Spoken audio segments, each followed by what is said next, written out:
From side to side, we gon' make you lose all inside your mind. Oh, we gon' get you through this, just for one more high. So baby, let's orbit tonight. We gon' make you move from side to side. We gon' make you lose all inside your mind. Oh, we gon' get you through this, just for one more high. So baby, let's orbit tonight. Let me get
Everybody, wherever you're hailing from around the world, welcome into the Bandits on Wheels Fall Showdown number 3. I'm Spaceman, joined by Corelli. It's a beautiful Sunday. Corelli, how you doing?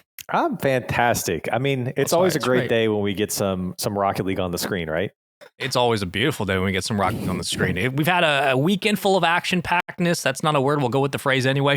First and foremost, we want to thank Psyonix for continuing to support the community events in scenes like this. It's so important during the offseason to have opportunities for both teams that are trying out potentially new thirds or players who just want to get their names involved in the mix. We thank Psyonix so much for keeping the community stuff alive and providing opportunities for people like this. So before we get into a lot of the action today, we do need to go through the day 2 side of the bracket. So why don't we go ahead and do that? Corelli, when we take a look at how day 2 yesterday went, I think one of the biggest standouts continues to be Hey Bro at an undefeated record so far, not dropping a game. Hey, bro, what's going on over there? These guys are just crushing the competition when it comes to the group stage, when it comes to this tournament in particular, but really just the community in general. I mean, they've made a lot of, I didn't want to say waves, but they made a lot of waves, in the community when it comes to this level of play. They've done really well, and they've proven that multiple times. This is going to be a big test for them, I feel like, when it comes to the competition. You have Aris's team as well, with Aris, Noly, and Evo.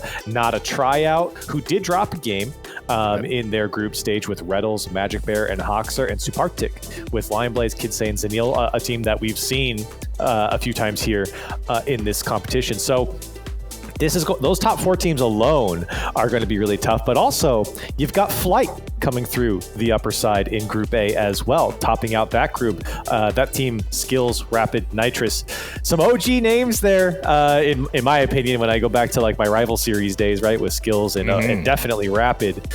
Those guys were around back then, but to see them, top a group here is really fun to see, and for them to be sitting in the upper bracket with the 4 teams, Aris's team, Sukhpartik, and Hey Bro, those 4 teams by themselves with not a tryout in the lower bracket. I mean, this bracket's stacked. Yeah, it feels like this is maybe one of the more stacked weekends we've had for this kind of tournament. Granted, last 2 times, Hey Bro making it to the grand finals, winning in week 1, falling just short in week 2. But however, they have continued to go on a tear, and Aris, now not playing with the likes of Garrett, has jumped to a different squad. Whether or not that is a tale of things to come for that future team, who knows? One of the question marks in the offseason has been, where's Noly going to go? So it's going to be fun to see this team compete today. And of course, Flight, we talked about it briefly in the green room a little bit about how this old head roster is still taking it to the young guns, and it's always nice to see the veterans bouncing around. Speaking of, day 3 is currently what's on docket for today. Let's take a look at the bracket, because we got a couple of matches we have to get through. 3 for the start of the show and 3 to end it. And of course, we're starting with our upper side of the bracket, Flight versus Aris team, and Hey Bro trying to continue their undefeated run, currently 6-0 versus Sukhpartik. That of course is going to be Kidsay's squad, if memory serves, Lionblaze and Zanil. So it's not like we're going to see any low fanfare on the start of our tournament here in day 3, Corelli. It seems like these are maybe some of the top teams we expected to make it to Sunday, and we should be seeing some pretty heavy series. Yeah, we get to start off with a series that we saw last time we did this in the upper bracket semifinals. Hey Bro took down Sukhpartik 3-1 in that occasion, so we get a run back here.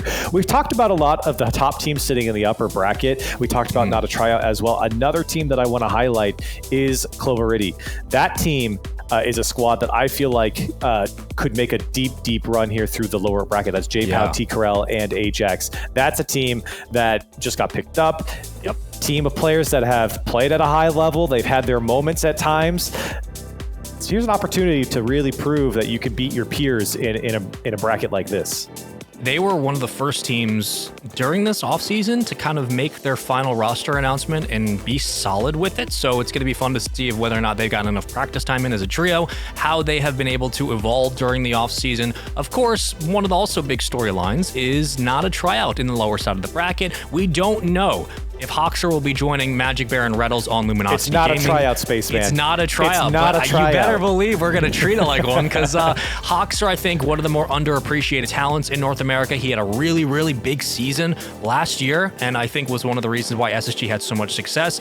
I will be interested to see how he competes today and what he looks like on the squad. Granted, we still have some matches to get through, but to start today, we will be looking at Hey Bro versus Sukhpartik. Again, this is Hey Bro's 3rd time trying to make it back to the grand finals. They've done it twice, taking up a championship in week 1. Wahvey, Hockey, and Creams. What more can you possibly say about this squad, Corelli? They look like they're just on top of their game and handling all kinds of different adversity from different squads every single week. Yeah, and I think when it comes to the competition this week, maybe the highest it's been, especially with some of the teams that have been performing here that have made it to this upper bracket semifinal. But I am, like I said before, very curious about that lower bracket when it comes to, as you mentioned, not a tryout, and how they go and how this upper bracket will pan out when it comes to the matchups that will be dropping down into that lower bracket as well. So lucky for everyone here, you and I get to cast those games and see how they all turn out. Yeah, this is going to be a really fun one because for those who maybe are unaware of how these kind of brackets go, like we've seen Habro tested time and time again as they've made their runs in these tournaments, getting to the grand finals, the confidence this young squad has. And then when they lost last time, everybody in chat always loves to clown on the people who lose. They're like, oh, it's the fall of Wahvey. It seems like these kids are not affected at all by the fact that, they're runner-ups in the second week. They're clearly on a roll here in week 3, but it also is a nice tournament to show what is brought to the table by some of the old heads. And it's weird to call like Lion Blaze, Kinsey, and Zanil maybe the older side of the rosters, but they've been around. These are like CRL professionals, also having experience in the RLCS under Ghost. These are players that know exactly what these types of grindy tournaments can be like. So I don't know if Habro are going to be prepared necessarily for what they're going to get on the other side, Corelli. Well, I don't. I mean, listen, I think that this is a tough matchup, regardless. But as we've mentioned before, we've seen this matchup a time or two, and Habro's been able to come out on top. Habro, 2 grand finals appearances, 1 win here for this competition. So when it comes to Habro and their consistency, they're showing it. I think it'll be very interesting today when I talk about consistency against specific teams over a certain amount of time. Like a time frame here is like a month difference, right? So for Habro to stay in form against the same team that we've seen multiple times, I think that's very interesting. It certainly is going to be. And before we jump into the action, of course, today, we want to get your opinions currently in the chat. So if you're here and you're watching, do one thing and one thing only. Start getting your predictions in now. I believe we have a hashtag we're going to get going around. Hashtag Hey or hashtag SPK. Who do you think is going to win? It's our fun little fan vote. So we'll get tallied up for you. Corelli, I'm going to ask you the question that, we don't normally ask each other, which is what are your predictions, who you putting your hashtag down for? But I'm just curious to know whether or not Habro will continue their undefeated streak. I think that they just have the right ingredients so far in these types of tournaments. I think they're going to be successful here, so my bet's on them. Yeah, I don't see a reason to pick against Habro. Nothing from the Sukhpartik side has really changed. So I don't, it's not that they're bad. I think they're going to do really very well in this tournament, but sure. I would have to lean towards Habro because I don't know if either team has really like made some drastic change coming into this. So I don't know why I would go against the consistency that is Habro so far. Mm-hmm. Yeah, it's going to be a fun one. Again, for all formalities here today, all best of 5s. You guys know the deal at this point. We're to start our Championship Sunday with the same format, and we would love to know what the chat's thinking. So far, it looks like the odds swinging in favor of Habro. Can't blame them. Very avid fan base. And look, they have the results to back it as well. They have back-to-back grand finals appearances, like we've said. They have a championship to boot here in Bandits on Wheels. Only week 3, still a couple of weeks to go, but it's nice to see that the community is already up in arms about, will Habro be, the next gauntlet runners, it seems, for this kind of tournament. But there's a lot of storylines this week that I don't think a lot of people are prepared for, both in the skill-wise department, but also how many different looks are we going to get from a lot of top free agents who are trying out with different rosters, whether or not they want to call it. It's an entirely different situation. Corelli, what are you thinking about maybe some early starts for this series in game 1-2? Who are you looking out for? So traditionally, when we've talked about Habro, I think a lot of when we do interviews and stuff like that, we've talked to Wahvey, big personality for this team, active online. I think he's connected with a lot of the community coming into this. But a guy that I feel like doesn't actually get a lot of the spotlight on Habro has been Creams. He's been huge when it comes to moving the ball down the field and beating that first man. That's what's so important, especially when you talk about like this level of play, when you have like bubble teams coming in. Beating the first defender and advancing down the field in a positive fashion is so important. It takes pressure off your defense and allows you to attack. Creams has done that, and oftentimes he's been able to do that by himself and then score with a solo play, right? A double tap. We've seen that in competitions past. So he's been the big catalyst when it comes to breaking out. The issue is getting him the ball to allow him to give him the opportunity to do so. That's been the big thing, because Wavey's done great to be that kind of tap-in merchant, as we've nicknamed him, but he's in the right spot. He's in the mix, and he's able to receive the passes from Hockey and from Creams in tight spaces. And then Hockey's been great in the midfield. But I really do think that a lot of Hebro's success boils down to how often Creams gets touches, especially with some space. That's the key for Hebro, and I think going up against anyone here. If we remember back to a couple of weeks ago for week 2 of this tournament, when Wahvey was taken out of the play, oftentimes it was up to Creams and Hockey to kind of facilitate, orchestrate the offense. And that is when they found success, was when you got Creams the ball, when Hockey was dishing and diming through the corner, and Wahvey started to get more comfortable in that grand final. That's where things transition. But of course, we have to start all things back at square one. Today, it's your upper bracket semifinal. Oh my. And to kick things off, it's Hockey with a kickoff goal. Hello, good morning. 2 seconds in, and Hebro, well, we talked about consistency. We talked about them, being able to take down teams that they've played before. And Hebro making a name for themselves right off the bat here and living up to the expectation. Give Hockey opportunities and touches on the ball. You might have a good day in the offense. Huge win by Creams through the corner. He's able to swing it back around. The 50 works out early on. Starting off on the pressure, it was Hockey who led charge for a 1-0 lead. Still a lot of time in game 1, but if you're just joining us, welcome in on Sunday. And it's going to be a fun one. Both these teams have so much to prove, a lot riding on their shoulders, trying to make it through this upper bracket semifinals. And early on, we'll have to deal with a 1-0 deficit as Kinsey tries to work through the corner.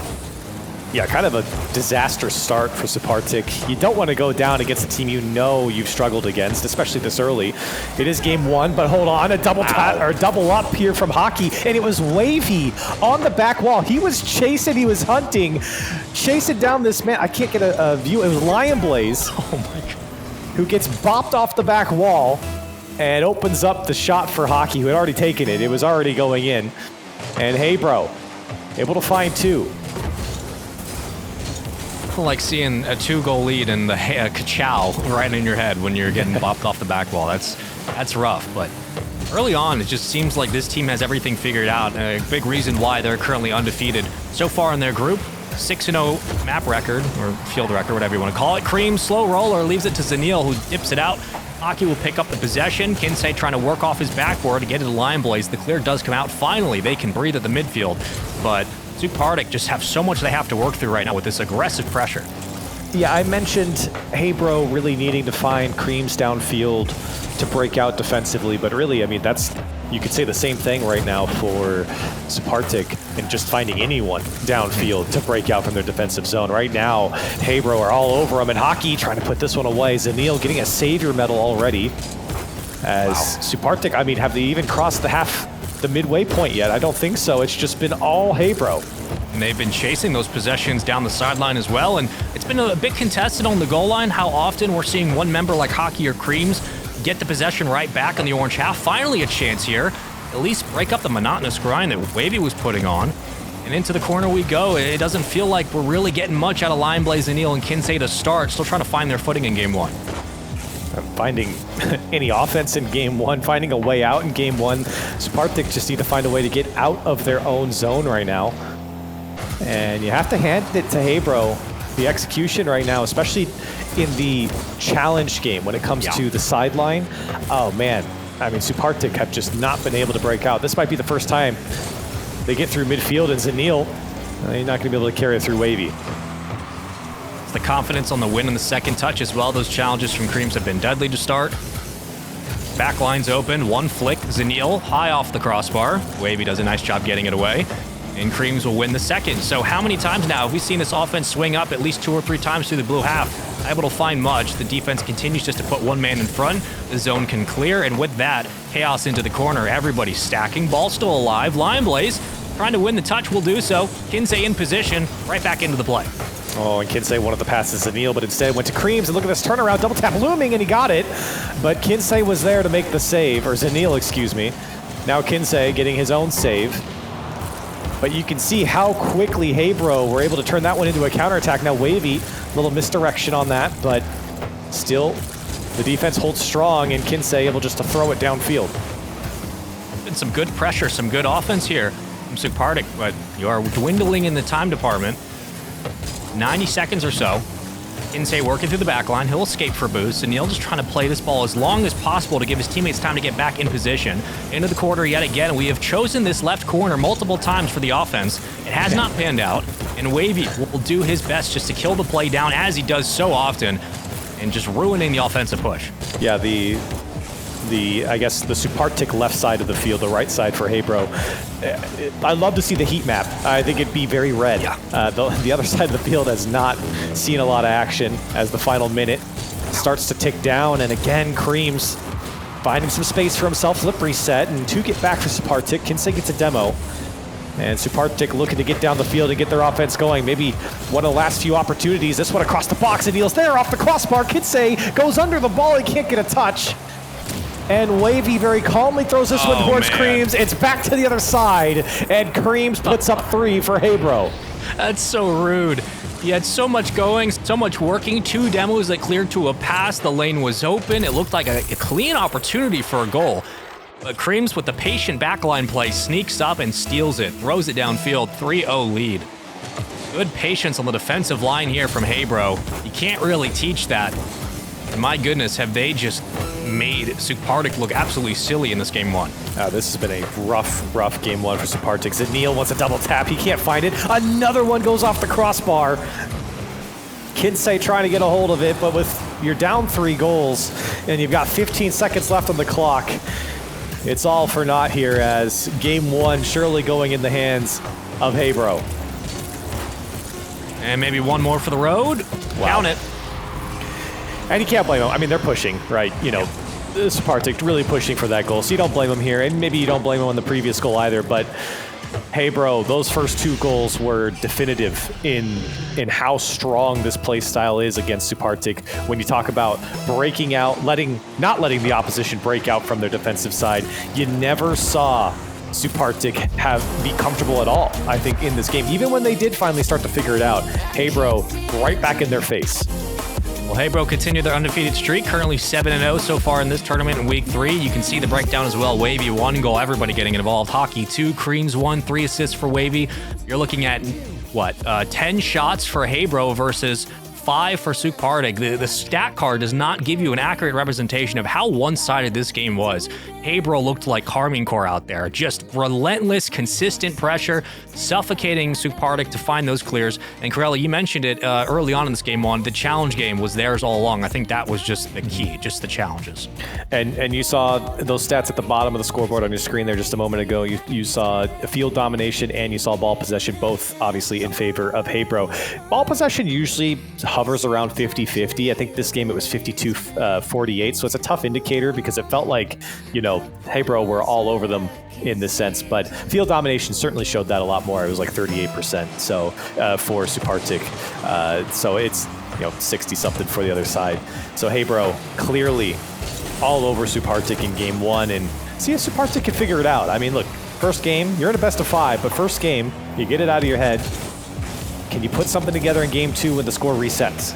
Well, some of the easiest adjustments to make here for Sukhpartik are boost management, taking away opportunities for the likes of Hockey and Wahvey to get those second challenges on your own backboard. Take the boost away, don't allow them the space to get up quickly and make those reads, and if you can do so, you keep them turtled up on defense. Maybe things get a little bit easier, but early on, Creams with a poke back into the corner, and Zanil will punish him for the overextension. So this is where maybe you start to rely on your veteran players like a Lion Blaze, like a Zanil, to slow the game down and keep it on the ground. Well, Lion Blaze did get by 2, and it was a decent half chance there from Zanil, putting the pass on target, but still was never going in. Kinsey, you can see a lot more ball control coming out. Lion Blaze bringing it down on the dribble. Kinsey trying to bring it down onto the dribble. Sukhpartik trying to find their footing, and Creams forced to make a save, and Hebro not having the same success as they did in game 1. It's a great challenge from Zanil as well, and look how much time he's buying. Kinsey can sit in a pocket and wait for the extra challenge, does so. Pops it high, Lion Blaze out of the play. Here comes Zanil, back on target. The net's wide open, all the offense is up, and finally things start going the way of Sukhpartik. And it was Kinsey on the back wall, punching Creams away, and he was the last man. He was the safety net for the defense. And Zanil beating the first man to the ball meant the net was wide open. It trickled in for Sukhpartik, and they're on the board. sign of things to come from the kickoff. Creams, great challenge. Hockey sets it up back to Creams. Cut down from Zanil. Kinsey was looking for the demo, unsuccessful, but as the ball jets through the opposite lane, Lion Blaze will escape and has plenty of boost to do so. Creams the only one in the net. Lion Blaze carrying. Lion Blaze double tap. Right on target for Creams, but good patience on the goal line. That was a heck of a save from Creams. That's a tough read with Lion Blaze finding that tight angle, and he put it straight on target, but unfortunately it was right at Creams, and now Lion Blaze again threatening. Sukhpartik finding some solo play life here, as Anil has some time, and forced to just throw it down into the corner, but that's a great look for Lion Blaze, and you mentioned it, Spaceman, that's the guy that you want to have possession, attacking the net in a solo play. We've seen that so much from him, the danger that he presents to a defense. You saw, I mean, Creams, if that ball's not shot directly at him, it's going in. So that's the power of Lion Blaze behind the ball in a solo play situation like that. And the defense had to stall and wait, so you give Lion Blaze space to make a play. You afford the defense time to hold their line, find the challenge, and maybe the offense begins to open up for Zanil and Kinsey on the other side. They can fight for those demos, hunt for some bumps. These get a little bit easier, holding on to a 1-0 lead, still plenty of time to play. Zanil flying back in rotation, leaves it to Wahvey, the fake. Zanil will take it away. Numbers are here on the defense, and Zanil will find the clear. Sukhpartik needs to find some pace with the counterattack. I think that shot came off Zanil. It wasn't well struck by Lion Blaze. Now Creams will just toss one towards the net, but again, an easy clear here for Zanil. Flip reset looming, as Kinsey was there to follow up. But hey, bro, still down by a goal. Again, we mentioned it earlier, not finding the same power over Hey Bro that we saw in game one. Now a little passing play. This one to the back wall. Kinsey's up quick. Zanil's still up as well. He almost gets the dunk, looking for follow-up. Lion Blaze tries to slow it down, and he's got a pass across the box. Zanil had Hockey in front, and a flurry of chances in front of the net for Sukhpartik, but never really finding the shot. The passes have been much cleaner in this game for Sukhpartik, but the one thing that has not waned is the stacking of defense from Hey Bro. They're always sending two at the ball, one's constantly in rotation, either looking for the bump or the challenge alone. It's enough to break down the play, and Kinsey does just enough to get a hand in front. Towards the backboard, Zanil can't get the second touch. Creams will find the clear. Lion Blaze in the back line, the only island available, and he will find it into the corner. So with boost available, Lion Blaze trying to make a play with under a minute to go. Can't get it past Hockey. The defense at the midfield's perfect, and Wahvey yet again puts the ball back in the orange half. Time's ticking. You've got 8 saves on the Hey Bro side, but only one shot. You're looking for your second here. Hockey puts it on target, and it almost found a way in. Creams going in for this one as well. Kinsey again coming up with a save. Wahvey, double tap. It's wide. Hockey's there to put it home. Tie ball game. It's tough when you can't find a powerful clear, don't have enough boost. Kinsey pumps back down to earth. Wahvey stalls out. Zanil crosses into the pattern, but Hockey puts it right behind that right wheel and has enough in the box to make this game as interesting as the series has been. 38 seconds to play. Off the kickoff, following from Wahvey. Full tank of boost. He has Creams available and back to the midfield. Clutch from Hey Bro, but the job's not done yet. I think Creams wanted to pop that one up for himself, but it got away from him. Here comes Kinsey, hunting for that back wall. But that Hey Bro defense, great clear. Wahvey causing some disruption. Zanil panicking, trying to find this one away from the net, and Kinsey will be there to push it downfield. Stalled out from Zanil. Everybody just trying to play their possession, keep it on the ground, wait for OT. Pop is there. Here comes Creams. It's still alive. Off the corner. Hockey. Zanil looking for the cut down. Creams goes for boost and lets it drop into overtime for game 2. Yeah, smart. And clutchness from Hey Bro earns them in overtime. Trying to keep their streak alive of winning these games. Hockey over to Wahvey. Wavey's going to bring this one down. He's got 2 in front. Over the top and he'll put it through. Hey Bro makes the comeback and completes yet another chapter. They're up 2-0 here in this series. Every time you think you have them on the ropes, they find a way to steal some momentum, and Wahvey, the 1v1 master, not going to miss that very often. Hey Bro take game 2, and they survive a dangerous assault from Sukhpartik in this one. Up 2-0 in the series, the streak continues. You can't say too much about Sukhpartik. They played great, but Hey Bro weather the storm. They get back up 740 points. Wahvey was the X factor for their success. 6 saves to his name and was 50% from the field. Corelli, that is everything you want from your star player. Yeah, I mean, there's an opportunity there to get like, what, over 300 points or more for the saves alone for Wahvey. So, I mean, 6 saves is a fantastic stat for him. And for Heybro, this was a well-earned win over Sukhpartik, and they keep that game win streak going. Sukhpartik, just, I mean, if I was like the coach of this team and we say, okay, what did we do wrong? I don't really think they did anything necessarily incorrect here. Yeah. You let Heybro clutch up, maybe, but I mean, this was a much better game. They didn't allow Heybro to, you know, kind of have control over the field as they did earlier. And you created some chances, right? You let Lion Blaze loose a little bit. You would have loved for him to find a goal. He leaves this game at 164 points with just 3 shots, but he was very impactful when it came to, you know, again, the danger level that he presents to a defense. He just couldn't put it away. I don't think there's anything negative to take away from Sukhpartik's playstyle. Like, look, at the end of the day, you got beat on the goal line once for the tie. And the second time, it was up to Wahvey on a one-on-one. Like, that's the most you can say is we just have to get better at maybe challenging in front of the ball when we're on the goal line, when we're stalled out. But that's it. They played a really solid game in game 2. It came down to just a better play and outplay from Wahvey, who, again, puts up 700 or more points and was everywhere in the saves department, 6 to his name, one of the best stat lines you're going to see. To start off a Sunday, up 2-0, still a best of 5 on match point and series point to move up to the upper finals. Can Heybro do it? They're going to have to go through a very tough opponent. Right now, they got all the space. Creams can't pinch it. Rebounds back out. Hockey, a little bit wide, but did his job. Wahvey, 2 touches. Here comes Hockey. The follow-up is not good. Lion Blaze gets in front. It's panic. It's chaos in front of the net of Sukhpartik, and now another clear required. But this all started because of the triple commit on the goal line from Sukhpartik, and Heybro have just been swarming, circling on this orange side. Another shot will go high.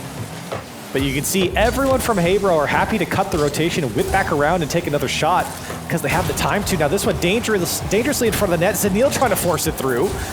Wahvey will make, well, he didn't make a save, but he will certainly carry this one out and get his team out of danger. Kinsey will deny his advance. Game 2 ends with a 1v1. Game 3 starts with a bunch of individual plays offensively, defensively from both teams. And now it comes back down to what we expect, a little bit more equal at the midfield. Hockey around 1. It's going to be sharply off the backboard. Zanil will send it on its way into the corner. Boost stolen. Hockey back into the play. Wahvey off the backboard. Lion Blaze now has to corral this and get back to midfield. Does a nice job of reading that bounce and getting it around 2. Lion Blaze into the corner, just creating a bit of problems for the defense, and Heybro now have to stall out and wait for a chance for numbers to regroup. Kinsey into the midfield, and we play on yet again. And I think for Sukhpartik, it's okay to feel some pressure because you know Heybro's been a great team. That's a save out the crossbar. Zanil, good clear. And maybe not the best response from Creams here. Goes right back into the possession. Lion Blaze couldn't catch up to it. Gives it back to Creams. Creams over to Wahvey. Wahvey shot. Right side. It goes in. Wahvey. Pinpoint accuracy finds himself a goal. This punish. The catch by Creams, and he doesn't even get in the lane. Just leaves it to Wahvey. The trust, the confidence to know your teammates in rotation. They're going to meet the catch and the pass. That is just, that's beautiful. Rocket League right there. Already a 1-0 lead. And that came from, I guess Lion Blaze ran out of boost, trying to get that touch off the side wall. So it was an errant touch from Creams, who then gave it up to Lion Blaze, who couldn't get enough boost to catch up to it, and got a poor touch back to Creams. And then you set up Wahvey in the midfield like that, and he's going to put it on target. And that's just, you know, again, kind of the small mistakes coming out where Heybro really aren't punished for their poor touches there. A lot of one-on-one saves, a lot of individual effort on the goal line right now. Again, both teams haven't looked clean entirely on defense, but they've been making the stops, and that's what counts. It's kept them alive in these games. And it has come down to a 1-goal scoreline consistently. Zanil picks up a victim on the opposite side of the screen. Hockey to Wahvey on the opposite side. A pass back. Hockey, slow shot, not the best he wanted. I don't think he had a lot of boost to get that one moving, but doesn't matter. Kinsey escapes. And the defense can breathe for the moment, but now the pressure starts to fall on Sukhpartik. And what are they able to find at the midfield? Because they had a couple of errant touches, Corelli, but it really feels like they haven't had these long stride passes, these long field clears that they've been looking for. Oh my, Hockey. Massive whiff there in the midfield as a third man, and they might pay for it. Creams on a goal line save. But here comes another one. Creams again denying. Oh, it finally goes in for Kinsey. Chaos in the blue net. Creams did everything he could to keep Sukhpartik out, but Lion Blaze and Kinsey will not be denied. They have to work overtime for these goals. It feels like a probability equation. At some point, somebody's going to be in the right position to catch a rebound and send it on its way. And that's exactly what happens. Not a lot of time left in game number 3, trying to keep their series run here in the upper bracket alive. Sukhpartik tying up the game at 1 apiece. And Wahvey trying to escape as both teammates up. And finally to the midfield, Zenil still in position. A lot of pressure from Sukhpartik here after game 2. Feels like while they're only put away 1 goal, it feels like they've had a lot of the control. They've been controlling the pace of play as well. Lion Blaze will test his luck 1v3 going up over the net. Kinsey, he'll try his luck towards the net as well, but it's Creams on the clear out, and Heybro are trying to get that transition game going, but they just can't hang on to the ball. Oh, what a handoff, though. Off the crossbar. Wait a minute. Wait, what? wait. This counts, but this is not the way you score goals. This is Neil. Yeah, just crushed it into Kinsey. That's awesome. Honestly, that one broke my mind for a second. Yeah, it's you don't see that too often. I mean, we'll call it a tactical redirect, but that was Ooh, fake. So, again, probability game. Somebody has to be there. Maybe we'll score. Big kickoff coming out from Heybro. It was unsuccessful. Now Lion Blaze trying to put this game to bed, but here comes Heybro. Wahvey. He's been dangerous in this position, but can't find the pass. Good demo. Creams will pop it up. It's Lion Blaze again. And here comes Kinsey. Sukhpartik, well, they're having trouble getting a hold of this one. Zenil trying to bring it down, and smart in the end. Creams, can he get back to what he does? And Lion Blaze, again, for the 3rd time, denies the aerial out for Heybro, but now dangerous. Creams, can he find the angle? No, it's too wide. Wahvey, the shot's too weak. It's up to Hockey, the 3rd man, to keep this play alive, and he's denied. Is that going to go in? No, it's off the backboard. A couple of times it feels like we're doing a little bit too much and getting punished for it. You got a demo at the midfield, didn't escape or advance the ball pretty far. Sukhpartik surviving what seems like a must-win in Game 3. It has been. He's gonna as get long the as it bounce. touches, it's still alive. Oh, Zenil no. just has to kill this ball where it There you stands, go. and there we go. So the unfortunate road here for Heybro is they will lose and end their undefeated streak in Week 3. But the important thing is Sukhpartik do get back into the series down 2-1. And really, it came down to the midfield game. Lion Blaze was fantastic. And a couple of interesting shot selections that worked out in their favor. And I would say Game 3 is the inverse of Game 1. You saw Sukhpartik have way more field control in this game compared to Game 1. And they essentially did the same exact thing that Heybro did to them, where they were just denying every single clear. They sat deep on that midfield line, and the sideline challenges, although there weren't as many, because I think Heybro were very happy with attacking through the center of the field. Sukhpartik got the job done when it came to pushing back Heybro every time they came out. And it wasn't without, you said, it wasn't without the struggle, I think, from Sukhpartik to find the goals that they did. They really had to work for them. A lot of shots, I think it was like 14 shots or something like that came off in that game. It's 14-9, which is just... they had to work for those shots, those goals, and they were not easy. I mean, they're even putting it off their own players. Yeah, no, it was not easy at all. Like when you're forcing your own teammates to kind of sit in net and use them as deflector shields, that's where things get really interesting. But really, it was opportune moments at the midfield, just weren't able to kind of find those long stretch passes in connection and rotation that were not there. The game does break down a little bit, but they make it work. 2-1 win in Game 3 now to Coliseum. A chance to send it to Champions Field. They're going to have to do a lot of work here, and the defense from both teams has done enough to keep the series interesting. But off the kickoff, Wahvey in a one-on-one against Kinsey into the corner. It'll be Kinsey who wins the possession for now. Shot off the post from Zenil. The 4th man coming through, and here comes that transition game from Heybro. They're not going to find the net quite yet. Another one off the backboard. Tough for Lion Blaze, but does make it work. Here comes Zenil. Try to put this one to the backboard, but Spaceman, I want to draw some parallels here in the Fall Showdown number 2. Heybro, Sukhpartik. Heybro won the first 2 games. Sukhpartik won the 3rd, and then Heybro finished out the series in 4. Here we are, Heybro winning the first 2, Sukhpartik winning the 3rd. Does history repeat in Fall Showdown number 3? A chance for redemption, you'd think, for Sukhpartik, and maybe enough if they've played against Heybro a couple of times. They'll have what it takes to find the right key to success here, but it will, of course, come down to the offense, and that's just a bit wide off the post. It was close enough. The placement's been pretty great from our team so far today, like slotting it upper 90s, a little bit difficult, using your own teammates for goals, that's great. Creams from the ceiling, holds the reset, not going to use it, leaves it towards the defender, and will grab boost for his way out. Yeah, I think Habro being a little bit more conservative when it comes to their attacks. You can see how deep Hockey has been sitting. And Hockey actually going to take this one himself, but Zenil's not fooled. And a quality clear here from Zenil all by himself, looking for the back wall. A little flip reset over to Kinsey, and Wahvey cutting that one out at the last second. Lion Blaze will try his luck, comes down to Zenil, and again Hockey there to clear it away. A couple of times, both offenses really reliant on the second man to crash into the rebound, and you maybe get a lucky goal out of it. Seen it a couple times in this series. Kinsey going to do the same. Unable to continue the play. Lion Blaze.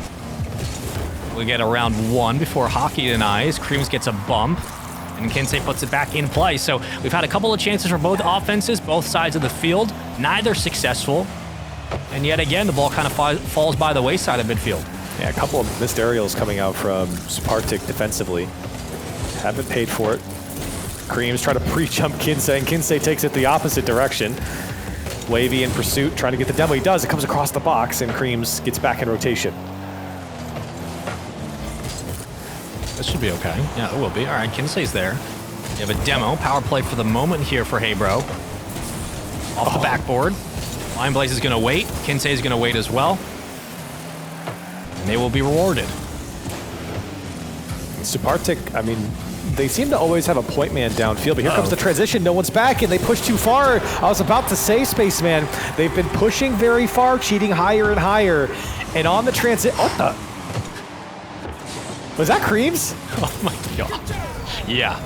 Yeah, they were a man down. They What were a man a, down and he what got a it out. pass from Creams. Yes. Honestly, the first time I saw it, I didn't even realize he had hit that. I didn't even see the pass. The ball came out from the opposite corner and they're a man down and they lost the demo. Okay. And it was open. That's disgusting. Oh my gosh. What a pass from Creams. I am so sorry. Sukhpartik, I mean, how do you not, I mean, how do you read something like that? And now Habro looking to close out this series and holding on to their 1-goal lead. Oh, not for long. Good flick by Zenil. Creams tried his best. Kinsey just flattens his Octane and lets it roll right into the lower corner. Tied up 1-1. So you worked so hard. I believe it was Hockey who might have actually gotten that touch on the assist on the previous goal. But regardless, tied up 1-1. Back to where we started in game 2. And good response from Sukhpartik as well. Got to get it quickly, and you do. So time isn't really a factor here. You're happy to go to overtime if that's what it takes. And Habro looking for those demos. Wahvey going to get 2. It's just Lion Blaze back. Unfortunately, the attack was not fruitful for Habro. I actually don't know if Creams timed the boost grab right. I think he was going over for a full tank, but he didn't get what he wanted, so it leaves open to a counterattack, and he hits the post! Lion Blaze can't crash, Zenil is still up, and you have an opportunity with 2 demos here from Habro to not only get a shot, but get boost, and they can't do either. Oh, and it's an awkward ball for Wahvey, but that shot had to go through. The net was open, it went off the post. A chance to extend this series. Now Kinsey, flip reset to Zenil. Lion Blaze waiting, and Creams with a great read. And a tough read will get Habro out for now. Hockey and Creams working the sideline. Creams gets over 1, but not as far as Lion Blaze. As right back the other way we go. You're gonna have to catch this and avoid a bump at least. Hockey doing both. Can't win the challenge. Possession is Zenil. Back to Wahvey. Center box alive. Lion Blaze flies in. Teammates for support. Zenil to the pass. Lion Blaze recentering. It's a pass again. Zenil slowing it. The flick. Hockey should be able to clear it to the corner, and he will. Still kept alive, but into OT we go again. And for Sukhpartik, this is a fine outcome. You got the goal around the 120 mark, 130 mark. And it's been a battle ever since, and they've been knocking on the door. Here comes Zenil. Can he break that door down? The Habro defense has held strong for the majority of this series.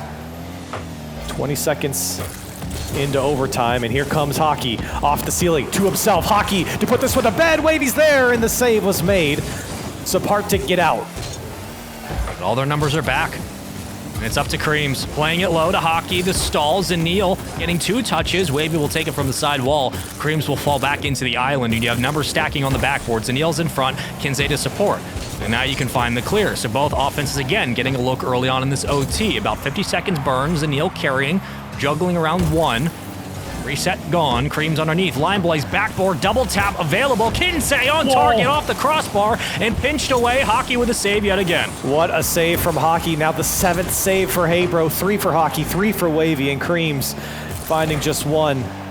Habro have kept themselves in it. Now the pass to Wahvey. Wahvey going to take his first touch and denied by Line Blaze, but still in possession of Habro. Wahvey bumping people around in the box. Kinsey struggling to get this one out. Here comes Creams, another great flick on from Creams. And Kinsey will let this one go for Line Blaze and throwing off Wahvey. Wahvey had no idea what was happening in the midfield. But Habro are able to get out. Hockey, double tap. Can he get the pass out? Wavey's there. Shot. It's off the post. He double tapped it, and it was still saved by Lion Blaze. Somehow we keep going. Everybody's hitting the post. Make it 5% bigger. We're still going to hit it. Hockey from the corner. Bringing it back down. Lion Blaze was tracking. Zanil was following, and Zanil wins the challenge yet again. Wahvey can't escape to the midfield. Hockey's in support on the right wing. Hockey now crashing in. Creams is in the back line. Lion Blaze towards the backboard. Kinsey gets pushed off the play. Creams will have an easy time getting it to the midfield, and we send it on its way. A booming clear to Lion Blaze. A bad touch, but left to Zanil. Wahvey left up. 1 more to go. It's Kinsey who's going to carry. The juggle is there. Blocked away by Creams, and back into the corner we go. Neither team getting the hold they want. 2 minutes of overtime. My goodness. Both teams have had their shot, for sure. Both teams have hit the post. That we've seen. Kinsey will be sent back to his spawn. And you're really looking who will clutch up. Habro, they had their opportunity just a moment ago, and they've been pushing hard. You can see a lot of the physical play coming out as well. Players rotating through the defense, trying to get a piece of them. I think Hockey, I don't know if he was trying to shoot it or pass it. Looked like a pass. He was trying to get it down. That one got away from him, and the setup was there. Creams, good cut, but maybe too good as it gets away off the backboard. Here comes Lion Blaze. Another one off the crossbar. That's got to be his 2nd or 3rd at the end of regulation, and maybe 2 here in overtime. Lion Blaze again. Boy, has he been forcing the issue, but just a bit high of the mark.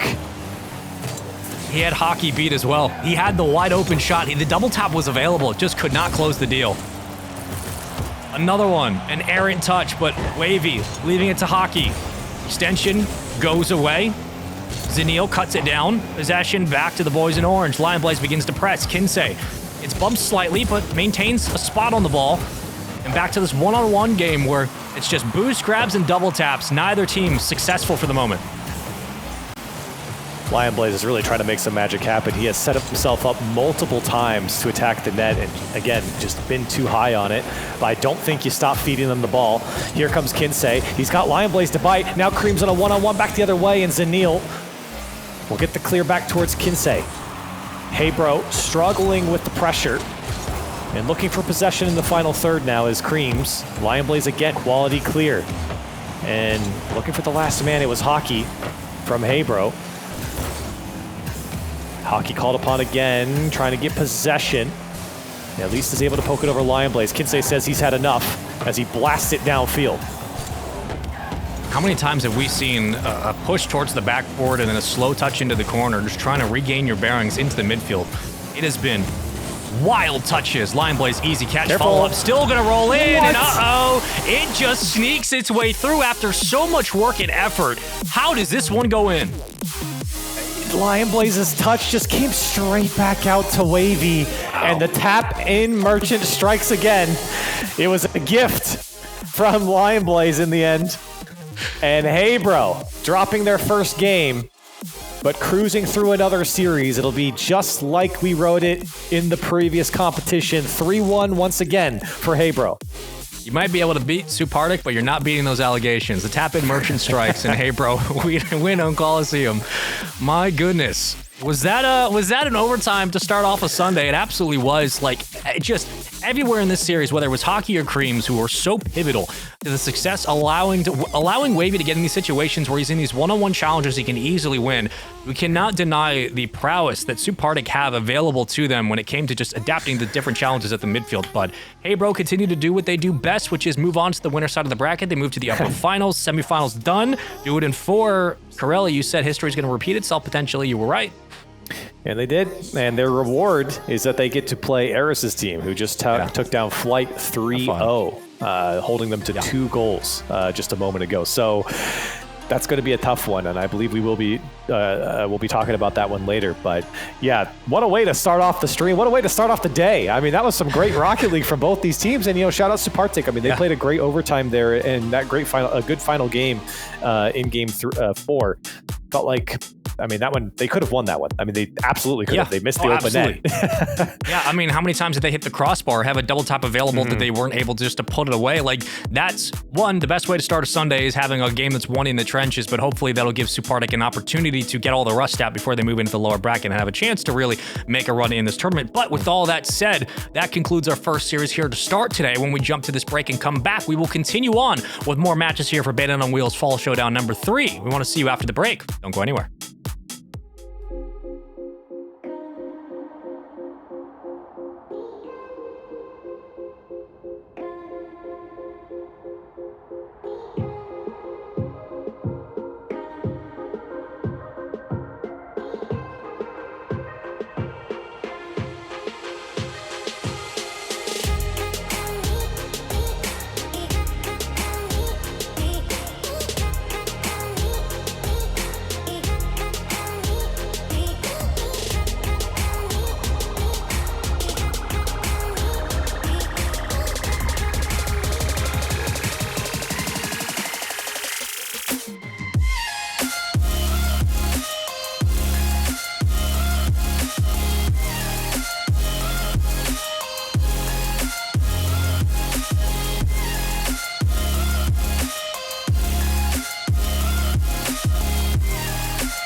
Welcome back to the Bandits on Wheels Fall Showdown number 3. You weirdos. I'm Spaceman. That is Corelli. And we just saw a very exciting overtime there on Coliseum for Game 4 of Hey Bro versus Sukhpartik.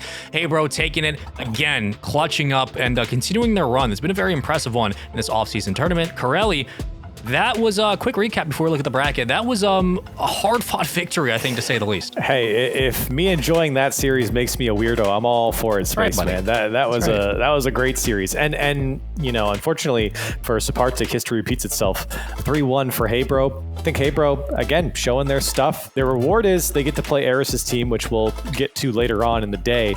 But I think Sukhpartik, now they have to go up against not a tryout. That's going to be maybe even arguably a harder matchup, depending on how you want to look at that one. So when you take a look at the bracket, per you, Spaceman, when it comes to expectations, is this how you felt the bracket would pan out so far? I mean, I think it was safe to say without whatever team, good lord, whatever team Aris was going to end up on after jumping from Garrett and company, that team should be looking at an upper semis appearance, potentially an upper finals. So yeah, I think so far Hey Bro and Aris's team having success is no surprise, given also the fact that Aris is of course teaming with Noly and Evo. Noly, who just won a tournament with Karmine Corps about, a week ago, and is already finding success here. So far, though, haven't been too surprised. A bit surprised, however, to see that Flight sitting on the lower side of the bracket, a very, very good team in Skills, Rapid, and Nitrous, who we're about to see on our screens momentarily. So, unfortunately, nothing too out of the ordinary here. I think just the way that the sample size has been for the last 2 events we've had,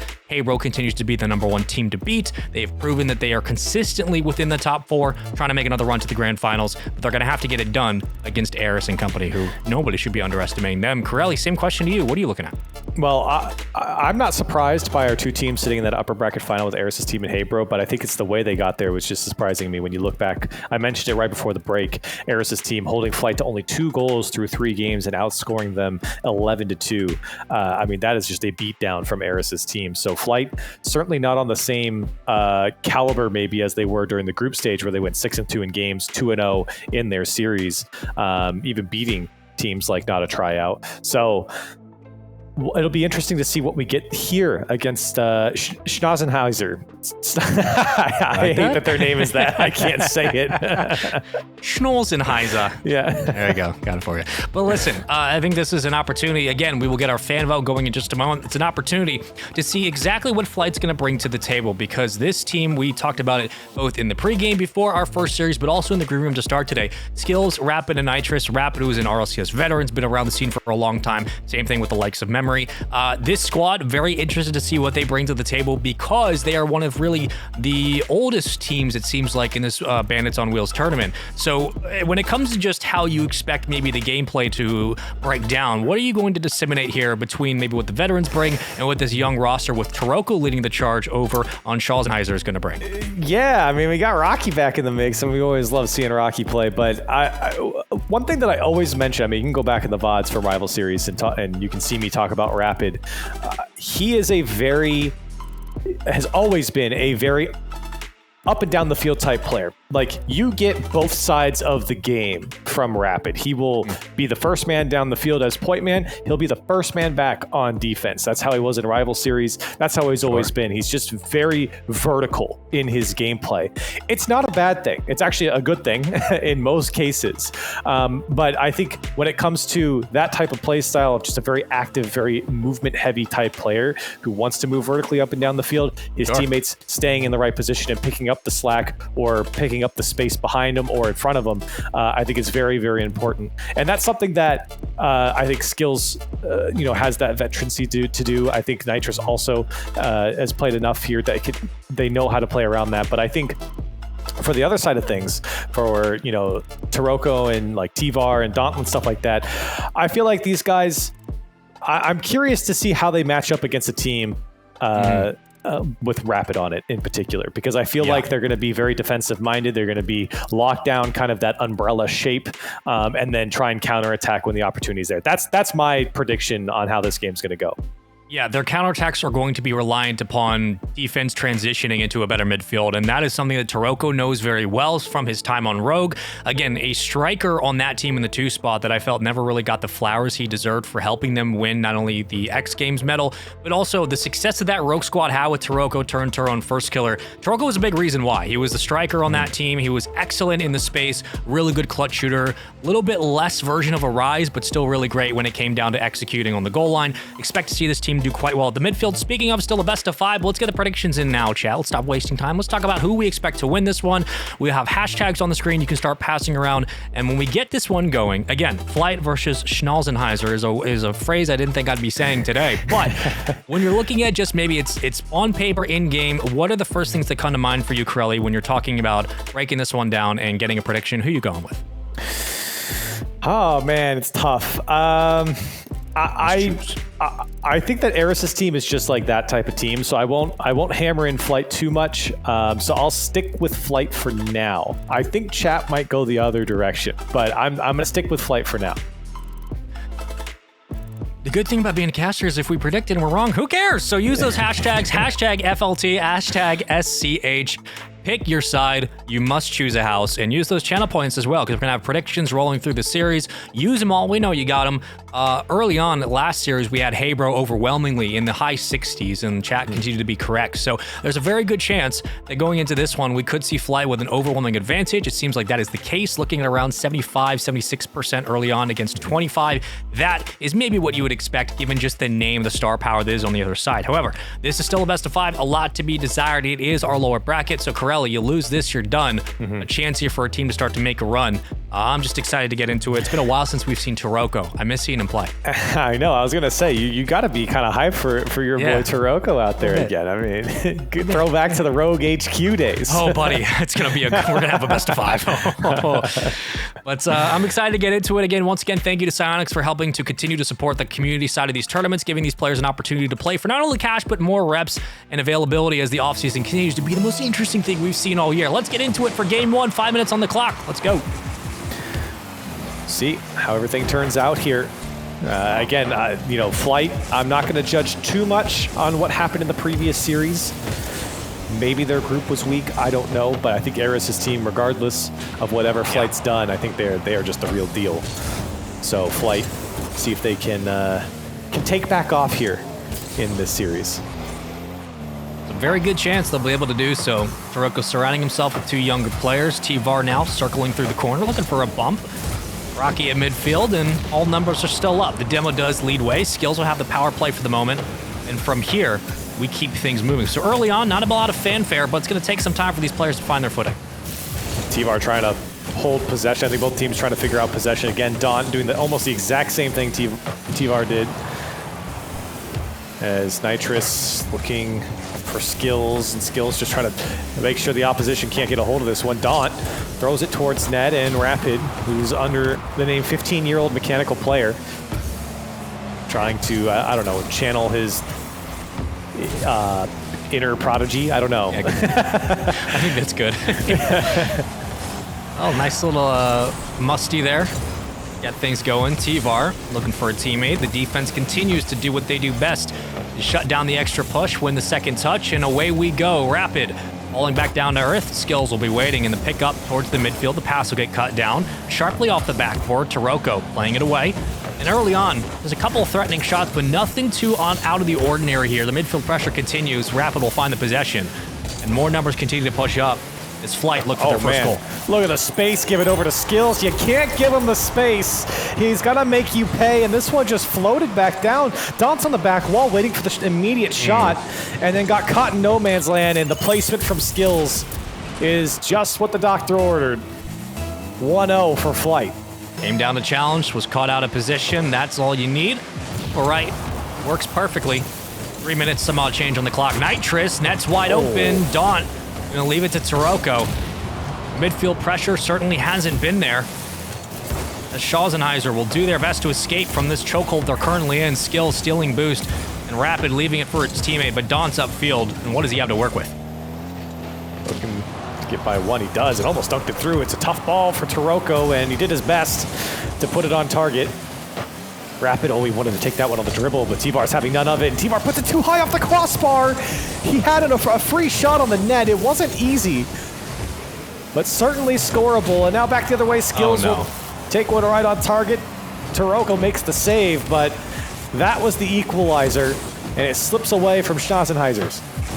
That's 2 open nets today. We have seen players so close to finishing it, but here comes another. Nitrous wide open the opposite side, lower left corner, and does not miss this one. And Nitrous immediately, when he saw Skills was up, he turns back around, doesn't rotate behind the ball, but instead plays for the pass, and he got it from Skills.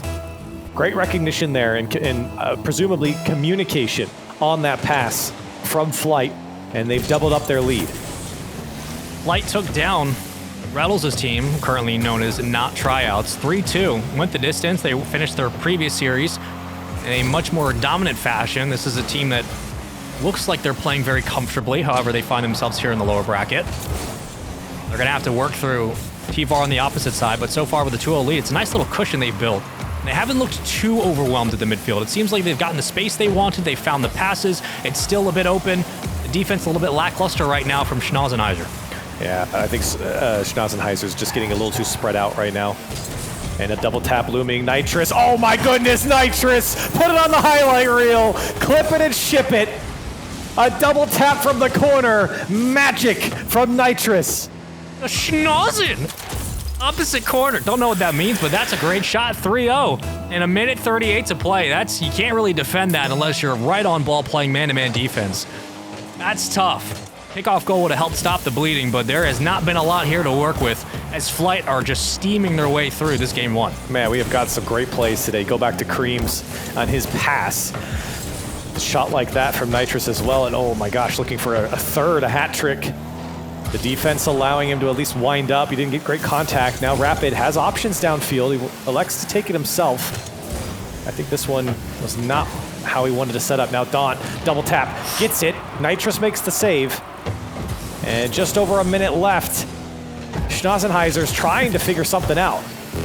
Rapid's out of the play. He was just sitting at the midfield boost and just waiting. He's trusting his teammates. You're up 3-0. He's got no reason to make a move. And that's the confidence you'd want to see if you're a Flight fan. But right now, they are in complete control of this game 1. And to the credit of Schnauzenheiser, they've had some chances. They've had some opportunities, specifically on that counterattack. They looked a little bit more comfortable in the speed. But they just gotten beat down in this game. And once they scored once, Flight continued to do so, up 4-0. If you're Schnauzenheiser, just check this one off as a game 1 and go to next. And the 4-0 is going to go down on paper and be like, man, Flight really crushed them. And they did to a certain extent. But I mean, you have 10 shots on Flight. And you forced, you have 10 shots on Schnauzenheisers, and you forced 9 saves coming out from Flight, as another one will go through. But the point being, I mean, Schnauzenheisers certainly had opportunity here to put away their shots, is the point. That's right. I mean, they had an open net, they had a double tap available, they had a great save coming out. I believe it was Nitrous who pinched it off the crossbar about 45 seconds ago. But the opportunities were there in this game for Schnauzenheiser. It wasn't like they were just getting stuffed on their own side. Granted, the defense just wasn't able to keep up with the speed, specifically in that offensive third. When the passes started to break out for Flight, the defense crumbled. TRYOUT, T-Var, working off the backboard. Daunt had to play a lot of man-on-man and was not able to keep up with the speed. And this team struggled because of it. Currently a 5-0 lead, and maybe that's where it ends. Regardless, game 2 coming up. Flight look like they're in complete control. Easily the most impressive game 1 performance we've seen so far today. Sample size is small, who cares? Maybe one for the road. Doesn't matter. Flight will take game 1. I mean, it's certainly in the scoreline, you could maybe say that. But game 1 from Hebro against Sukhpartik, I mean, they really locked them down. I mean, that was brutal for Sukhpartik. But regardless, Flight taking care of business in game 1. But if I'm Schnauzenheisers, I'm not too upset. I mean, take away the score for just a second. They were able to generate quite a bit of shots here, and they were able to force a lot of saves coming out from Flight. That's 11 saves from Flight. That's nothing to scoff at. That's not like, oh, we accidentally got a shot and they had to make a save that was just rolling towards them. Sure, maybe the quality of the shot might have been low, but the opportunities are there for Schnauzenheiser, and that's the point. And I think Flight just, I mean, they were more clinical. They were able to convert at a higher percentage, clearly. any percentage of above 0 when you compare it against Schnauzenheisers, and that's what you get. And of course, let's not downplay the great shot from Nitrous as well. I mean, what are you going to do? Sometimes they're going to hit something like that. It felt like that was the straw that just kind of broke the back of Schnauzenheiser. At that point, like, you're not having the space afforded to you on defensively. They didn't really have the boost to be able to work with there. Regardless, it was consistent pressure, and I think that's maybe where the breakdown came in. They had their opportunities on offense, but Schnauzenheiser were not able to do enough on defense to keep them involved in the game, and they got punished for it. Now in Forbidden Temple for Game 2, still a best of 5, but already off the kickoff Rapid makes it look dangerous. Skills is just there to be a nuisance. This is a team that you cannot take lightly, and if you're Schnauzenheiser, Corelli, you come into this game knowing you have to get it going early.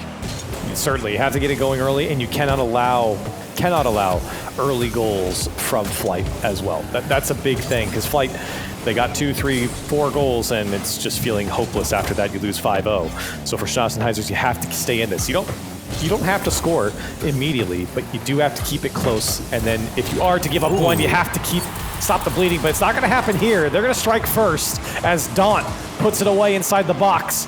And Schnauzenheiser finally find one on the board. And that's just great patience, good timing as well. You catch Skills and Nitrous rotating back into the goal line. Now's the time to move up, burn your boost, put a shot towards the net, and play it low. Take advantage of the off timing, they do so.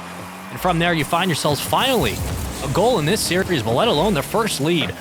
As T-VAR goes for the challenge off the kickoff, Nitrous will put it back in play into the blue half. Here comes Rapid, no boost, into the corner we go. Net is a bit open. Daunt will have to cut it down and give TRYOUT some time to get back in rotation. And this is maybe the more aggressive side of Schnauzenheiser we wanted to see in Game 1 that took a while to get going. You're definitely looking for that offense to really come together, and I think you're seeing that, especially through the midfield. Like I said earlier in Game 1, it felt a little disconnected, a little spread out from Schnauzenheiser. It felt like they're kind of flying by the seat of their pants, you know what I mean? They're just kind of throwing the ball down the field, hoping for the best, a lot of solo plays through the midfield. And while you're still seeing some of that, you're seeing a bit more control from Schnauzenheisers defensively to find possession and then methodically move downfield. And that's really where they found a lot more success. Pass was a little bit behind TRYOUT, so he's going to lead block up front and afford the chance for either a pull-up shot or just enough to get it back into the play. Nitrous will steal the boost. And Nitrous, a long rotation back into the goal line, a huge rotation to pick up a couple extra pads. Makes it easier to find this challenge. Into the corner, available, kicked back out, Nitrous in front, gets one bump that helps clear lane. Here comes Rapid, Nitrous up in the opposite corner, still causing problems, bumping defenders out of the play, and this is why the offense can stay up. And smart touch from T-VAR to get this one away, and this great work from Daunt as they lost Skills. I don't know what happened there. I think he might have just disconnected. He just disappeared in front of me. Uh-oh. Sometimes it happens. Sometimes it happens. Okay, he's back. Something happened there. But anyways, you could see some smart play coming out from T-VAR there. You saw the attack quickly come towards his side, and when he was able to kind of receive that pressure and then receive the ball, he took a touch to control it under him instead of just smacking it away. And that's what we were talking about earlier, is just smacking the ball away. It felt like Schnauzenheisers were always just trying to get it away from them, but instead was able to bring it down, and unfortunately the attack had to stop. We go back to kickoff, so nothing really changed. Skills joined back immediately, and we'll just start from a kickoff. It seems like they're a lot more keen on trying to keep it low to the ground and not so much on the boom ball that they had in Game 1. Skills does enough just to keep the play interesting. But as numbers fall back, the rotation begins. Skills can't meet it. He's touched by Daunt just to kill the counterattack. And finally, a chance here where it feels like it seems Schnauzenheiser have started to settle into their own a little bit more. And I think they're just finding more and more space and more control in the midfield. I think right now they're feeling some pressure from Flight. It's certainly been an even game, but here comes Nitrous, shot low, and a big save from T-VAR to put this one downfield. Here comes Skills again. And Schnauzenheiser's feeling that pressure, but again, the control, unfortunately taken away by Nitrous. Comes in front of the net, he almost put it away himself. Daunt can't find his way out of the corner, and Schnauzenheiser's trying to keep that possession. Good flip reset over one, and T-VAR still holding on to this. So he's looking to play it across, gets the bump, and gets some help from Daunt, but he can't get in time. Only sending one up at a time. They have numbers back defensively to keep that player isolated. A lot of space afforded to Schnauzenheiser on the counterattacks. It's a nice job by Flight to shut down what could have been a very dangerous transition up middle of the field. TRYOUT, very weak shot. Didn't really have the boost he wanted. Being up 0, still needs a couple. Nitrous start the counterattack, and the proceedings begin into the corner. 2 will stack skills in the midfield in case 1 jets out, but nothing doing as of now. Into dodge yet again, skills fighting for possession, but it's just back and forth over Daunt. I'm not sure Daunt saw that shot coming. Well, and ever since we got that reset, it's been all flight. And I mean, yeah. Daunt certainly saw it, but there was nothing he could do about that shot from Nitrous. It was an open net essentially with the power that he got behind it. There was no way for the defense to get there, but Flight, they've controlled that midfield, and there's been nothing for Schnauzenheisers since the reset, as they now give up the equalizer, and Flight battling back in game 2. Some good defense here from Schnauzenheiser in game 2. Just, again, an opportunity where they're getting out-pressured. Ball not exactly landing where they want it. Through the corner, slow catch, tough one at that. Well done by Nitrous just to keep the ball in front. As Rapid will get his first real chance, it seems like, in the second half of this game too. And we chip it back to the midfield, so a chance for both teams now to find some space to Daunt. The pass is there, Skills stabilizes and takes it away. Here comes Nitrous, and he did not have a ton of boost. Tivar saw it. Demos come out. Nitrous trying to get a poke on this one. He gets demoed as well. Daunt, this one gets by. And you really look towards Schnauzenheisers to convert when they have the chance. They've been backed up for the back half of this game. And another touch goes wide. Tivar just trying to keep it in play. Daunt, the last man back. Here comes Nitrous, and Rapid's going to chase him back as well, but the defense faster on the rotation. And the final seconds will tick down. Maybe a last chance for Skills. Here comes Rapid. He wants to pick it up, and it'll pop. Tivar looking for space, calling his own number here, trying to go up and over. Daunt will try and keep it in play as well, and it'll finally drop. Overtime in game 2. Been a difficult road for both these teams in this second game. And they have certainly shown their cards on the goal line both times, but spacing not necessarily afforded for Schnauzenheiser. They haven't had the infield passes we expected maybe this team to find at the midfield. TRYOUT doing a lot of heavy lifting on the rotations to find those bumps. And now a clear lane. Tivar going to catch it.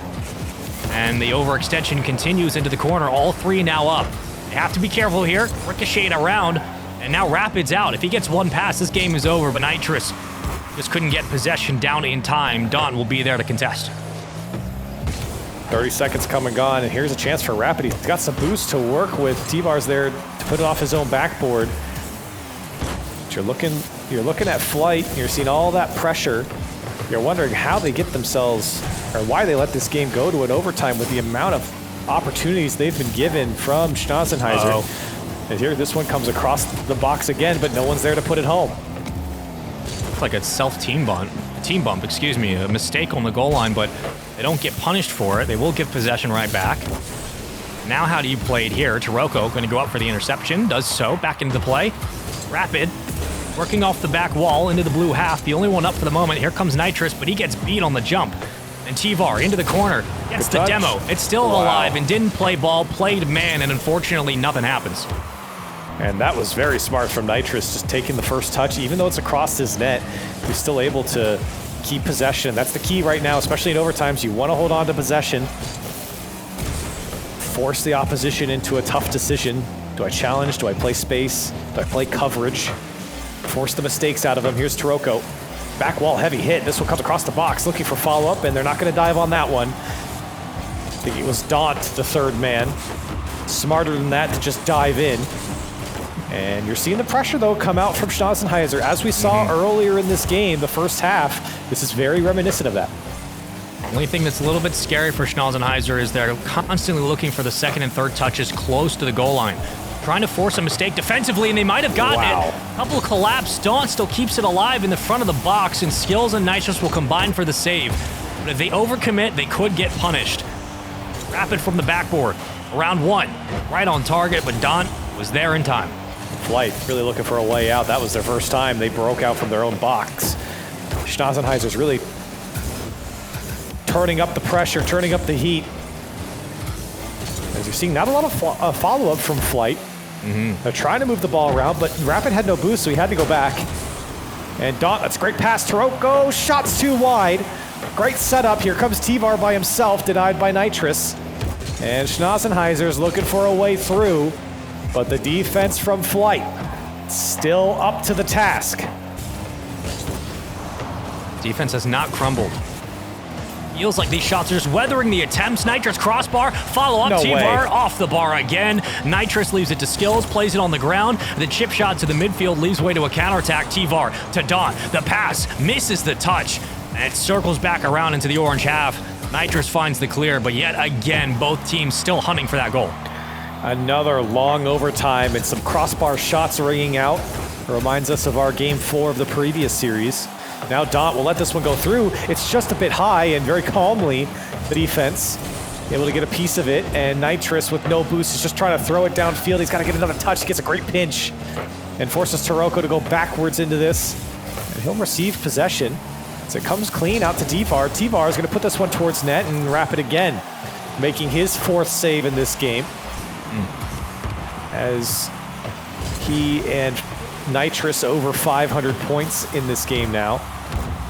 Dangerous ball across the net. That one off the crossbar again. Rapid making another goal line save.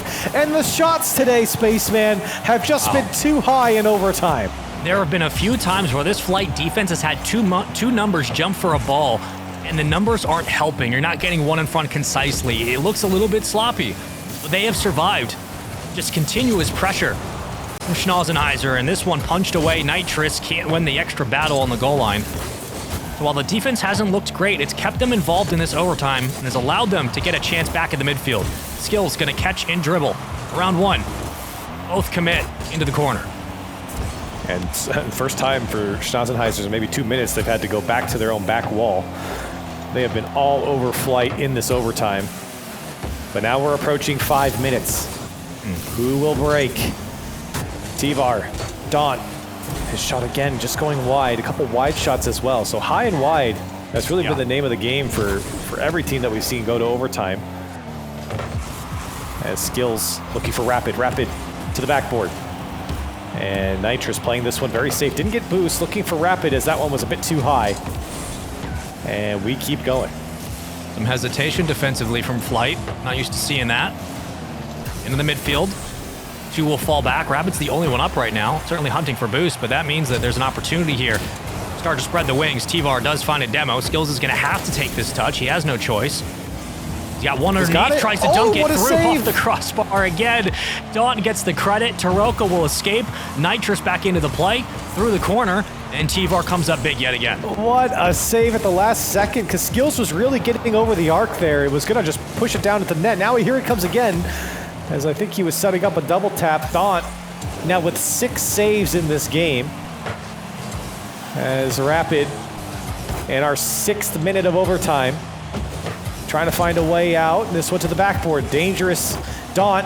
Wow, this shot denied by Nitrous. And every time it feels like it gets dicey. Flight have done a great job defensively to have a player in front of it.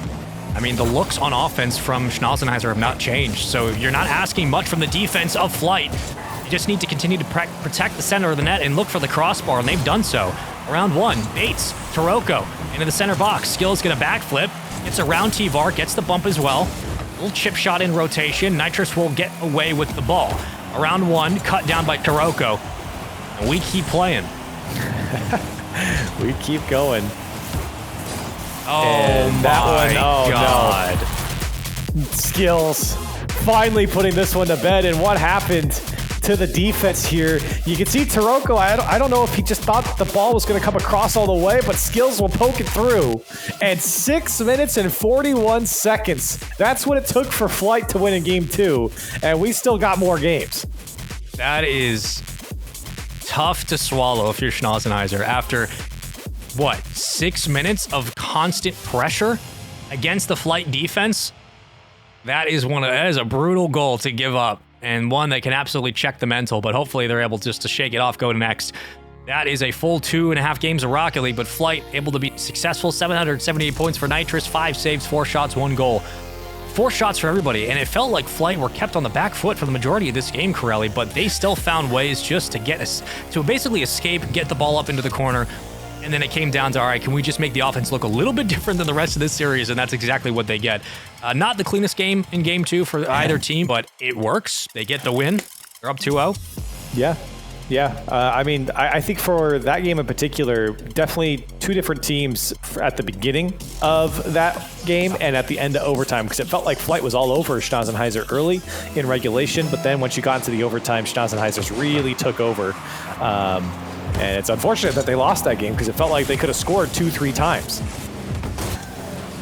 The amount of crossbar hits we've seen today, the open nets, hopefully it doesn't bite either team going into this one. A couple of demos that led way for the offensive Schnauzenheiser in game 2.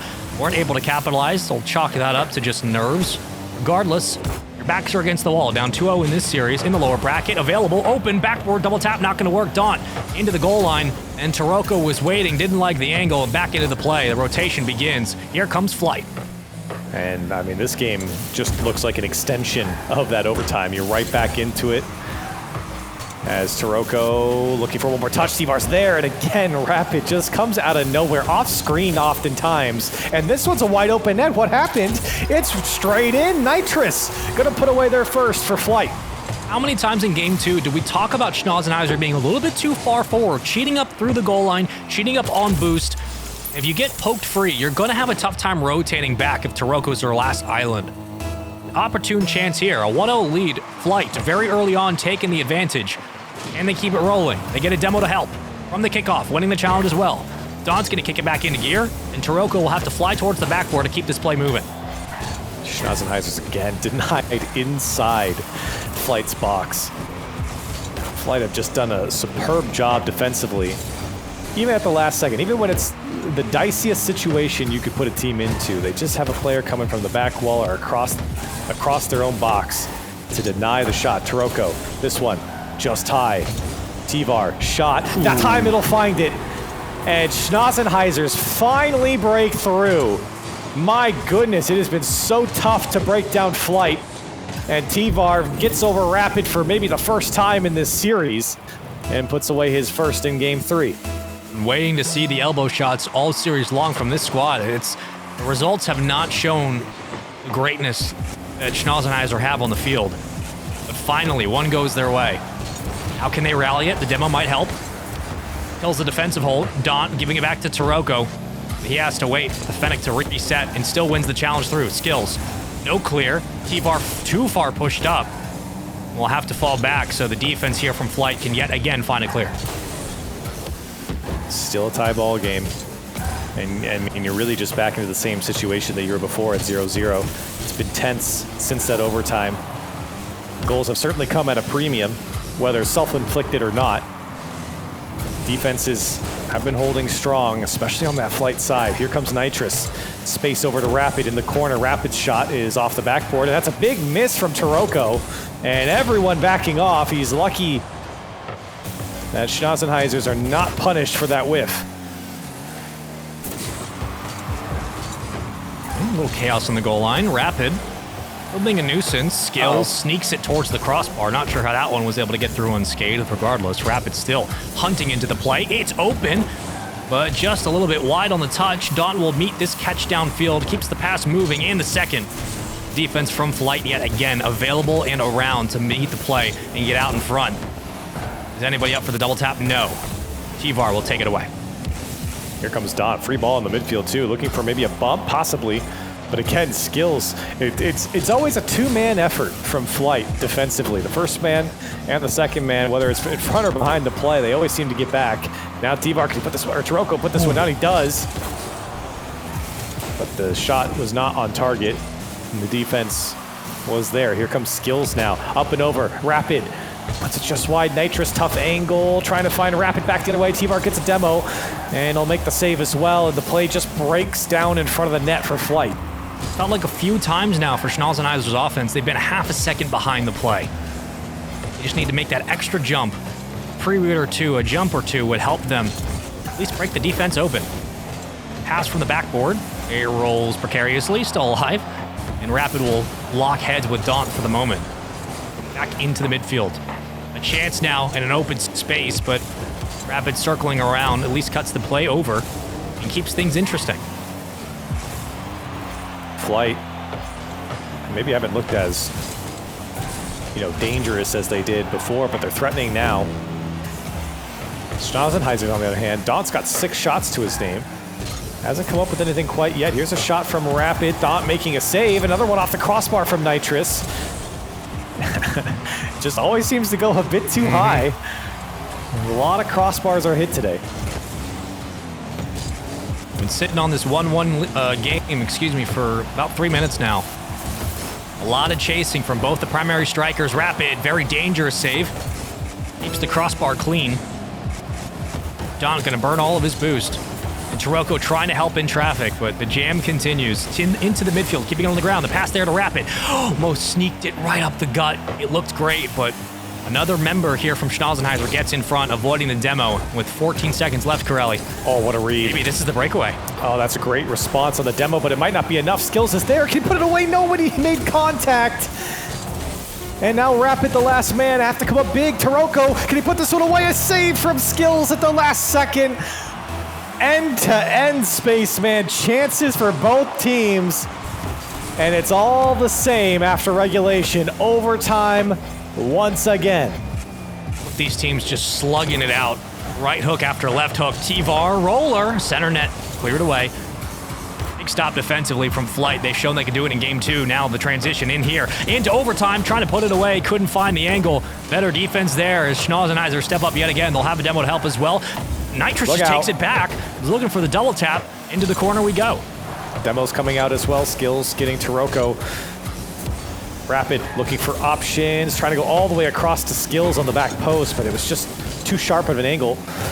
And now Rapid trying to get out of the way for Nitrous to go. Skills waiting all the way back, and Rapid again finds himself on the back wall and makes another save. Skills has a lot of boost now. A lot of space to work with on the rotation. Don flipping it to T-VAR. Gonna be taken away. Defense won't have to work too hard for this one. And Skills plays it laterally instead. Thought maybe they'll go right towards the backboard, but we kind of stall out at the midfield for both teams. And I'm not shocked. After the previous game, I expect going the distance once again. But can it be Schnauzenheisers to clutch up? T-VAR, did he clutch up? No, it was wide. Great second touch. And now this one pinching back, it's going to be wide. But I would expect, Spaceman, another multiple minute overtime with the way, even just the way this regulation has gone. But maybe Rapid could put that away. As he does, he gets a second touch. Makes me eat my own words. A minute 40 this time, and it's just a double tap to put it home. He got 2 in front of him, but there's nothing they can do. Oh, got to clean up the back line, got to worry about the double commits, but that's a better play from Rapid, and what was a game and a series full of overtimes and close calls on the goal line ends in a pretty stylistic fashion. Regardless, Flight will take it 3-0. They had to work for that 3-0. This was not a series that is in any way, shape, or form represented by the stat card, because my goodness, was this just a slugfest throughout. And there's just so many chances that were left on the table too that we shouldn't have seen the amount of stats that we've gotten, because the game should have been over, whether it was regulation or early on the overtime. It's great to see Rapid really clutch up and put away a high quality chance. I mean, T-VAR had a bit of a half chance there just a moment ago, but Flight, I mentioned it earlier, I think Aris's team are just that type of team, not really a reflection on Flight. Flight, certainly the better team here against Schnauzenheisers. They knock them out of the tournament. Well, that means Flight will move on to play not a tryout. Not a tryout, of course, Reddles and company, who just took down Sukhpartik 3-1 in the lower bracket quarterfinals. So they'll be playing in the lower semis. For us, however, on the mainstream, we will be waiting to see the upper bracket finals of Aris' team versus Heybro. A really interesting matchup, of course, we'll jump into. But closing thoughts on this series. There were opportunities there for TRYOUT and company, for Schnauzenheiser. They looked promising in moments, but not necessarily the performance today across the board for all three that I expected to see from this team, Corelli. They looked very, very shaky at times on defense. So many times the backline was wide open, and there were just chances on offense, both open nets and otherwise, that they didn't seem like they were able to find exactly what they wanted in their game plan. Yeah, the last thing I'll say on it is I think a 3-0 makes it look a lot worse than it was for Schnauzenheisers. True. I think they just couldn't get a full 5 minutes of regulation, at least, because we had a lot of overtimes, but a full 5 minutes of regulation of like a high quality, high execution gameplay, and that was the big difference, I think. Yeah, it's going to be the one that really sends you forward or not in these kinds of tournaments. But so far, Flight answered the call, and they do so pretty well. We'll see if they can continue the run moving forward. But coming up next is the upper bracket finals. You don't want to miss it. We got Aris' team versus Hey Bro, something we all wanted to see. And we'll see you after the break in just a moment.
from side to side.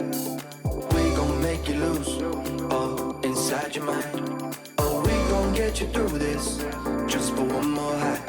So baby, let's orbit tonight. We gon' make you move from side to side. We gon' make you lose all inside your mind. Oh, we gon' get you through this just for one more. So baby, let's orbit tonight. Let me get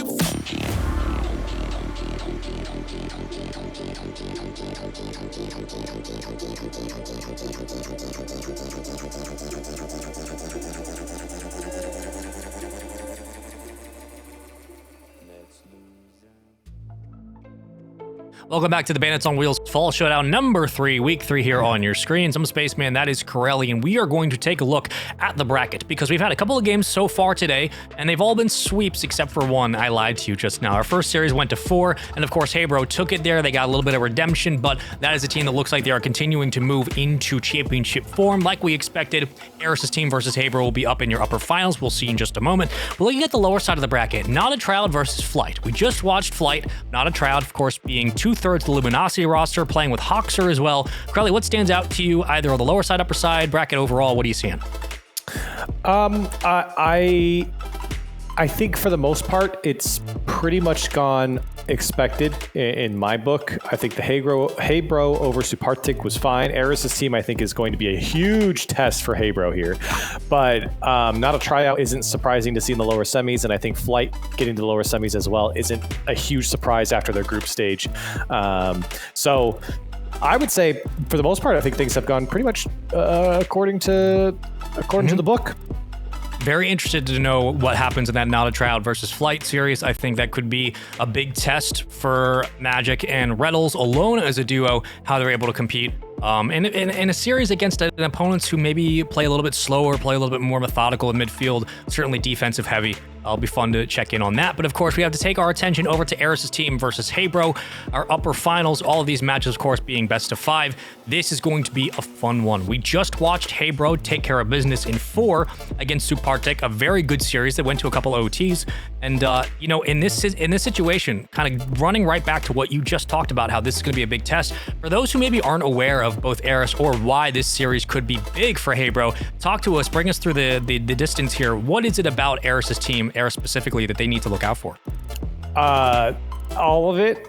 That's good. is probably a good place to start. I mean, you have Noly, who obviously massive experience, but also just I think when you combined him with Aris, who is reportedly one of the best bubble players right now. He's getting a lot of tryouts, play with a lot of great players in this offseason. And then you combine that with Evo, who's gone to LAN. He's had some success in North American regionals. I mean, the star power on this team rivals not a tryouts when it comes to just player by player, pound for pound. And I think also you compound that with now the results that we're seeing from Aris' team against Flight, for example, where they just crushed them. That's where I think Haybro, this could be one of the biggest tests I think Haybro has had in all the competitions that they've had here on Bandit on Wheels. That's right. And again, for those of you who are aware of Haybro's results so far, they went to the grand finals, won it in week 1, went back and lost in week 2. They have been on a roll. They've only dropped 1 game so far in this entire tournament. They're currently sitting at 9-1 overall map wise. So they've had a hell of a run. Now they're going to run into maybe their toughest opponent yet so far. This is going to be a very, very tough opportunity for them to prove that, again, for the 3rd week, that regardless of what the matchup they get is, this is a team that's the real deal. Aris' team was in Group D. They finished 2-0 at the top of their group at a 6-3 overall. And this is a player and a team that a lot of us have our eyes on because of not only just Aris, Evo still on Dig, but Noly is one of the big talks of the town during the offseason. Corelli, we've all wondered where exactly he's going to go. He just went and played with Carmine for a bit. They won that tournament over in France. So there's a lot of discussion about where's Noly going to go? Where's he going to find himself with what kind of roster? Are younger players, older players? This is as much about Aris as it is about Noly's offseason that has been spectacular so far. Yeah, when you talk about the offseason, I think especially after that French LAN, everyone's like, oh my gosh, I can't believe Noly isn't on a team. I can't believe no one's picked him up. I can't believe this, that, and the other. And I agree. And he's certainly playing extremely well. The team that he has here today is, I think, maybe different than the team he had in France, respectfully. But I think that for Noly, maybe this is a player on this combination of this team is a team or a player that might join him in the next season. Who knows? If he's going to build from the ground up, he would certainly have his pick when it comes to, I would say, a lot of the bubble players here in North America if you were wanting to do that. But a community tournament like this is a huge opportunity to prove yourself, and certainly against a team like Haybro, who has been kind of one of the top dog, if not the top dogs, in these types of tournaments. Right. Yeah, this has been the #1 team. We saw them in back-to-back weeks make the run. A lot of us had questions after week 1 of like, okay, the fans got what they wanted to see. We wanted to see Wahvey succeed, and we got the chance to interview him. He was saying, look, we're just happy to be here competing, and we want to prove that we're the real deal. Week 2 was a big test. We wanted to see if they could compete against different amalgamations of rosters, different looks. They did exactly that. Though they fell short, they're on the same roll here in this week #3. They continue to move into the upper finals in back-to-back-to-back tournaments, just one series away from a grand finals appearance yet again. But for Aris' team, Aris, of course, was teaming, I believe, with Garrett last time, and we were wondering, all right, like, what is this potential NRG roster going to look like? Now it's up to Aris to show that on a different squad with Noly and Evo, he can continue to have the same results. And this is just maybe one of the bigger stories in the offseason, with Wahvey, of course, being a big name, Aris as well. I'm excited to see this series go the distance, so you guys know what that means. Time for our predictions. Get them in the chat. #ARIS, #hey. And so far, Aris has the fans out. They are just crushing this one. 25. Ooh. Oh, I'm surprised. I'm looking at chat and I'm seeing more hay than Aris. It might be. Start voting. It might be. Use your votes. I think it might be flipped. Pokemon, go to the poll. I'm seeing like 5. All right, thanks, Hillary. That's a lot of hay in the chat I'm seeing here. I don't know how that's not. There we go. There we go. Well, I think it's going to be very close. I'm surprised that it's even. Hey Bro is even below what it is now, but I think there's a lot of Hey Bro fans. If you've been following these tournament series, then you know the beloved Hey Bro squad.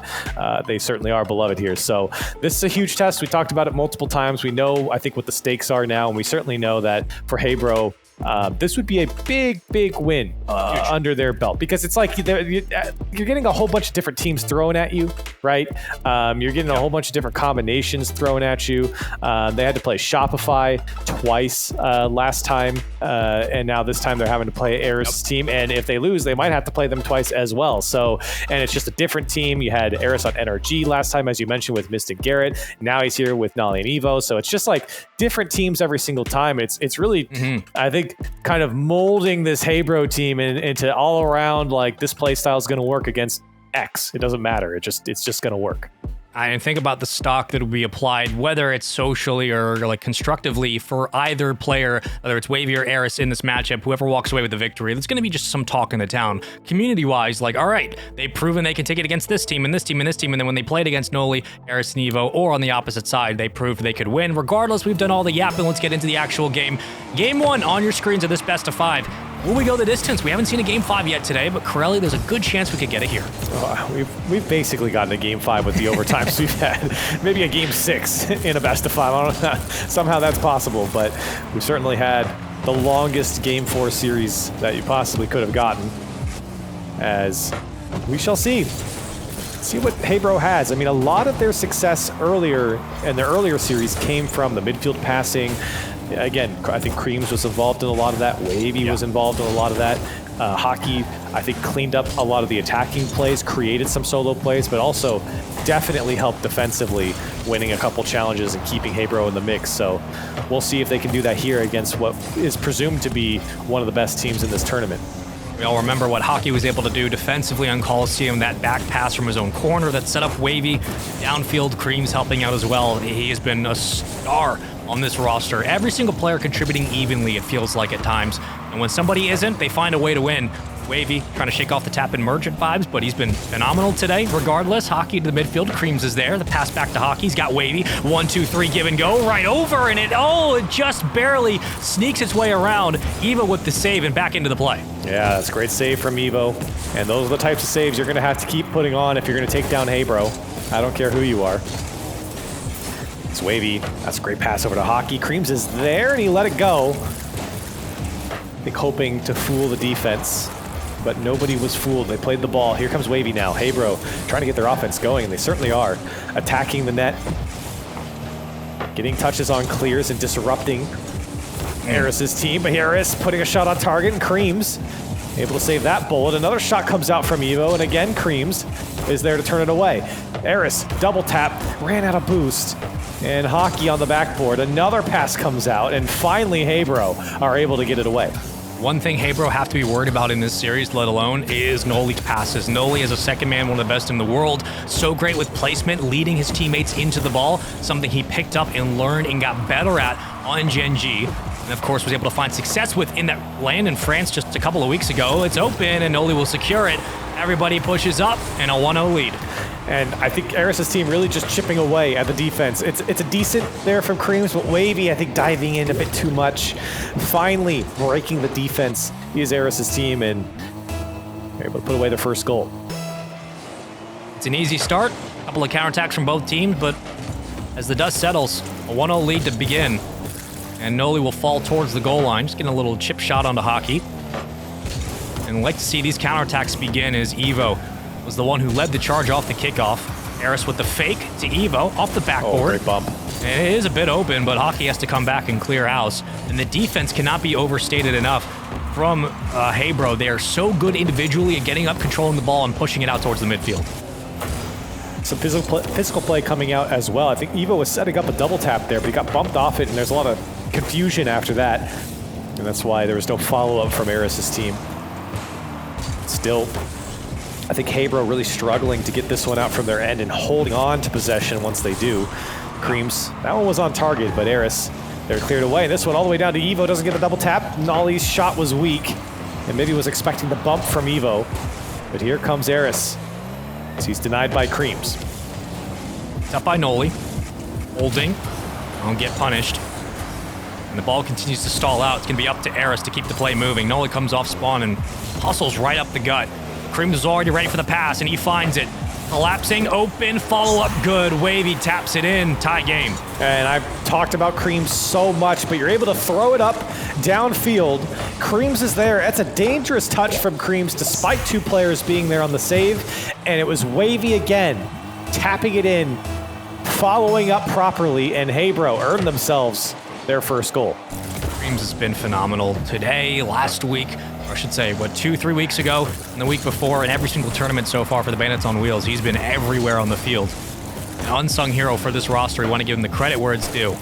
As Aris throws it back into the blue half, and Creams will try to do his best to extend the play. Beats Evo around the jump, and wins it through the corner. Alive for Hockey, but Aris will take it back. Good patience there from Hockey, not diving in. As third man especially, if you're coming off the back, or if an attacker's coming off the back wall, they're going to try and bait you in, especially with the flip reset, and Hockey just never moved up.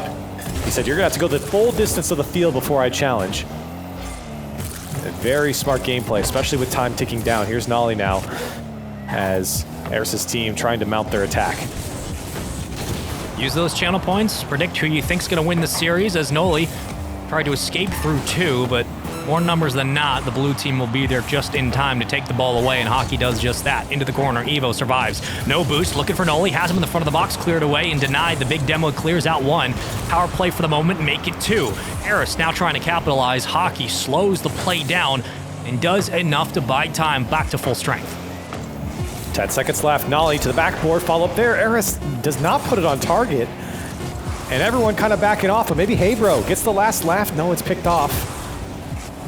As Wahvey, I think, just wants to get this one down, and it will pinched away. Overtime in game one. Today's been a day of overtimes. If you're joining us for the first time here Sunday, you missed two series. Had quite a few long games, but it's been a fun one. Evo almost got lucky. Trying to pick the pocket in the back line. Wahvey the only one up. Working in tandem with Noly, gets one bump. And it looks like the dust will settle in the orange half. Yeah, the attack kind of fizzling out. Creams was trying to get involved, but Wahvey kind of forcing it himself. Still a chance here for Creams. He blasted to the ceiling and actually got over. It's going in for Creams. What happened? He didn't touch it. I think he just got over. Let's take a look at the replay. Creams just boots it downfield. Evo, nowhere close. All right, that's your game one. And that's a read, I mean, Evo's got to have. You've seen that one too many times. It was a little tough to read from his POV. I watched it in the replay. It was a little tough because it's tough to see when it hits that ceiling. And it came off a bit flatter than I think he expected, and that's why he was so low. But a gift for Hebro nonetheless. Creams rewarded for just blasting it downfield, and game one going over to Hebro. I mean, that is a game what feels like should be a series that's going to go the distance every single game. Both teams having excellent opportunities. Again, the second man's really stepping up here. Creams and Noly both facilitating for most of the game, each having a goal to their name as well. 2 shots for Noly, 1 goal apiece. Creams, 1 goal and 4 shots. So it really has been a battle of the midfielders. And so far, they have answered the call 2-1. Not bad at all into game 2. We're about to get going. Corelli, I mean, that felt kind of like a classic game 1 between 2 really high-powered teams. I'm expecting the series to continue. Yeah, I mean, I don't see why it would change in the fashion that we saw in game 1. I think Hebro certainly were able to take advantage of some smaller things in game 1. You talk about their first goal where it was just a hard shot, and then Wahvey was there to kind of clean things up after a poor clear. But I do think that the attack from Aris's team was a little bit more organized, but that doesn't mean it was better, right? It doesn't mean it was better. Right. They weren't able to convert as much as I would have liked. You got a second chance now in game 2. Series lead 1-0 to Hebro. It'll start off with Wahvey, but Creams was the standout in game 1. And Noly just kind of throws it into the goal line. Does enough to allow Aris to overextend a bit. Evo will get the call, picking his own number. And dangerous at the midfield, it's been all of Noly, Evo, and Aris pushed up for the moment. Noly trying to fight his way through, I think backflipping there. Now Wahvey, low boost. Well, he's beat by Evo, and it's up to Hockey trying to take a stabilizing touch, but it comes back out to Aris. Follow-up was there. Now Evo trying to keep it in the mix. Evo back across, and that one's a bit high. If it was on the ground, Noly was there. He keeps that one low. Noly could have got a piece of it, but now Noly getting a piece of the defense. And the first minute has just been Aris's team just trying to set each other up across the box on Hebro's side. Creams was able to clear the left side of the field quite nicely, actually. This has afforded them the space now to collapse the numbers. Wahvey looking for the pass. He finds it. Evo didn't get up in time. Noly keeps the play alive. It's kind of dangerous here.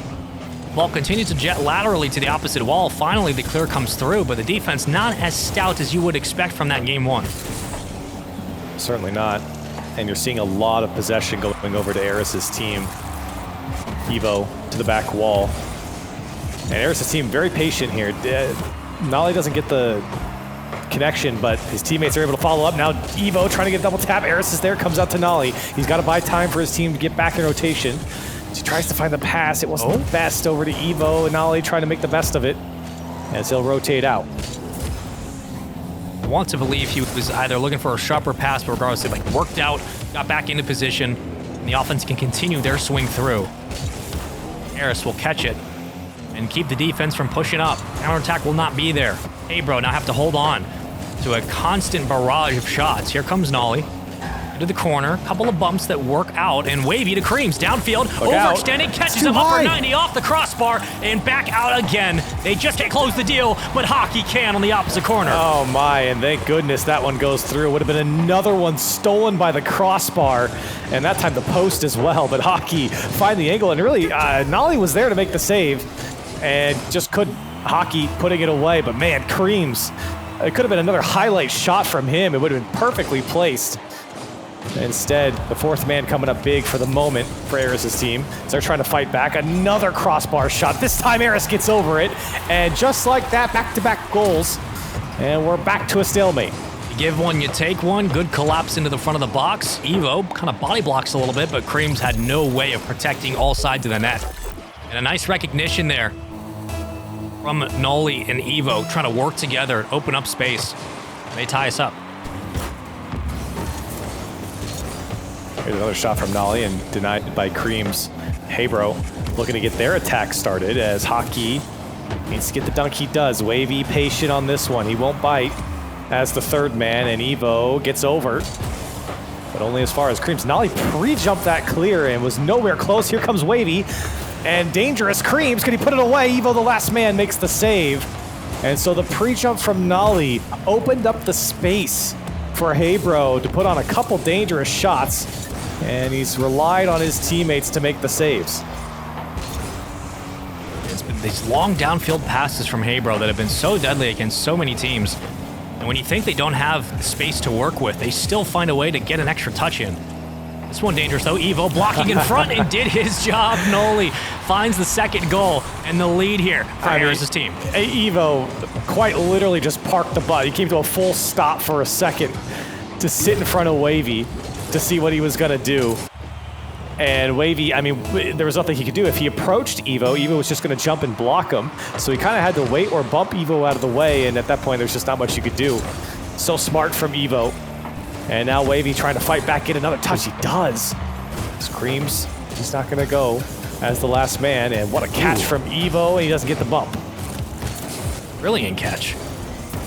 Might spell enough to get the team out. Aris, the pass. Oh my goodness, almost worked out. We've already seen one pull shot today. Aris will back it up. Hockey fighting for possession on the sidewall, and the clear will come out up to Creams. Minute to play. Hockey on the right wing, getting boost, but cut down in rotation, denied quickly, and punched into the blue half. Hockey has some time to bring this one down, but he doesn't do it properly. This one off the back wall. Evo's there, puts it away. And look how fast Aris' team are able to punish the mistouch from Hockey. The second it happened, Noly jumped on top of it, and Evo was there. That's why you have Noly on your team. That's why you want him in that second spot to pick up the scraps on the backboard, collect those rebounds, and give you a chance to strike yet again. 3-1. It looked like a promising opportunity here for Hebro to get back in this game. Quickly dissolves into another lead and a building at that. Not a sentence, but we'll roll with it. Noly from the midfield, catching. Uses the reset into no man's land, but that's okay, just killing time. Yeah, or not a lot of time, I should say, and plenty cushion for Aris' team. Hebro might just drop their second game in this tournament so far. Creams trying to get one back. Hockey, that one's gonna slide in, and there's plenty of time on the clock. Hebro, they have a couple of kickoffs up their sleeves. I would presume something would come out here to try and salvage game 2. What are you expecting? I think it might be a fake to the right corner, or through the midfield, right through the mid, I don't know. No, it'd be a force, and it didn't work. You got 10 seconds. And Wahvey's there to collect. Got a bit of boost, not much. Noly with the cut down. And cleared off the play. It's going to be tough. Got to go length of the field here. 2 are up. And Noly knows very well what this can do. Aris going to put this game away for the double tap, and Creams will catch into the corner. He's got a little boost as well. Hockey gonna have to keep this one up. He's got options to his left. This one's still popped up, but Creams is low boost. Just trying to keep it up, and this is where it gets dangerous if you're Hebro to try and keep this one alive. I don't know why Aris' team is pushing so hard on this. Noly across the box, and it will finally drop down. Aris' team gonna get one on the board here against Hebro. A little bit scary when everybody's up on the ball. You're like, all right, do we need to commit all the numbers to this? It works out. Evo, 614 points, 3 saves, 4 shots.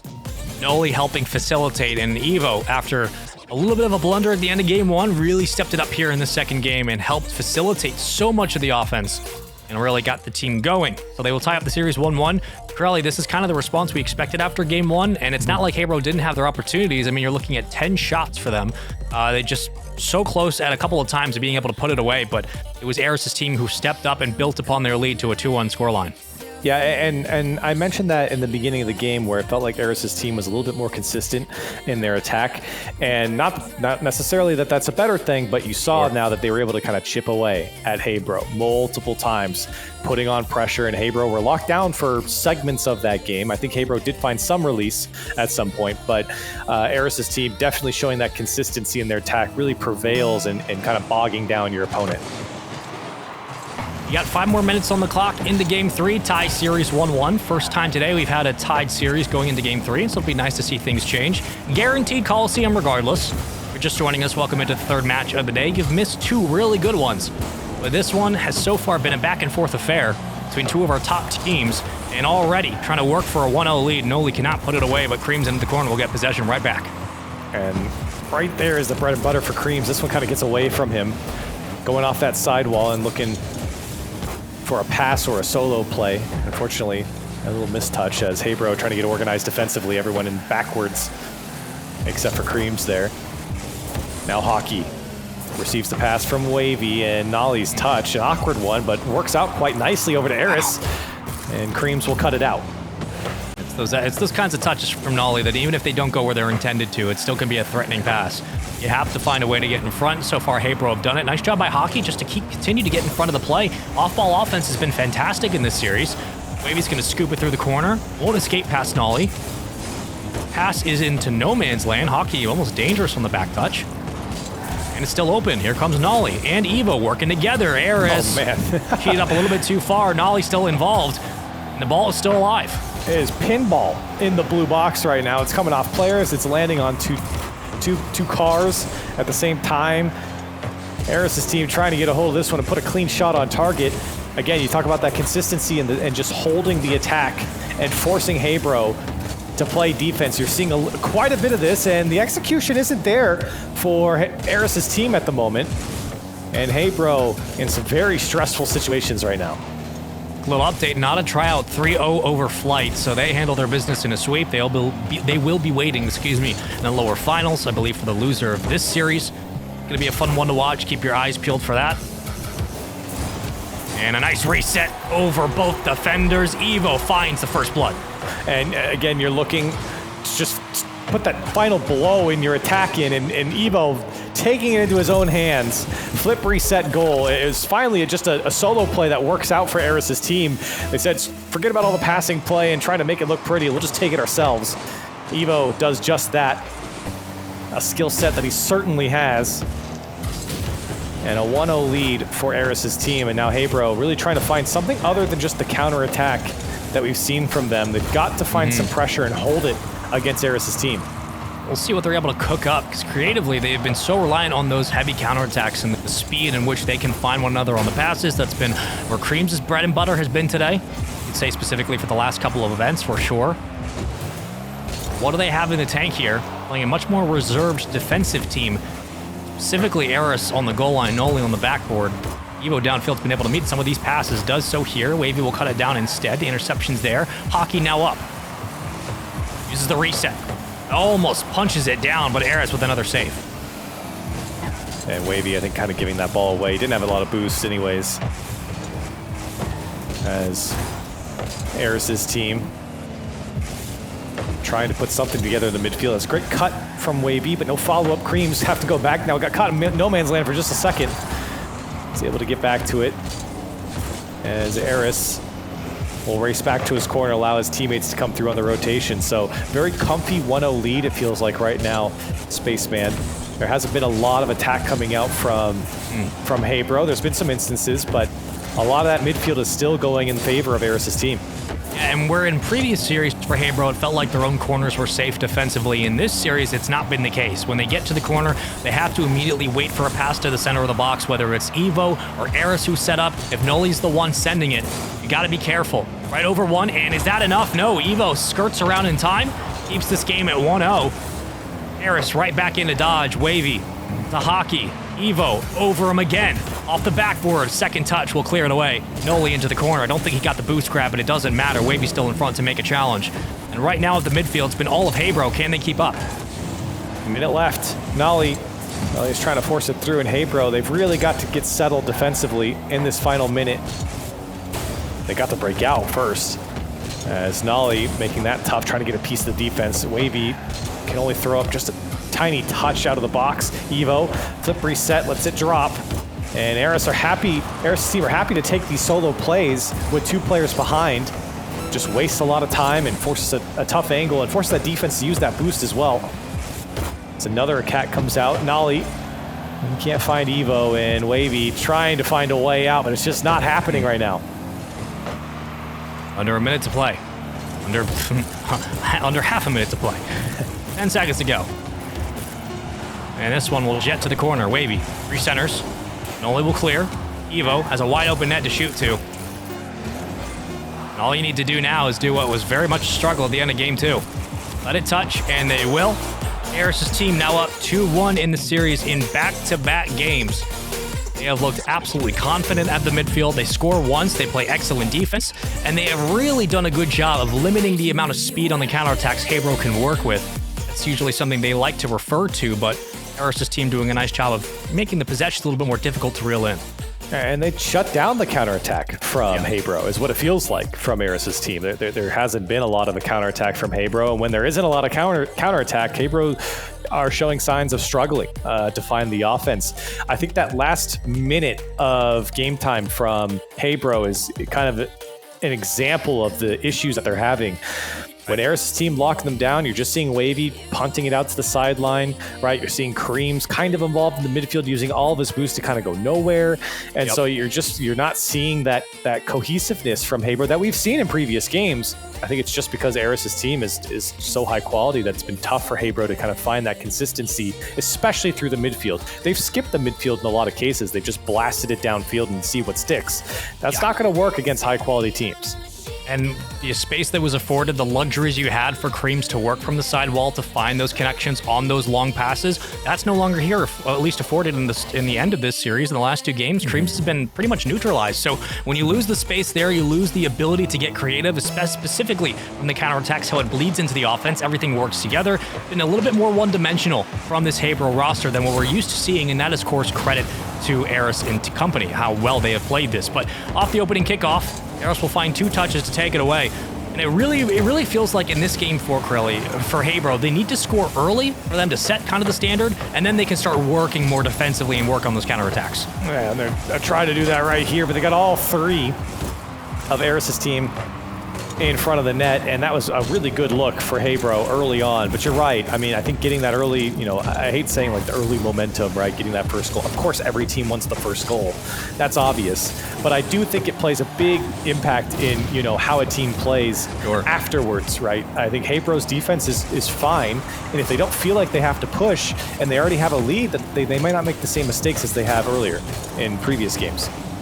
Almost dangerous already into the blue half. Aris not leaving off of the play, even with nothing to give, still finds a bump, but we won't see the overcommit from the likes of Noly or Evo together. Breakaway chance, got Hockey in front. The pass, the shot, the demo, it's good. They score first, and the momentum swings back to Haybro.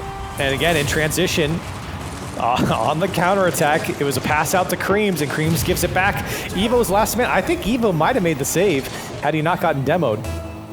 And Hockey will put away his first 1-for-1 here for Haybro. In the first minute, come and gone. Haybro in the driver's seat. Use your predictions now. Get those channel points available in chat. We have a poll up. Are we going to Game 5? That's the question. Get involved. Let us know your thoughts, because already it looks like Haybro are responding quite nicely to the pressure. A cut down from Evo leaves way to more opportunities here for the boys in blue to move up to the other side of the field. Creams escaping into the goal line, finds a chip on an Noly, but not enough to clear off the play.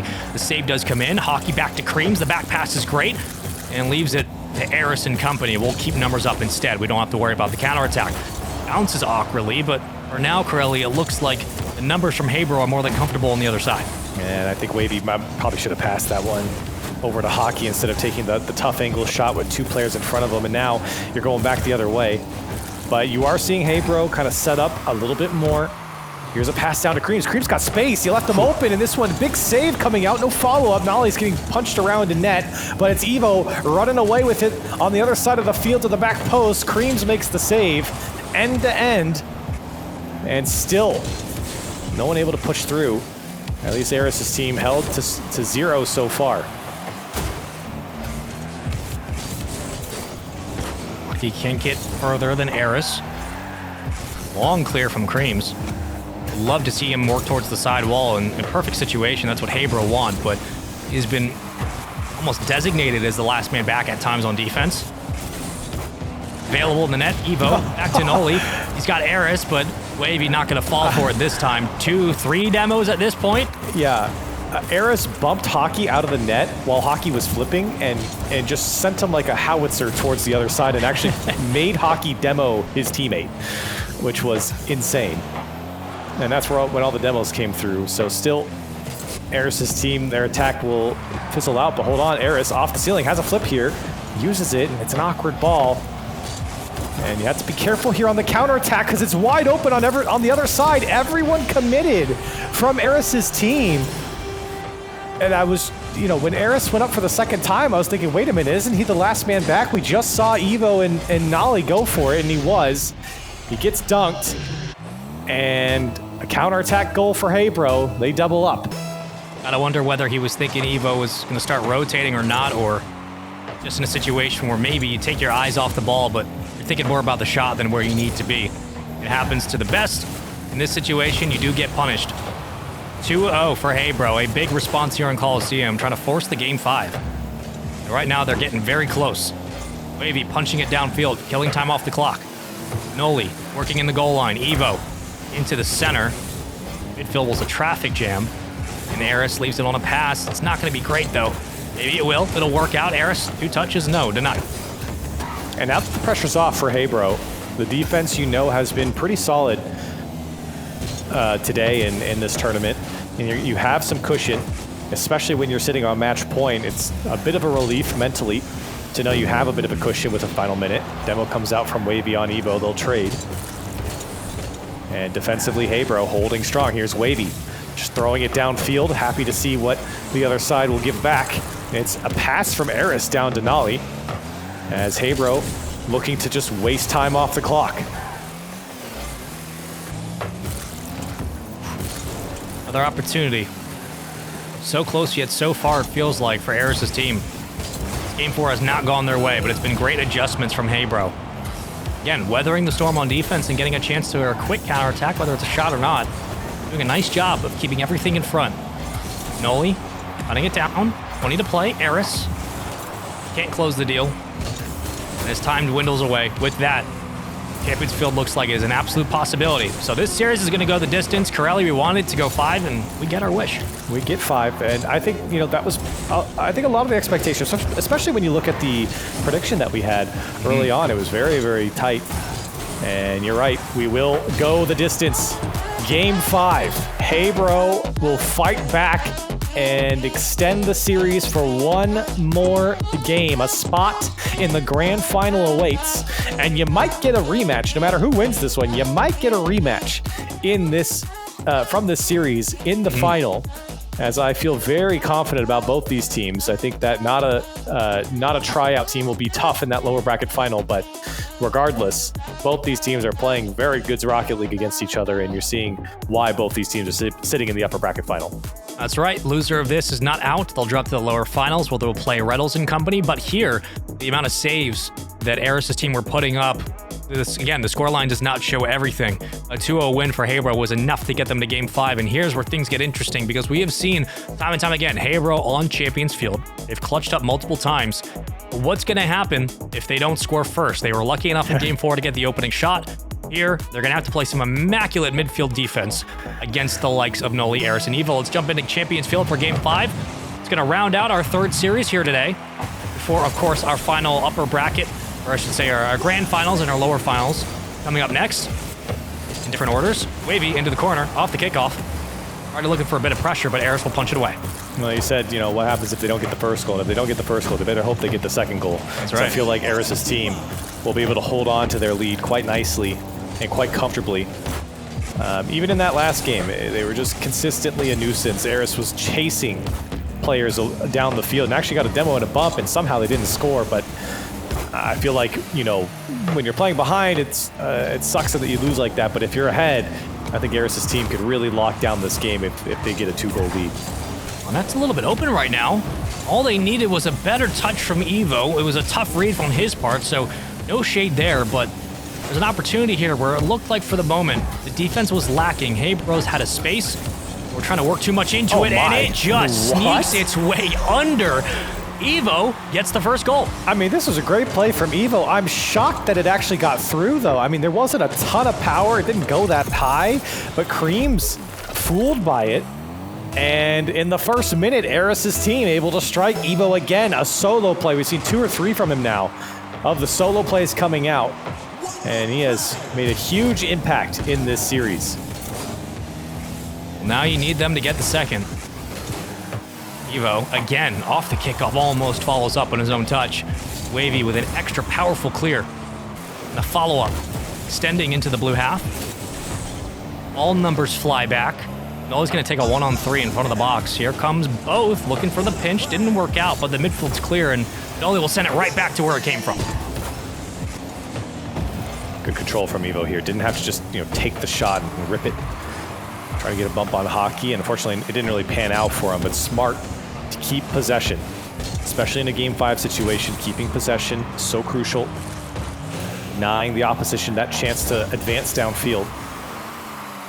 Now Wahvey, oh my gosh, he's gonna do it again. In front of the net and no one's home. Where did Aris' team's defense go? It got over Noly, but there was just nobody back. And Wahvey, for whatever reason, is sitting in the box, and he lets it go off the top of his head. You gotta get him a title or something. He's, throws a merchant upfield. Happens again. A little bit too confident from Aris' team. And they get punished on the other side. So, all right. I mean, both teams have questionable goals. We're back to square one in a half of a game of Rocket League to play. See who comes out on top, but with a tie game to go, gonna be up to Hockey. Escape over one, we'll do so. Working underneath, got Wahvey, got Creams, back into the box. Hockey still in the goal line. Wahvey gives it to Noly. Noly doesn't get the touch, and it's sent right back for Hockey to corral. And again, very, very aggressive positioning from everyone on Aris' team, and, well, it'll pay off. Noly took the other side corner. Aris is working the left corner, and he'll just dunk through Wahvey all by himself in the end. And Aris' team, well, it's named after Aris for a reason, as he gets the job done. And they got the midfield control now as well. Evo and Noly working together. Aris was in rotation. He'll get the call now. Second man up. Noly looking for Evo. We'll find him. Available on the side wall. Wahvey's going to call his own number to go for the play. Misses one. Evo, the second touch. And right now, if you are Hebro, you have to be worried about that defense. Just trying to get back out with possession is so important. The net's wide open. And yet again, a demo from Hockey clears house. And we got a tie game. Yeah, we saw this in the previous competition as well, but Hockey opening up the net is an all too familiar sight for Wahvey as he puts another one away. 2 for 2. 2 shots, 2 goals, and we're all tied up. Those demos really start to affect things. We haven't seen a lot of effective demos today. We've seen a couple in a few games back and back and back, but it just hasn't really contributed to a lot of goals. Finally, one does. Creams on the handoff. Slowing it to the corner. And getting a bit dicey right now, but both teams are trying to get back to midfield. And Noly, I don't know how he came up with that after all that confusion in the net. Aris' team pushing. Evo has support to his left, takes it to his right instead. Goes high, comes dangerously in front of the net. But I don't think Noly could read it fast enough. Noly now will do it himself. Looking for a bump, finds no follow-up. Aris' team very conservative here, not diving in after being so aggressive. Another touch from Evo to the backboard. But Noly was sitting deep. Now the pass over to Aris. He gets punched out of the way by Hockey, who's been playing a very physical game for Hebro. Still in possession of Aris' team. Wahvey gets bumped on the back wall. Noly's there, and Wahvey coming up with a save either way. Still on the attack is Aris' team as this one comes out to Aris. And Hockey actually does well to find the backboard. Wahvey was there as well, but couldn't put it away. Orange team not going to make the same mistake twice. They're not going to get caught out of position. Let Aris do what he wants. Tracking 2 at a time. Noly, the takeaway, but midfield continues to be there in the boost game for Creams and Hockey. They've done such a great job of taking away the resources. Aris just has to dive in front. This bounce actually helps. Noly circling around. You got Evo in the wing. Evo, 2 touches, leaves it. And it's just a bit out of reach for Noly. He'll fall back. The defense has to reset. And you're finding really deep rotations from Aris' team now. You're noticing less and less follow-up, especially aggressive follow-up. But here's Aris. Can he push it through? Wahvey diving across and having to go again. Final couple seconds. That's a great pinch. And Wahvey's got boost. Can Wahvey be the hero? Wahvey, a shot, and it's denied by Aris. A last-second attempt. And Wahvey, maybe off the kickoff. Can't find it either. Need to be the merchant at the end of regulation, at the start of OT. It looked close. Noly wins 2 touches. Here comes Aris, clears out the post, and it was so close, but they can't finish the deal. And the overtime continues on. Now up to Creams on the extension on the opposite side. Transition from the offense is great. They deny the pinch, and back to Aris. Oh, it's just Hockey. Aris trying to put this one away, and it's a save from Wahvey on the goal line. I thought it was in. but somehow Wahvey comes up big, and we keep going. Huge defensive stops. This one screams into Wahvey's possession. Is he going to be the hero, the MVP of this team? Creams and Hockey have been phenomenal all day long. Maybe he comes up to the ones main. Evo through the corner, the pass. Double commits, clear it away. Noly's got Aris still. And that one will just ricochet around. The defense should be able to hold. Still awkward. Demo comes down, awkward ball, and they're lucky that Evo didn't come up with it. Hockey on the save. Still dangerous. It feels like Aris' team inching closer and closer here with how much pressure they're putting on Heybro. Noly down to Aris, and it's directly shot at Hockey, who read it perfectly. And he'll just throw it away to buy some time and give a reprieve to his defense. That read is absurd. But it's still back into the box. Evo has to come out of goal line and make the play. Aris circles in. Just Hockey again. It's just one-on-one challenges, this man-to-man that continues to be the success for Aris on defense. It's not a great clear. Preems can play with this one. He's got Noly to beat. Still alive into the corner. Somehow, some way, Evo's able to escape. And Evo, he's been very good on the ball individually. As he's called off, it's Aris this time. Aris, what do you got? It's put down. And it's Creams on the save, but still Aris trying to fight for space on the goal line. This one dangerously pinches across, but no one can get there in time. Wahvey, again, just trying to relieve some pressure, but now Aris slicing and dicing through one. As Hockey working himself back defensively. I mean, Aris' team not even allowing Heybro to have a second on the ball. I mean, they are so aggressive, even on the baseline of Heybro's side. It's still Aris' team attacking it. Want to make sure they keep numbers back. You got Noly with full boost here. Evo's the only one back. He's going to get the call. Noly's going to rotate into the box. Nicely done. Aris should now have a chance. So they're keeping their back line clear. Fixing the mistake at the start of this game. Oh, what a Noly, pass. the touch, Not crossbar, the crossbar down. Evo now up to the backboard, still alive, and Wahvey comes out to make the save. Oh, man, not the crossbar again, man. What a pass. And well struck from Noly, but again, it was too high. How many times have we said that today? This could be over. It should be over. A lot of games that could have been over today if the crossbar wasn't in the way. Noly from the midfield, extra touch. Just gives the shot enough power to buy time. Power play now dissolved, back to full strength. Noly still going, winning another. Nobody following up. Aris is late to the play. Plays it sharply instead off the ground. And that pinch doesn't help. A chance now for the boys in blue to move up. Evo looking for a way out and a good dunk. Aris is there, but it's weakly put towards the net, and Heybro have to be careful. They can't get locked in like they have before. Great pass over to Evo. Evo shot! That's gonna do it! Finally under the crossbar, and Aris' team knock out Heybro. They move on to the finals. That's a bullet. A pass from Noly. Keep your eye on the second man. The midfield's so important. That's why he's one of the best free agents on the market. And Evo with an absolute dart. Shut down the Heybro run in the upper bracket. Aris' team will move on to the grand finals. Noly was pivotal in that OT, but Evo stepped up after the mistake in game 1. 4 saves, 7 shots, 2 goals, 800 and plus points. This team looks good. They just needed to weather the storm and get an opportunity to show what they can do, and they've done it. And they have knocked down Heybro. And Heybro will now have to go through the lower bracket, which I believe they haven't had to do before. They won the first showdown, and they went through the upper bracket as well. They actually played Noly's Minions in the first showdown.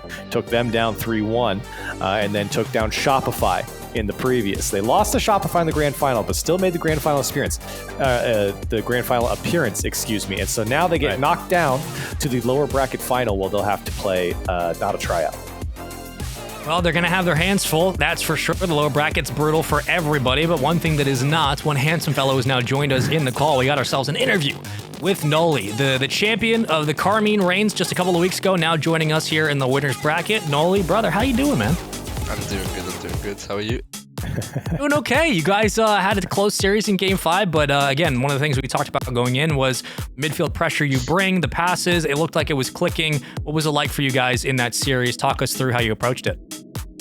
We were just trying to keep up pressure, constantly going back and forth so that they couldn't, get out of defense and eventually break them down to score. And that's, how we won game 5. So. Yeah, I'm curious how did this team come together? I mean, what's the thought process with this team? I mean, very good players coming together to see if it works as a team, right? Like, it's pretty standard. Fair enough. For you, you've had I think what everybody's collectively agreed has been a pretty successful off-season, just tournament-wise, the way you've been playing. How are you feeling, whether it's with this team or regardless what happens in the future? How have you been feeling in the off-season? Because you look like you've been playing some of just your most comfortable Rocket League as of late. What's it been like for you? I mean, ups and downs, things happen. But yeah, I'm just trying to get back to my own play style and trying to be the best me so I can, get back to the top. When you look at your competition below you now, you guys obviously are sitting in the grand finals. You'll be playing either Heybro or not a tryout. What's your take on both of these teams? Is there one that you wouldn't rather play, or would you rather play Heybro again? It doesn't really matter. Fair enough. I like that a lot. The last question I'm going to ask you, because we know how you've been playing it as of late, and just all the things we've said about what potential rosters might be. Dazrin has said you got a Texas shirt on. That's hilarious. Anything you want to say to Daz? No, I mean, it's thick quality. It's quite nice. Mm-hmm. I like the colors. To be honest, I didn't get it because I'm in Texas, but I like the feel of it. I like that a lot. Corelli, final questions, anything for Noly before he goes to the grand finals? No, man, good luck. You guys look great out there. I'm a fan of this team. You guys are really putting something together special. Taking down Heybro, especially in a tournament like this, is great. So, good luck out there. We won't be casting it, so good luck against whoever you have to play. Thank you very much. Have a nice day. Hey, bud. That, ladies and gentlemen, is Noly. Go find him on Twitch, find him on Twitter, subscribe, use your Twitch Primes to avoid the top of the hour ad break. Corelli, this was a pretty clinical, I think, performance. Even though it went 5, we saw this team get tested. They looked really comfortable. Evo really stepped it up individually. Thoughts on the series? Yeah, I think Aris' team look great. They look really good. Again, I think they're very, very consistent. It's just like converting on that consistency, I think, is what's holding them back. He was talking about constantly keeping that pressure. We talked about how aggressive they've been, and it paid off tremendously, I think, against Heybro. Defensively, Heybro was a tough nut to crack. They did it, but very, very tough nut to crack. So it's a good grand finals appearance from Aris' team. One of the biggest challenges I think that Heybro is going to find in these kinds of tournaments and against that team. So they took them to 5, got really close. Unfortunately, we're not able to do it, but they got a lower bracket run they're going to have to get through, and I believe they're going up against Reynolds and company, which should be a fun one to watch regardless. That is the conclusion of this series. We got 2 more to go, the lower finals and the grand finals coming up. We'll have Mr. Bepic and Pyro J on the cast, so don't go anywhere. Make sure to stay tuned to Bandits on Wheels Week 3 Showdown. If you want to see some good Rocket League, this is where it's at. We'll see you guys after the break.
Welcome back, friends, to the Tactical Banditry Bandits on Wheels Fall Showdown number 3. Mr. Bepic and Pyro have hopped into the booth for our final 2 series. Pyro, how you doing today, my friend? I'm good, man. I was covering some EU Collegiate qualifiers earlier. That was 4 to 5 worths of hours casting. So I'm ready to get deep in North America. What's going on here? It looks like Heybro has lost their plot armor. I don't know, Bepic. I thought they were for sure getting a top 2 no matter what for the Fall Showdown. But it appears that the pros are in the space and they're ready to take it from them. But Not a Tryout has to do that still. I know, no kidding. Like, I was sitting there thinking the same exact thing. Like, Heybro feels like the most plot armor heavy team we have ever had in the North American bubble scene, and then they go up against Aris's team, and all it took was 3 RLCS pros to take down Heybro a few notches and send him down to the lower bracket in Game 5, no less. That was a hype series. I mean, shout out Corelli and Spaceman for casting that one. I always love when community casters get a chance to shine in big moments like that, so I think they killed it over there. But that means we get Heybro now in the lower bracket after they lose their plot armor for a moment. There is a gap there, Pyro. Yeah, there's a gap. I mean, Heybro lost that in overtime. There were tons of overtimes there, and it felt like with all the goal line saves they had, the plot armor was there. But no, yes, they are down to lowers, and Not a Tryout. Let's talk about them for a little bit because they seem to be on a tear of their own. You see it there in the lower bracket. That is now gone, and now it's my face. But they really did. They lost to Flight in the group stage and then swept them in the lowers. It kind of felt like Reddles and the squad were having fun, having a good time during day 2. But now it's day 3. Now it's Grand Finals day, and these boys are keen to make it to that Grand Finals. Heybro could easily just become a victim of this crazy lower bracket run that Not a Tryout are doing. You never really know what kind of performance you're going to get out of a team like Not a Tryout. With players that have been on the RLCS major stages, they're playing in RLCS lands. I mean, these are good, proven players, and they're playing in a bubble tournament. Like the Fall Showdown, you don't know if you're going to get that squad that kind of goofing around like we might have seen on the first day of the main event, or as a pickup team if they're just not feeling the cohesion just yet. They were team bumping each other so much yesterday. I was like, okay, this team's not going to go very far. But you're right, it feels like they have locked in. I mean, they've dropped just 2 games out of the 11 that they've played in the lower bracket run. So honestly, I have no idea what to expect out of Not a Tryout here, because hey bro, we know they are after the bag. They got Wahvey on the team, and he'll go after any cash and any kind of Rocket League competition you throw at him. But Not a Tryout, like I said, incredible players, and they're fighting for a grand final spot here. I mean, you say you don't know what to expect, but personally, I know what Reynolds and Magic Bear are capable of, seeing what they do. Hoxer bringing in like the #1 NA team of SSG into the last major at an international stage. Like, these boys got it. Like, I don't care if there was sloppiness in day 2. It's day 3. They're tearing through teams. And hey, bro, a lot of people are considering this team to be up to chops. They're expecting them to make a grand debut once RLCS hits the floor next season. But listen, you forget about next season. Think about all these past seasons that they've been able to do for Not a Tryout. So I think they got what it takes for sure to get to this Grands. Yeah, well, and we'll see early on, I think, which version of these teams we're getting. So I'm eager to get into this thing. But, I mean, hey, bro, this is the first time we've seen them in a lower bracket in a Fall Showdown. They made it to Grands through uppers both times. They're 1-1 in Grand Finals, and it would just feel weird for them not to make it. So, I mean, can their defense stand up to the test of an online Reddles, Magic Bear, and Hoxer? Is that just too much mechanical ability for Heybro to withstand? Seems like the Heybro defense can take just about anybody from what we've seen. And guys, if you do think Heybro's gonna win, be sure to do those chat predictions. Be sure to put in whatever you need. We got hashtag hey for Heybro. We got hashtag not for Not a Tryout. So there you go. Put your predictions in. Call it now so you can say that you knew. And Bepic, hey bro, they at least got the crowd favorite, I feel like. Obviously, Reddles and Bear, like this duo that stuck together last season, they got a lot of people around them. Hoxer for sure. But in these bubble scene tournaments, hey bro, just have the bandwagon, man. They got a lot of people behind this force. I mean, you would think that. And now, looking down at the chat prediction, we got 70% of Twitch chat in favor of not a tryout. So where did all the Hey Bro fans go? I mean, every time they play, the Tactical Banditry viewership numbers skyrocket, but they only got 30% of the Twitch chat on their side right now. So maybe some people switching allegiances now that Hey Bro is finally taking a tumble before the grand finals. But they can get back there with just one best of 5 series win, and already some strangeness on the pitch. What was that kickoff? It was something, but yeah, we're into it. We've got an in-air demolition. We've got it all here to start things off. Thank you guys for your patience. You know, these players were even trying to join the lobby before they were even supposed to, so they are geared up. They are ready to go. They're feeling warm, and I'm sure Hey Bro certainly are after the Game 5 overtime. You know, they had plenty of overtimes to play. They had plenty of saves that they needed to make, and I feel like they're feeling warmed up to play Not a Tryout. I would hope so. They need to be, with things are still a little chaotic out in Manfield Night, but that transition looking very good. The backboard open for business. Wahvey faking it for Creams. 5-head play to open up the scoring in Game 1. Forget about the kickoff and take notice to this. There's Kareem's making sure the job is done. And this is really the playstyle that Hey Bro loves to do. They love to hound their opponent's net, make sure they're loitering, lurking around that zone so that there's somebody to pick up the scraps. We saw Noly, I think, do that best as a second man a lot of the time on the last team, but Hey Bro, they're keen to get that strategy in action as well. And Hey Bro really makes defenses think about every single possibility in offense. I mean, right there, I think it was Creams that left it was Wahvey that was up for the backboard read, and he didn't end up touching it. Left it for Creams and Hockey, who were both there on the ground ready to score it. But Wahvey is very capable of hitting that. He's making the defense know that he is around to hit that shot. But then, knowing that Creams is behind him, he leaves it be, and the defense is just not prepared for that. You have to think about so much when Hey Bro is coming at your net. And I mean, right now, Not a Tryout doing the right thing. They're controlling possession, so Hey Bro can't get those crazy opportunities in offense, but hasn't panned out, and they still got that goose egg on the board. Well, Hey Bro just haven't gotten any offense in like the last minute. Not a Tryout did not take kindly to their opening net, and they've been crashing the boards lately.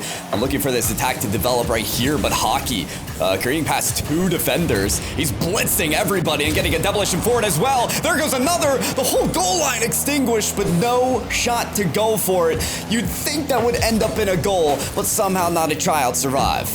Somehow, Hoxer got back in the nick of time, but now Hey Bro has that control you were talking about, the control they are so good at keeping once it's established. So we'll see them go to work now at that midfield line, but Reddles getting past Creams through Wahvey as a man downfield to help him out. He sets up Hoxer for a shot, but shot goes a little wide, and Not a Tryout. Still 0 on the board as they've gotten close yet again.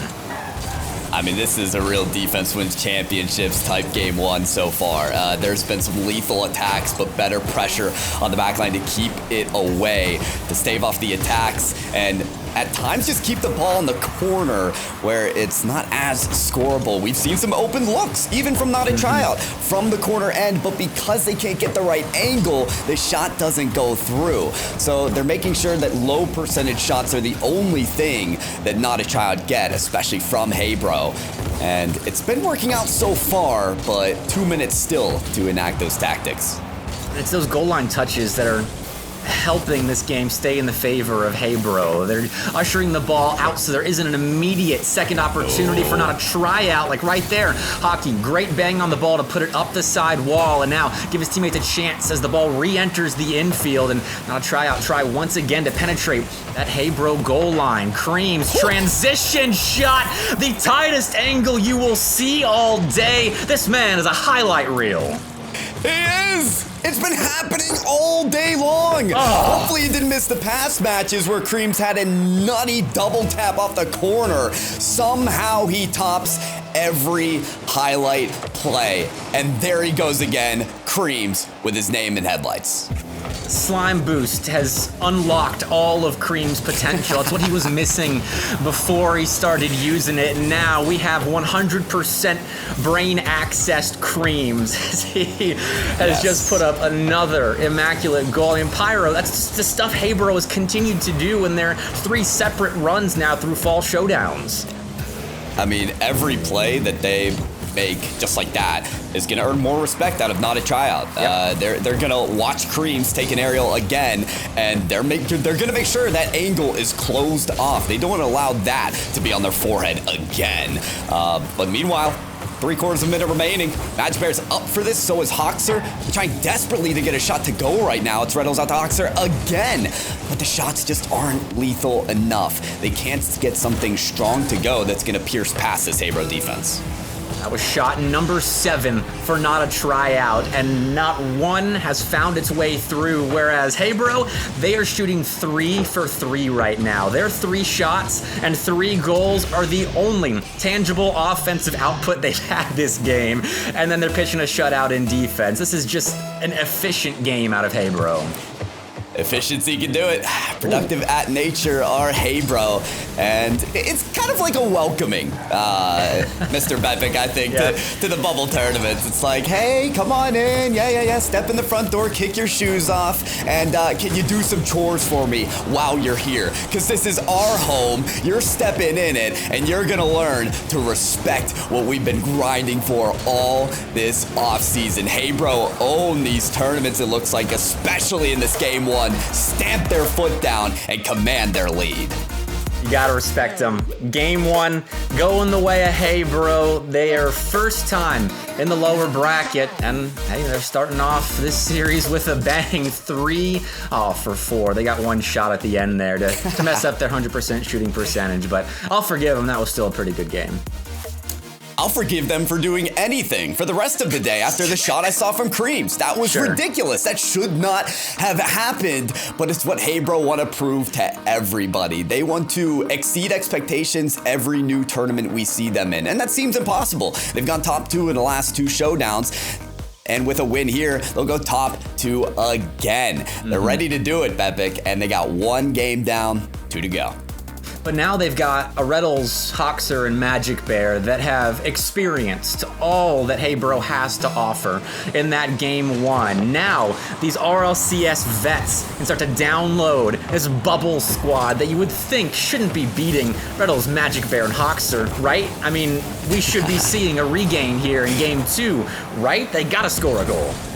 The new blood's in for the old vets. That's just the case. Accept it or go home. Now there's some, veteran status on some of this Haybro team. I don't want to act like there isn't, hockey just in the collegiate scene in of itself, and so on and so forth. But still, they just feel to me like the owners of the bubble scene. So we'll see if they continue to host that title as hockey gets a flip reset towards the net.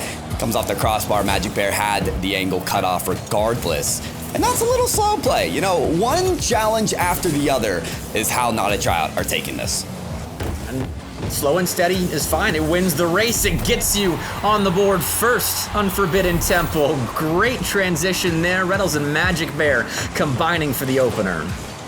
How about it? And we talked about how teams are having a presence in the midfield and kind of dominating that, right? Haybro don't mind playing farther forward to pick off those shots. Well, on the counterattack, Not a Tryout trying to dominate that midfield as well. If they can pick up those midfield passes, every one of those 3 players can laser it in the net.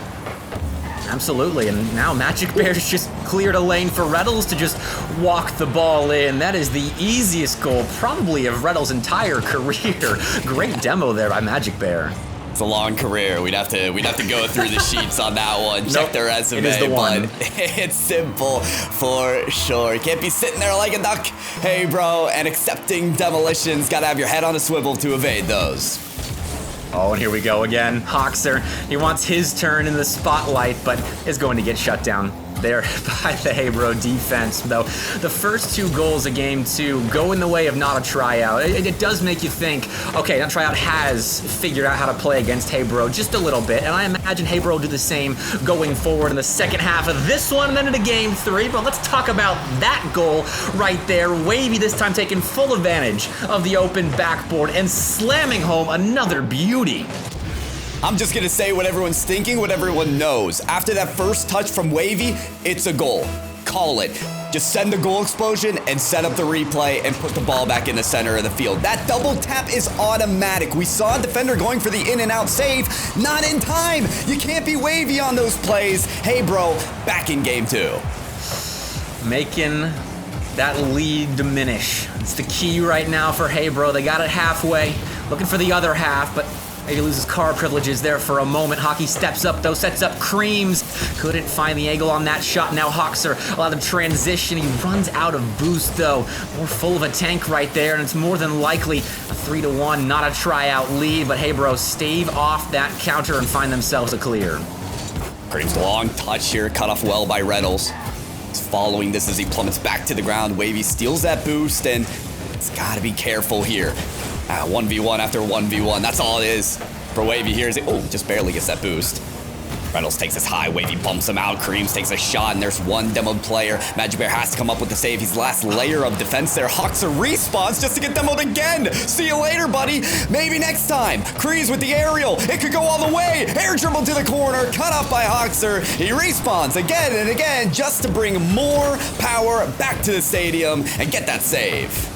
The casual 11 demos combined between the 2 teams in the first 3 minutes. We have seen a much more explosive game here on Forbidden Temple, which is kind of an oxymoron. The most serene map is the most demo-heavy game in this series, but I'm here for it. Both squads are trying their best to make sure that the shots on target are the easiest they can be, as there's no defense left once you take them out. I mean, right there in defense, Hebro finding a bump to clear Hoxer out of the way and find themselves a clear. It's creative defense, and Hebro employing it, but not a tryout doing well to maintain possession despite all of the shenaniganery on the Hebro side.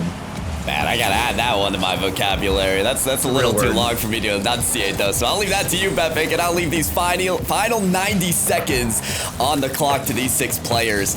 I'll tell you what. For each second that comes off this clock, I get more and more excited because Hebro being down 1 in their offense, having to surge forward, having to risk it all on counterattacks. It just gets better and better. You know their chances are just gonna get more aggressive. They've got to give it all here. Hockey, another ripper towards the net. That's saved by Reynolds, and what a clear out as well. Wahvey, controls that quickly. Sends it upfield. Creams was positioned for it. Magic Bear will allow nothing. Hockey on low boost. This is a little dangerous. Reynolds double tap right down, but the vertical angle too steep. It climbs to the ceiling once again. Creams has to lock this down. Can't do it. Magic Bear up off the backboard. Reynolds prepared. Hoxer in pursuit. Eventually gets to it, but Hebro will deny every effort. And those are the situations where I'm astounded by Hebro consistently. When the ball stays in their box for 15, 20, 30 seconds, it feels like, and they continuously get the reads they need to, the clears they need to eventually to get themselves back on the offensive side. They almost tied us up right there in the final 15 seconds, but not a tryout, doing their best to coax what was a 2-0 lead to a Game 2 victory. They just have to waste these final 5 seconds. Reynolds, the man to do it. Creams will interrupt that attempted clear, though, and now on 0 seconds we get to watch Hebro work. Wahvey's gonna drop that ball center, and I don't know what was happening, but no goal developed. Not a tryout, take Game 2. I'll tell you what was happening. The possession game that we saw in Game 1 from Not a Tryout lent itself to actually be an advantage to Not a Tryout. You saw in game number 1, they were down and out. They had to get a goal, and off of all the possession, they couldn't actually crash through and pierce the defense of Hebro. Well, guess what? They started out with a lead, and no matter what possession Hebro were able to get, Not a Tryout, their control of the game is too solid, Mr. Bepic. Not enough opportunities were lent to Hebro to get players like Wahvey to form that double tap of a goal that he got that game. And not a tryout, really, they cracked the code right there against in terms of beating Hey Bro. Just get yourself a 2-goal lead and then defend for your life as Hey Bro tries to notch the comeback. But not a tryout's defense there, especially at the end, was incredible. The reads they were getting on the Hey Bro attempted infield passes were perfect. Exactly what you have to do. As Hey Bro tried to adjust their style, the demos sprinkled in there, but the passes remained a consistent factor in their offensive attempts. But not a tryout found the reads, they got the blocks, and they were able to take that 2-0 lead to tying us up now on DFH Stadium. And so we get to see how Hey Bro responds to this series being equalized. Yeah, I guess Hey Bro are finished with not a tryout are finished with their chores. And now they're on the recliner, kicking up their feet, saying, who's the king now? Well, we'll see how Hey Bro respond.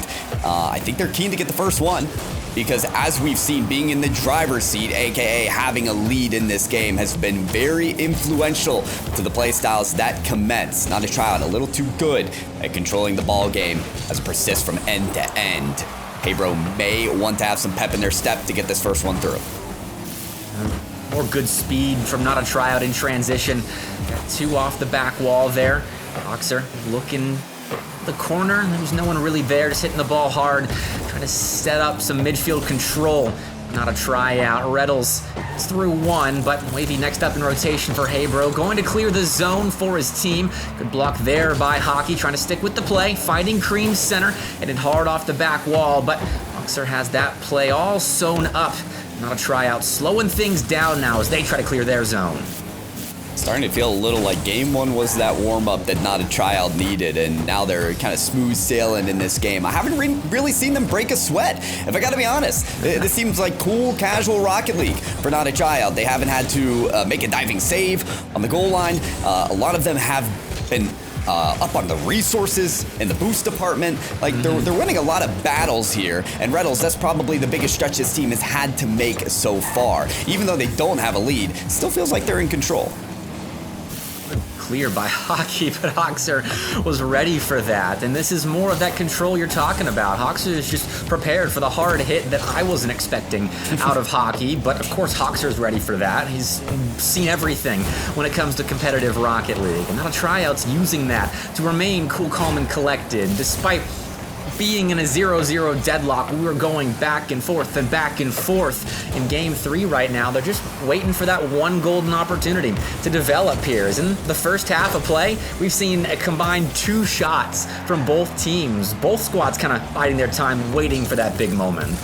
And I want to know if you really want to take that strategy against Hey Bro, who have gone through the gauntlet of overtimes in this tournament. They're ready. They have the endurance. They've played unbelievable OT time just in today, let alone this whole tournament. So I'm not so sure about not a tryout. Maybe they have as well, but I don't think Hey Bro's the type of squad that with their defense that they put up in OT that you want to try to outlast, especially when they can pick off a goal right here, setting sail in the lap for Hockey to finish. All right, what happened here? Wahvey beats 1. Hoxer doesn't get the read on that, and Reddles, I guess, was just expecting Hoxer to find a touch. That is not a goal I expected to develop out of that play, because everyone was back for not a tryout. They just got beat in the challenge game, and now off the kickoff, a little bit of a set piece. Reddles trying to score off of it. Hoxer was the player credited with a shot, but no goal for not a tryout. I do like the creativity, though. Somebody who's big on kickoffs might be smiling wide here just to see a new variation taking place. And oh, how quickly a smile can turn to a frown, because you can mix it up on kickoffs, but you better have that D-line prepared on transition. Everything was so clean until that first goal was scored by Hey Bro. Like, not a tryout, had everyone back in defense. They were playing that calm, controlled play style that we kept referencing, and now in the blink of an eye they're down by 2 goals, with 1 goal being scored on an open net when the third man commits way too aggressively, and the second one where they were just straight up dusted by Hey Bro's transition game. And now another one potentially, if not for Hoxer's heroics there on the goal line. But now Hey Bro, they smell some blood in the water, though it's oil on the pitch as they've lost 2 members, though Wahvey still gets the job done in defense. Wavy said, what? I'm the one player left? Yeah, no problem. I'm used to that. Relying on myself. Trust the process, says Wavy as he kicks that away and allows his 2 teammates to respawn.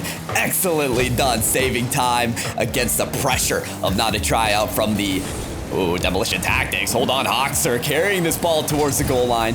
Obviously, not a tryout needs something, and if a double demo isn't gonna do it, what will? I'm not sure. There's a demo on Reddles, wrong team, losing their car for a moment, but Hoxer picks things up, centers the ball. Magic Bear, I don't think, was expecting that net to be so undefended. No, not a tryout, allowed a couple of chances here. Ball put back towards Hoxer, though stuffed again on the goal line. Wavy getting the save right there, and despite all of this dinky donkey shooting in front of the Hebro net, we don't see any kind of goal from not a tryout because somehow, someway, Hebro gets a car in front of this shot every single time. Mr. Bedwick, I don't tell you this enough. I love you, man. We got a win on the board. Call it like you see it. Another save for hockey for Hebro. There you go. Game advantage, match point for these 3 studs. They just gotta take it one more game. And I mean, in fairness, like, I kind of called it earlier, Bedwick. Like, if you score first, you just have control of this game because the defenses from both squads are so solid. They can just set up shop, park the bus, and let that timer go down. Absolutely. I mean, first of all, Pyro, I love you too, man. Big hearts. Glad we're doing this. My pen's kind of screwing up the finger heart. All good. You're right. We're getting treated to some incredible defense. In that game, Hebro had 7 saves on the 9 shots that not a tryout put up there. And especially at the end, that was some close quarters defense that most teams would crumble having to play like that. But Hebro, they stood composed and they got every single save they had to make sure that 2-0 lead stayed intact. And now, match point, a chance to move on to the grand finals and get a rematch against Aris's team with just 1 game win over Reddles, Magic Bear, and Hoxer. It sounds easy, right? Simple enough, sure. Maybe it is simple for Magic Bear. Woo. Air dribble right off the bat. He's ready to go. The bear is out of the cage, but couldn't quite seal the deal.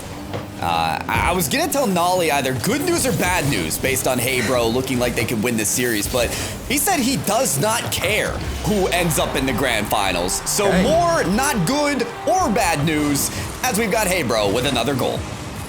Dunk there, Wavy, forcing the mystery out of Reddles, and just following that sidewall shot.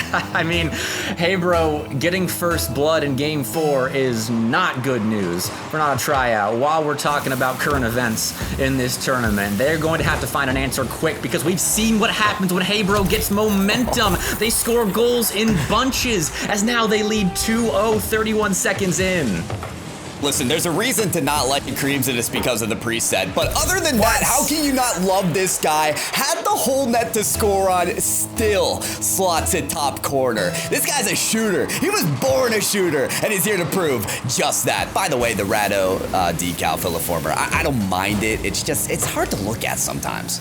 Oh, I disagree. When Hebro played their first series on stream yesterday, all 3 of them rocking the Radisson decal, I was elated. That was absolutely beautiful. I am all here for team uniforms, especially when those teams rocking the uniforms are making runs like this and making teams like not a tryout look a little silly right now. Now the latter, I am down with for sure. Making some bets look silly. That's something we all want to see in the bubble tournament. Maybe not everybody, and those people would be almost excited to hear Reddles shooting it on target, but that one was just wide. Maybe takes it away off a no boost. It's off the corner here. Cream slightly getting that chance. It was a tactical fake as Wavy had a shot, but that's still saved from Hoxer. And that's impressive. Right now, not a tryout. They need their defense to shape up. And the fact that they had all those angles cut off was exactly what they needed. Okay, I'm noticing a change in play style from not a tryout. I see they've gotten the key out of their pocket. They've unlocked the door to the cage that the bear was being kept in. Magic Bear was thrown up field right there, stealing boost, getting demos, and being a nuisance in the midfield, but Creams is still scoring. So, Bear on the loose, pull out the tranquilizer dart, and I don't know, Creams has been lethal all day, no matter what weapon you give him. There's 3 for Hey Bro. Oh my goodness. It went from bad to worse here. You can't let anybody from Hey Bro pop off. And that's just what we're seeing. You can't count this team out though. You just cannot. You look at the talent on this roster. You look at the mechanical ceiling, and it's through the roof. And beyond. Get Buzz Lightyear here in the booth, cause it's there. Come on! How does that not go in? I'm in disbelief at this point, Bepic, and I need your help. I'm right there with you. We were questioning the plot armor of Hey Bro after their loss in Game 5, but now I'm thinking that's just the part of the book where the hero is bested by the villain and they have to go on a training montage to recover, but we're not sure. We're not applying labels, heroes and villain. I think they're all heroes here, as Not a Tryout could very well be going through that same arc as Magic Bear. There he is, on the goal line, Pyro, being a nuisance, taking a goal. They are heroes. You put the cape on and like Superman flew into that goal. So you gotta respect it. Hoxer maybe put the cape on as well, but Hockey just predicted that so well. The way they close off these angles with confidence is truly something else. At times, Hey Bro have not a tryout downloaded, and it is embarrassing in moments for these players to just get dunked and stuffed over and over again. And if they are for the next 2 minutes, they won't see the light of day for another Bandits on Wheels game. But how about this chance? No, that one still delivered away. Your statement is 100% correct. At times, Hey Bro has had Not a Tryout downloaded. Not a Tryout trying to make it one of those other times where they're the ones downloading their opponent. Right there is a perfect example of how to beat Hey Bro. You make them stretch until they can no longer stretch their funds in defense. A miss from Wahvey. A low boost situation gives Hoxer an open net. That was perfect control. Why not a Tryout sprinkling in some demos there as well. And don't look now, but they've cut the lead to 1. Oh boy. Wow, why has every kickoff of this series been a nail biter? Yup. There you have it. Lead extended. Back again for Hey Bro. Again, Not a Tryout. I respect it because they came into the series the very first kickoff with some wild endeavors, and they have continued just that, but Reddles had cheated so far forward that they ended up ahead of the ball, and at that point, there was hardly anything left out of their defense. Not a Tryout back with more work to do. They've got 2 players advancing together. Hoxer put that pass a little bit too far out in front of Magic Bear. I do like the idea, though. Trying to link up, trying to exploit Hey Bro and their midfield aggression at the moment. Creams stealing boost in the corner, though, and setting up Wahvey. Maybe a second touch. Of course he's got it. With the center for Creams, who beats Hoxer. Now Reddles is all alone in an awkward spot in defense. Hey Bro starting to set up shop in the Not a Tryout half when a clear is really all Not a Tryout need to be focusing on right now. They can't focus on one thing at a time. The ball is everywhere at once. And Hey Bro are doing a great job of dominating this game right now, keeping that ball on the blue end. Ooh.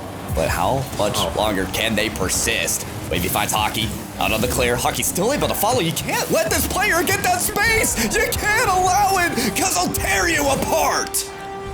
And once again, Hey Bro strike. All 3 members are threats. And I was looking at Hockey's scorecard about, I don't know, a minute and a half ago now. He had 60 points through the first half of this game. And then he explodes with 43 seconds left. That is a tremendous transition goal, because a 3-goal comeback in the last 40 seconds of a game like this, that is unheard of in competitive Rocket League at this level. That essentially puts Hey Bro back in the grand finals for the 3rd straight Bandits on Wheels Fall Showdown. Incredible. And honestly, to the people that said for Hey Bro when they won the first Showdown, and they've been in top 2 since, that, you know, hey, it's a fluke. You know, it's the bubble tournament. That's what happens. Nobody can say that anymore. Not after performances like this. They had an undisputed run through the uppers. Yes, they took a loss down here, but they're right back to prove themselves again. Hey Bro in 4, take down Not a Tryout. There's a long list of pros that Heybro have beaten in these bubble tournaments. They continue to impress and they advance once more to the grand finals. Had to dip down to lowers for a little bit there, just a slight detour en route to their usual vacationing spot at the end of the bracket, but that was a clinical game 4. Even when Not a Tryout started to notch that comeback. I mean, great start by Heybro. Not a Tryout comes back, makes it 3-2, and Heybro answer right back. Kickoff goal, hockey transition, where he bests the entirety of Not a Tryout. I mean, Heybro's response levels are off the charts. Yeah, and I mean, this is after both teams would secure at least $1,000 as well. Third place, Not a Tryout. They get $1,000. Now at least $2,000 for Heybro and $3,500 going to first place. So with so much on the line, with a reputation, with the money, and ultimately just to prove yourself, which is what Heybro have been doing in every off-season tournament, they're able to break loose like this. It's impressive to say the least, Mr. Bepic, but now questions kind of on the table, you know. We'll get to this surely later on, but can they come back against Aris's team and take them out? Because we'll talk so much about them, but Noly specifically, like, he's just a demon when it comes to these off-season events. It seems unbeatable at this point. He's been consistently grinding his way through the majority of off-season events, including ones over in Europe, and now he's back here in a Bandits on Wheels Fall Showdown, sticking it to the favorites there in the winners finals. But it did happen in Game 5, though, and credit to Aris's team. They handed Heybro their first overtime loss in that series of this entire tournament. Heybro was 4-0 in OTs up until that point, and now they're 4-1, and that gives Aris's team the one-game advantage in the grand finals. So I'm just so excited for the grands here, Pyro. Like, does Heybro keep the momentum going? Does Aris's team just stamp out the Heybro glory again? Who knows? I mean, they don't even have the game advantage either. That's the thing. If people aren't aware of that, it's a best of 7 for the grand finals. And because Aris's team, I almost said Noly's team, because Aris's team went through uppers, they have the game advantage. So they'll come away with like a game 1 victory to start the series. So Heybro are even on that disadvantage after losing to them in the upper final. So there's a lot stacked against Heybro, but it's been all this outward pressure already that makes them shine through and exceed expectations. So maybe they needed to drop down the lowers and have this disadvantage just to come back and win another fall showdown. We'll see, Bepic. I know that you guys are excited as we are for the grand finals, but I believe we still have an interview to be had with the Heybro team. Who do you think it's going to be, Bepic? Because we've had Wahvey on a couple times, and it's been fun chatting with him. Yeah, who would the face of Heybro be? I'm thinking we're gonna get Wahvey in the booth with us again. He seems to shine. I mean, he obviously shines under the spotlight on the pitch, but in the booth as well. I love his interviews. Like, I cannot get enough of Wahvey in the booth. So when he joins us, yes, it's been confirmed. We got Wahvey in the booth with us in a little bit. So we'll get to hear from him. Make sure you're giving him love in Twitch chat right now. Okay, Wahvey has joined us once again in the booth. Wahvey, how you feeling? I mean, I'm feeling good. We're excited to go back and get a vengeance. That's the word. Get a vengeance against Aris's team. We're looking to go 2 for 3 on wins. So we're excited. Yeah, I mean, Game 5 loss earlier to Aris's team. Do you feel like that gives them any kind of advantage in the grand finals, other than the 1 game advantage they've got? Like, do they have your number now, or what's the deal there? Nah, if anything, we got their number, I'd want to say. But they're definitely a good team. We're gonna have to like go all out, and we will. So we're gonna see what we can do. We know it's very winnable. We know it's like very possible for us to beat them. We just have to make it happen. All right. We're getting ahead of ourselves, okay? You just beat Not a Tryout. You just beat Reynolds, Magic Bear, and Hoxer. Wahvey, I want to hear from you. Like, what are the team's thoughts? What are your personal thoughts even going into this match? This is clearly a team who, in day 3, have just been ripping through the lower brackets. So is that intimidating, or are you feeling confident? I mean, going into the series, we knew we could definitely win. Although going off of that loss to Evo's team, it took, actually, our mental was fine. I'm not going to lie. We were chilling. But we knew that we can beat their team, but we also knew how good they were. So we made sure to stay confident, but also to trust in their skills and make sure to just like defend well. Defense has been the mark of your team so far, especially in overtimes. It felt like you were going to win the Game 5 OT wave in the last series just because you guys somehow would not will the ball into your net. What does it take when it comes to those clutch situations? You guys, Bepic told me, we're 4-0 in overtimes in this tournament until that OT there. How do you guys ice up in these OTs? We have full trust in each other. We know we all are like very good at the game, obviously. We know we all have the skills to make those clutch saves, and just being able to trust each other, not double commit, things like that, just allow us to like recover well and keep making those saves. Also, our positioning is a main thing. We've gone over that. We have very good positioning, and that really helps. It's impressive. So impressive watching you guys. Like, it seems like you should be crumbling in so many goal line situations. Is there something like outside of competition when you guys are scrimming or, I don't know, just practicing in general that you work on to get prepared for spots like those? Because you just continually impress there. We talk a lot about making sure we're confident because we trust in our plays. We do replay reviews. We identify mistakes. We fix them really quickly. And our confidence and our trust in ours and each other's abilities are really what lets us shine on the field. Well, it looks impressive, but you got to do it one more time. Before I let you go, Wahvey, I need a prediction. Are you winning another Bandits on Wheels Fall Showdown? I will predict us winning another Bandits on Wheels Fall Showdown. All right, there you go. Don't even have to play it anymore. Wahvey says it's going to be done, so it's going to be done. But Wahvey, good luck. Yeah, thank you. Thanks for having me. All right, that does mean that the grand finals is coming up in just a little bit. We do have to throw to a break in the meantime, though. But make sure you stick around. More Bandits on Wheels Fall Showdown coming your way in just a little bit.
You wanna know my feelings every time I look in your eyes.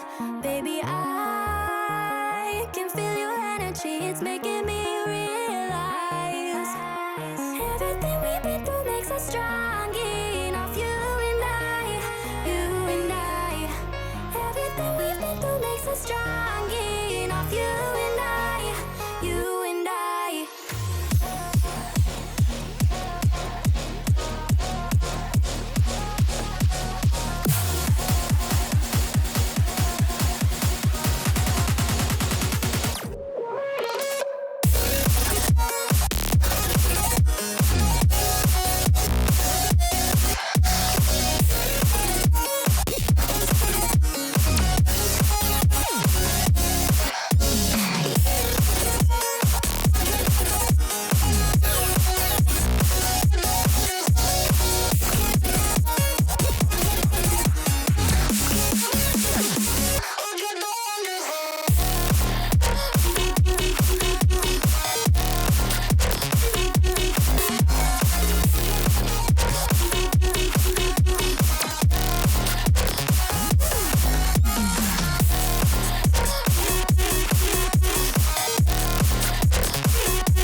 You wanna know my feelings every time I look in your eyes. Baby, I can feel your energy, it's making me realize everything we've been through makes us strong enough. You and I, everything we've been through makes us strong enough. You and I, you and I.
Welcome back, all of you lovely people, to Tactical Banditry's Bandits on Wheels Fall Showdown number 3, where we have our third grand finals about to be kicked off, and there's been a consistent thread through all of the grand finals we've watched so far, Mr. Pyro J, and that thread has 2 syllables. Those 2 syllables are "Hey bro."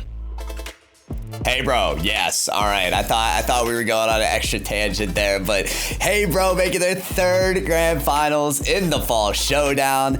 They started out with first. They went second in the second. But no third place this time. No, Wahvey said it in his interview. He said, I'm back to take the crown. I'm back to win this whole thing. But check out the bracket. Bepic, they not only have to try and win this, they're already at a game disadvantage, which, by the way, I am very happy we do not have a bracket reset. That takes too long.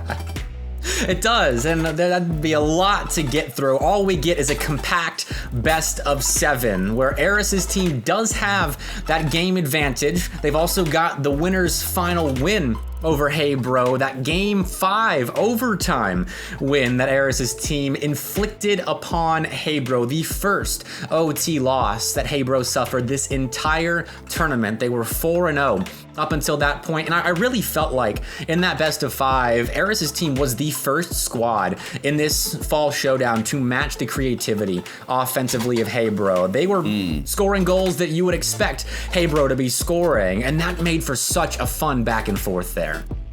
I would describe this match as fun as well. There is the injection of creativity. There always is if you have Wahvey on the field, but I agree Evo has been doing that as well as everybody. Creams has hit the craziest double taps. One from the corner, one from the top of the backboard. So you don't know what to expect out of basically any of the players on the field, which makes it so exciting. But I want to add on to that because there was only one single game in that best of 5 that wasn't won by a single point.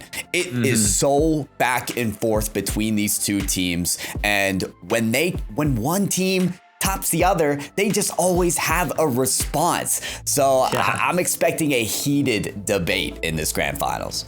I hope so, because the other 2 grand finals that we got in previous weekends here at Bandits on Wheels, they went to Game 7, and I would be kind of sad if the first grand finals that you and I get to share the booth for in a while doesn't go to Game 7 after the other 2 have set such a precedent. So I don't mean to put this series up on a pedestal for all of you viewers out there, get your expectations up, but this grand final does have a penchant for going to Game 7, and I would believe it. We got a Game 5 earlier between these two teams. They're electric. Their transition games are so good. But who wins in that Game 7 that I'm trying to speak into existence? Make sure you put your predictions in the Twitch chat. That's right, we got hashtag ARIS. Okay, Aris or Hey. Just type it in the chat. Let us know, because if you're really supporting Hey Bro, if you're jumping on the bandwagon, or you've been with them since the beginning, let the people know. Or if you can't deny the top of the bubble scene, Aris, complimented by Evo and Noly, then tell us about that too. Put it in the chat. We got our ears and our eyes peeled. We are watching, and it is tougher for Hey Bro bandwagoners and fans and diehard fans because they've got that game disadvantage. But if you believe in them, don't put that prediction there. You will. I know you will. Epic, will you? Because I know me and you have put some channel points, some big channel points on these ones. I'm kind of putting my cursor over it right now. I mean, I'll be honest, I did put some channel points down on Hey Bro earlier. I think that was when they were playing Sukhpartik several rounds ago. I don't know if I feel confident enough in one distinct team to wager my extremely valuable tactical banditry credits. Like, see, Aris' team, they got the win in the winner's final, sure, but Hey Bro has the momentum, having just beaten Red Bull's Magic Bear and Hoxer. I might have to abstain from this. Do I That's fine. Stay boring? Yes. Pyro, what are you thinking? Please. I am boring as well. I am not putting a prediction either. Oh, no. I just wanted to Can't do put that. you on the case to see if you would pass the test, and you did. We're non-biased casters for this match, this grand final of the Bandits on Wheels Fall Showdown number 3. If you're not here, where are you? Let's get this show on the road. 5 minutes on the clock. Game advantage already there for Aris' team. Away we go. Game 2 kicked off. We know how the kickoffs went for Hey Bro in their last series. Here, however, it's Evo putting a shot on. Noly doing the same, but Wahvey and Creams finding saves to open up this second game thanks to the game advantage, and now transitioning away, but Evo privy to what Hey Bro was trying right there, and because of that awareness, it's going to be Aris' team striking first. Noly's addicted to breadcrumbs. I'm just gonna say it. If there's ever a 50-50 on the field or like a weird moment, Noly just sneaks right through and scores. That was gonna be one of my biggest talking points throughout the series, and we haven't even gotten 30 seconds in the game, Bepic, and he's doing it. He's proving it. So if there's ever an even-handed affair on the field, just expect Noly to rise up.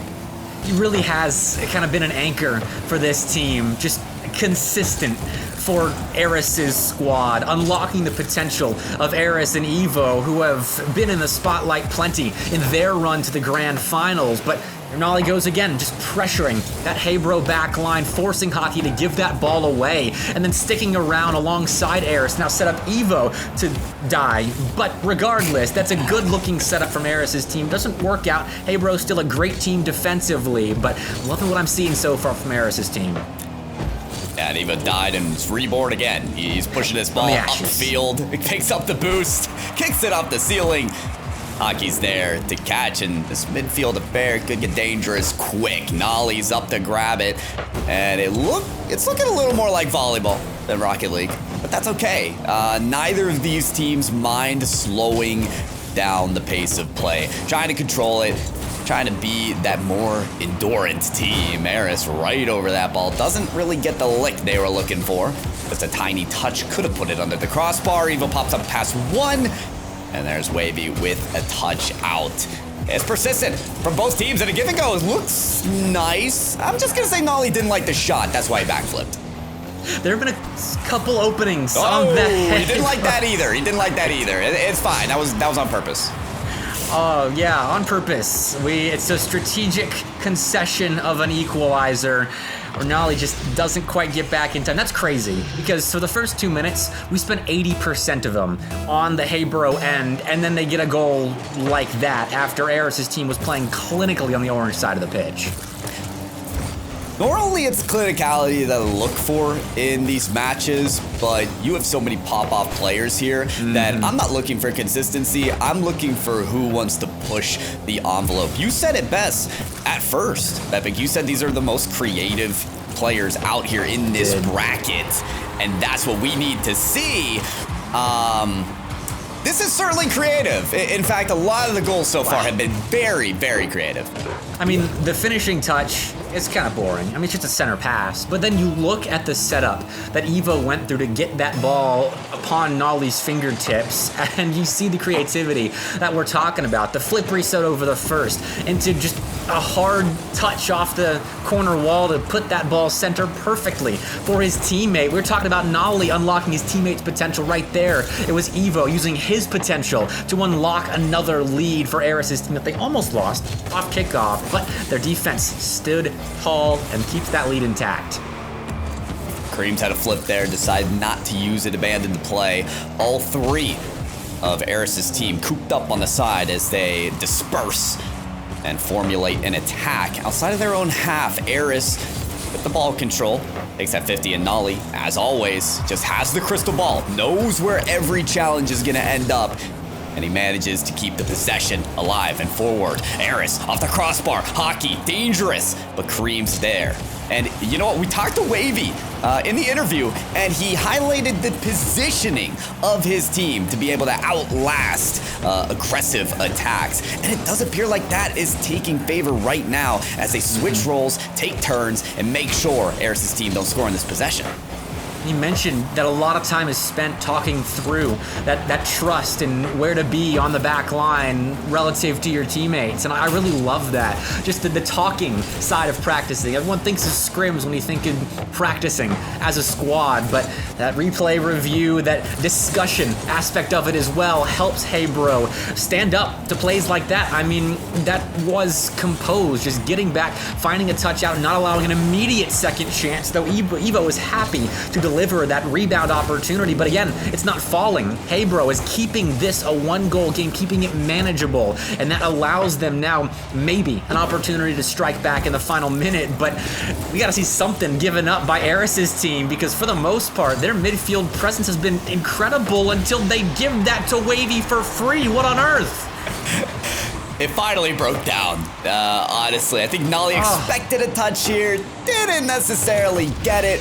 And we've seen these little mishaps since the start of the game.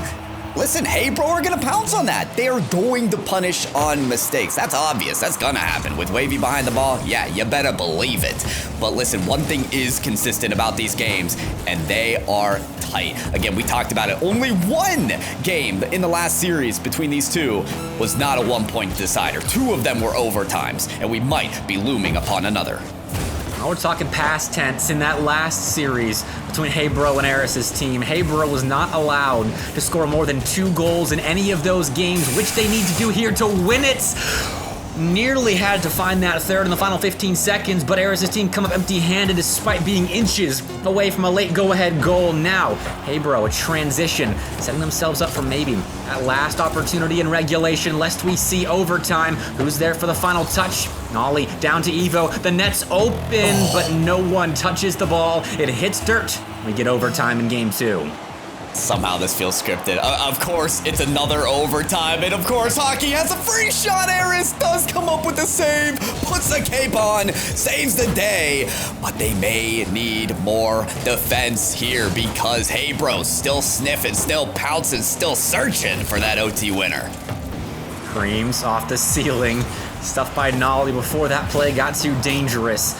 He's been demoed. That should give a little bit of space to Aris' team, but Wahvey closes it down immediately. Noly, though, recovering, tried to find a clear, but Heybro has set themselves up in offense. They're finding demos. They're trying to create openings, but Aris' team doing a good job backing one another up, and finally, a clear's found. Evo, not willing to give up on that possession. Skies up and sets up shop. Creams denies them of anything of that. Looking for that Creams double tap in this series. Bepic, when's that gonna come? But, ooh, this gets dangerous. Wahvey cuts it off and around. Evo wants to carry high, and it has been an elevated playstyle on this possession from Aris' team. It looks like they're lofting it up for someone to drive it home like a meteor strike, but, well, the meteor shower just hasn't been called for yet. The forecast is clear, and Hockey is bringing an oasis to this field. So far, they look like they can take advantage of it, especially on the counter, but Noly has it all cut off. Whoa, Evo side flipped right there, and that's put the rest of Aris' team in an awkward position. But Hockey playing that backwards actually might have been the right play. Back pass to Wahvey, putting the ball back into the Aris' team box. Evo, though, defending well. With a stretch pass to Noly, looking down the field for Aris, who's slow in the boost department. He'll still stick around for a second, see what he can do. Back into the play, looking for Noly down the pitch, and Noly side flips. Something's going wrong with the sticks right now of Aris' team. There's a lot of side flipping and back flipping going on when they need to be hitting the ball. Well, Cream says no problem. He's behind it, but so is Wahvey with a full boost. There's an aerial touch and a pass off the backboard. He's still following the ball. How many players do you see catapult off the backboard when they touch it and still trying to follow it? The last defender is blocked away. Noly, the court is free for him to put it through. Oh, Evo and Noly, give game 2 to them. I mean, they earned the game ball there. Split it in half. That was a tandem attack for Aris' team. I mean, the team name is Aris' team, but that was Noly and Evo's game 2. Look at that. Hat trick for Noly on 5 shots. Evo's got 4 additional shots, and Aris, 5 to his name, 2 saves, but those goals, I remember Evo and Noly's tandem attack looking beautiful as they dismantle Heybro in game 2. They really do balance each other well, don't they? Because Noly's always there to pick up some first attack that Evo is conspiring and putting forward. Noly just makes it happen. But that time, Evo was first, but without the ball, making sure that last defender could get no piece of the pie. It's looking scrumptious right now for Aris' team. Game 2 is in their favor. That puts them 2 ahead in this best of 7. And if we're gonna see a third game 7 for these fall showdowns, we gotta see something better from Heybro. And now that's 2 consecutive wins for Aris' team against Heybro. The game 5 in the winners finals. Now game 2 in the grand finals. They're trying to make it 3 straight. Evo, bully ball on the goal line, not going to pan out. Heybro going to find a clear, but here's Evo again, sticking his name into the play once more. Is off the back wall, keeps the ball close and nearly finds a clear, but Heybro find a stop, a shot perhaps? No, Noly stuffs it and turns aside that Heybro attack. And that was against a 1v2. Noly had to not jump to avoid the blocker and then jump to make the save. very difficult, especially with how Hebro are so confident on those counterattacks and make those plays work. But Noly, he's just better. He's just better on that play. Kicks it to the ceiling, over to Evo. They're trying to duo up again, but that effort runs a little bit dry. Oh, now there's a cluster between Aris' team. That's something they gotta clean up on after this first minute. Yeah, it's a little chaotic on all ends of the field, but I'm here for it. See who thrives in those kinds of situations. Both sides, I would imagine, are very good at improvisational Rocket League. Right now, no one's found that first goal in Game 3. It would be a monumental goal for Aris' team. Hey, bro, a little less so. It'd be nice to set the tone in the Grand Finals game that you really need to win to keep your hopes alive, as we all know the narrative behind Grand Finals sweeps. You don't want to have to be in that position. Not whatsoever. Doesn't happen often, the reverse sweep. And the key to victory as well for Hebro, which is what we've mentioned, is that they haven't been able to score more than 2 in a game to Aris' team. So they've got to keep Aris' team under 2. They've been doing a good job of that since nobody's scored. But of course, they got to rack up the points as well. You can trust in Wahvey to generate those plays. As he gets the aerial, Evo sets up shot off the ceiling, which is what Aris' team have been loving to do. Kick this high and hope there's someone to pick it up. Certainly Evo is, and Noly to follow. Off of the backboard, reset goes nowhere. Hockey clears away and says, get that crap out of my end. Oh, a second touch off the back wall, read by Evo. Of course, he has been online, wired in to this series pretty much all day. I mean, Aris' team has been shoved into second place when it comes to hogging the spotlight. Hebro's been getting a lot of the media love, but Aris' team has quietly been on fire in this event. I mean, 2-0 on day 1 of the main event, and then they 3-0 flight in their first series today. Get that Game 5 victory we keep talking about in the winners finals, and now if they're able to close out Game 3 with a victory, they're 1 game away from winning Bandits on Wheels Fall Showdown number 3. But that goal to go ahead is the hardest part of that statement. They still got to find that and break through Hebro. Feels like it's just going to be 1 here in this Game 3. That's going to settle the score, especially as that infield pass was nearly perfect for Hebro, but it still got past him. It still got deflected by Aris' team. They appear to have a response for everything. But what about Hebro on this counter? I think Evo was trying to aim for the back end. Wahvey just gets there for that save. Evo looking to pounce on this though, and cannot get past Wahvey again. Creams bumps Noly away, but it's not before he got a touch on it to send it out of dangerous territory. Evo now on the counter. They're just trading counters. One of these has to go through. Surely Aris back in time because the shot wasn't on target. Aris' team were so close to being caught too far forward, but that clear just wasn't between the uprights. That has happened a couple of times where Aris is the third man and gets caught out, not expecting Hebro to win a challenge cleanly or for an interception to happen in the infield. It's nearly led to open net scores, but Hebro hasn't been able to put it immediately on and then win the follow-up because Aris' team is so speedy to get back in transition and close down that potential opening on their defensive side. But right now, their pass center not quite panning out as Aris is forced to play the ball backwards and reset from the midfield line. Reset again and again because something's got to work. You got to redraw it on the whiteboard for something to put a point on that board. Hockey's got a full tank, so what can he do with this? Just a little poke. Just a little poke to make sure Aris is awake. Yes, he is.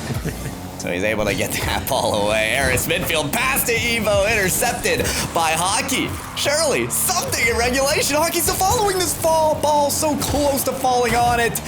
And there it is, down off the corner again.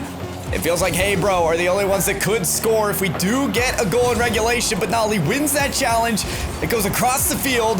Hebro may look to kill this, but that's just not in Wahvey's blood. He keeps it alive. Creams does as well. And he turns out to get something, but Hockey pre-jumping, it's just not in his lane. Of course, another overtime. The fabled 0-0 overtime, nearly turning into a goal off kickoff. Still, not yet. Creams a sandwich down to Hockey, and there you go. 5 minutes of flawless defense. It turns into a kickoff goal in OT, and Hebro get their first win of the Grand Finals. Hebro appear to be the kings of just outlasting their opponents. having the endurance and finishing the job right off the bat in overtime. It appeared as if a reset, a kickoff was all that it took. Unbelievable as Hebro win their first in the series, and we can breathe a little bit. Bepic, they don't have to make the full reverse sweep. All right. I mean, with the plot armor that they've got, I would have put a lot of stock in the reverse sweep, but, you know, it makes for more of an exciting back and forth in the grand finals now that Hebro is on the board. But we got to talk about, I think, the player on Hebro that doesn't get as much love as his two teammates. Hockey scoring the overtime winner right there. He had all 3 shots that Hebro put on the board that game, and it's been the Creams and Wahvey show when it comes to the Tactical Banditry social media. They get all the clips, it feels like, but then Hockey every once in a while steps in and has a huge moment like that Game 3 OT winner. I think Hockey has been labeled in the past as a third man, and I couldn't disagree more, because Hockey generates every play in my eyes. You want to know why all those clips are shown from Wahvey and Creams? It's because Hockey's doing the dirty work. It's because he's setting up the plays to let them shine. Hockey deserves a spotlight, I'd argue, more than any player on Hebro, and he's showing everyone exactly why. Incredible to see him in that game, though, have the only 3 registered shots for the squad and come away with the goal as well. So he's popping off. Hockey has that potential, and in the grand finals, that's the place to show it. I kind of set you off right there. I didn't realize you were that passionate about Hockey's role on the team. A little bit. Hockey doesn't get enough praise. I had to speak my mind. Well, game 4, we'll see if he can remain in the spotlight or if Aris' team snatch it right back, move to match point with a win on Utopia Coliseum. They're looking to score first. It's Noly headed towards the backboard, but Creams, a read, a clear, no follow-up. Aris' team allowed to play a little bit more offense before they are finally pushed back.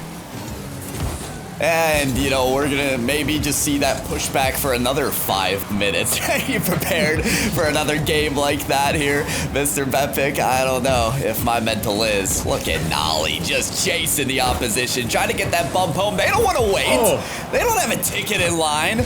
Looking at the deli saying, now when do I get my cut? No, they want to get in the back and create it themselves. They might just hear this dunk. No, Aris denied by Creams. The denials, they come, they go, all the time for Hebro. Already 2 shots from Aris' team after only having 3 in the last game. There's the third. There's the goal they've been searching for the last 59 seconds or so. And I mean, that was straight up domination right off rip in game 4. There you go. It was. The first minute dominated indeed by Aris' team. They make sure they've got the possession, they've got the chances. When you see Noly leading the play with bumps, even when the shot might not even go in, you know they're coming out broken loose in game number 3. They want that first goal. They've earned it. Now they look to add on to that first goal as Aris finds Noly down the field. It's past Creams, dunks their way through Hockey, but the finishing touch, not quite there. The Rocket League gods say no second goal just yet as the ball rolls up the back wall out of a shootable position. And Aris' team empty-handed there, having to retreat quickly as now it's Hebro's turn on the offensive end. They get a turn. How long will it last here? Noly kicks it up high. No, it's immediately extinguished. The flame is gone, but it rises again with the elimination there. Aris takes out Creams, and they're looking to pounce on just that as Hockey doesn't get the touch there. A little awkward on the side wall, but Wahvey keeps things moving along just fine with a long clear across the field. Aris picks up off the ceiling. What's he got? Maybe a reset? I can't tell. Evo picks it up anyway. And Aris with the doink. Oh, he gets that off the backboard. Wahvey sets it away again. The positioning, whatever you have there, Wahvey. Oh, Evo survives the 1v2, but he can't survive it all. Come knocking and crashing through the door. Hey, bro. Great save by Evo right here. I gotta give him credit for that. But great awareness by Hockey as the third man right there. All 3 members of Hebro were in the Aris' team box. I mean, they were so close to the goal because they realized just how big an advantage they had in transition right there, and they make the most of it. Beautiful finisher by Hockey to get us level and cancel out some of that early momentum that Aris' team might have found with the first goal in game 4. Now, Hebro trying to add a whole bunch more momentum into their basket.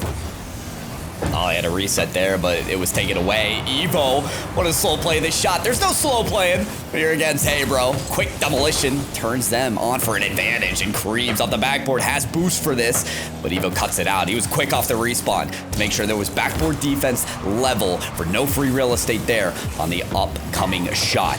Wahvey doesn't have really any companionship here on this attack. Everybody else on the goal line awaiting the counter, and maybe that's what's needed for Hey Bro to continue to outlast to these final seconds where the game appears to always be tied.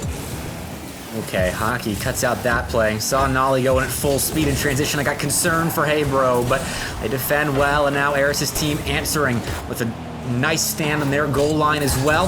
Turns into a transition as Aris finds Noly for a shot. Hockey saves it. Hey Bro, slow to get to that ball. That invites Evo in and allows Aris' team to keep this offensive going. They are being given a second life here in this offensive try, and they haven't yet made the most of it, but with Evo behind the ball, beautiful things can happen. Hunting for Aris center. Noly next up in rotation, but has his shot saved by Creams. And Creams basically had that pre-jumped as well. I mean, he's prepared for that shot, and Hockey's prepared for this one. There's a response for it all if you're Hey Bro, especially if it's Hockey being bumped by Noly into that. Hockey returns the favor. He turns around and says, yeah, take some of this. And we continue battling away here, whether it's bumps, 50-50s, or blocks. It's so even-handed. And it's level-headed adjustments that are made from either team to make sure their defense is fortified so that they're ready for their own counter-attack. Evo splits the post in the defense, though, for the go-ahead goal.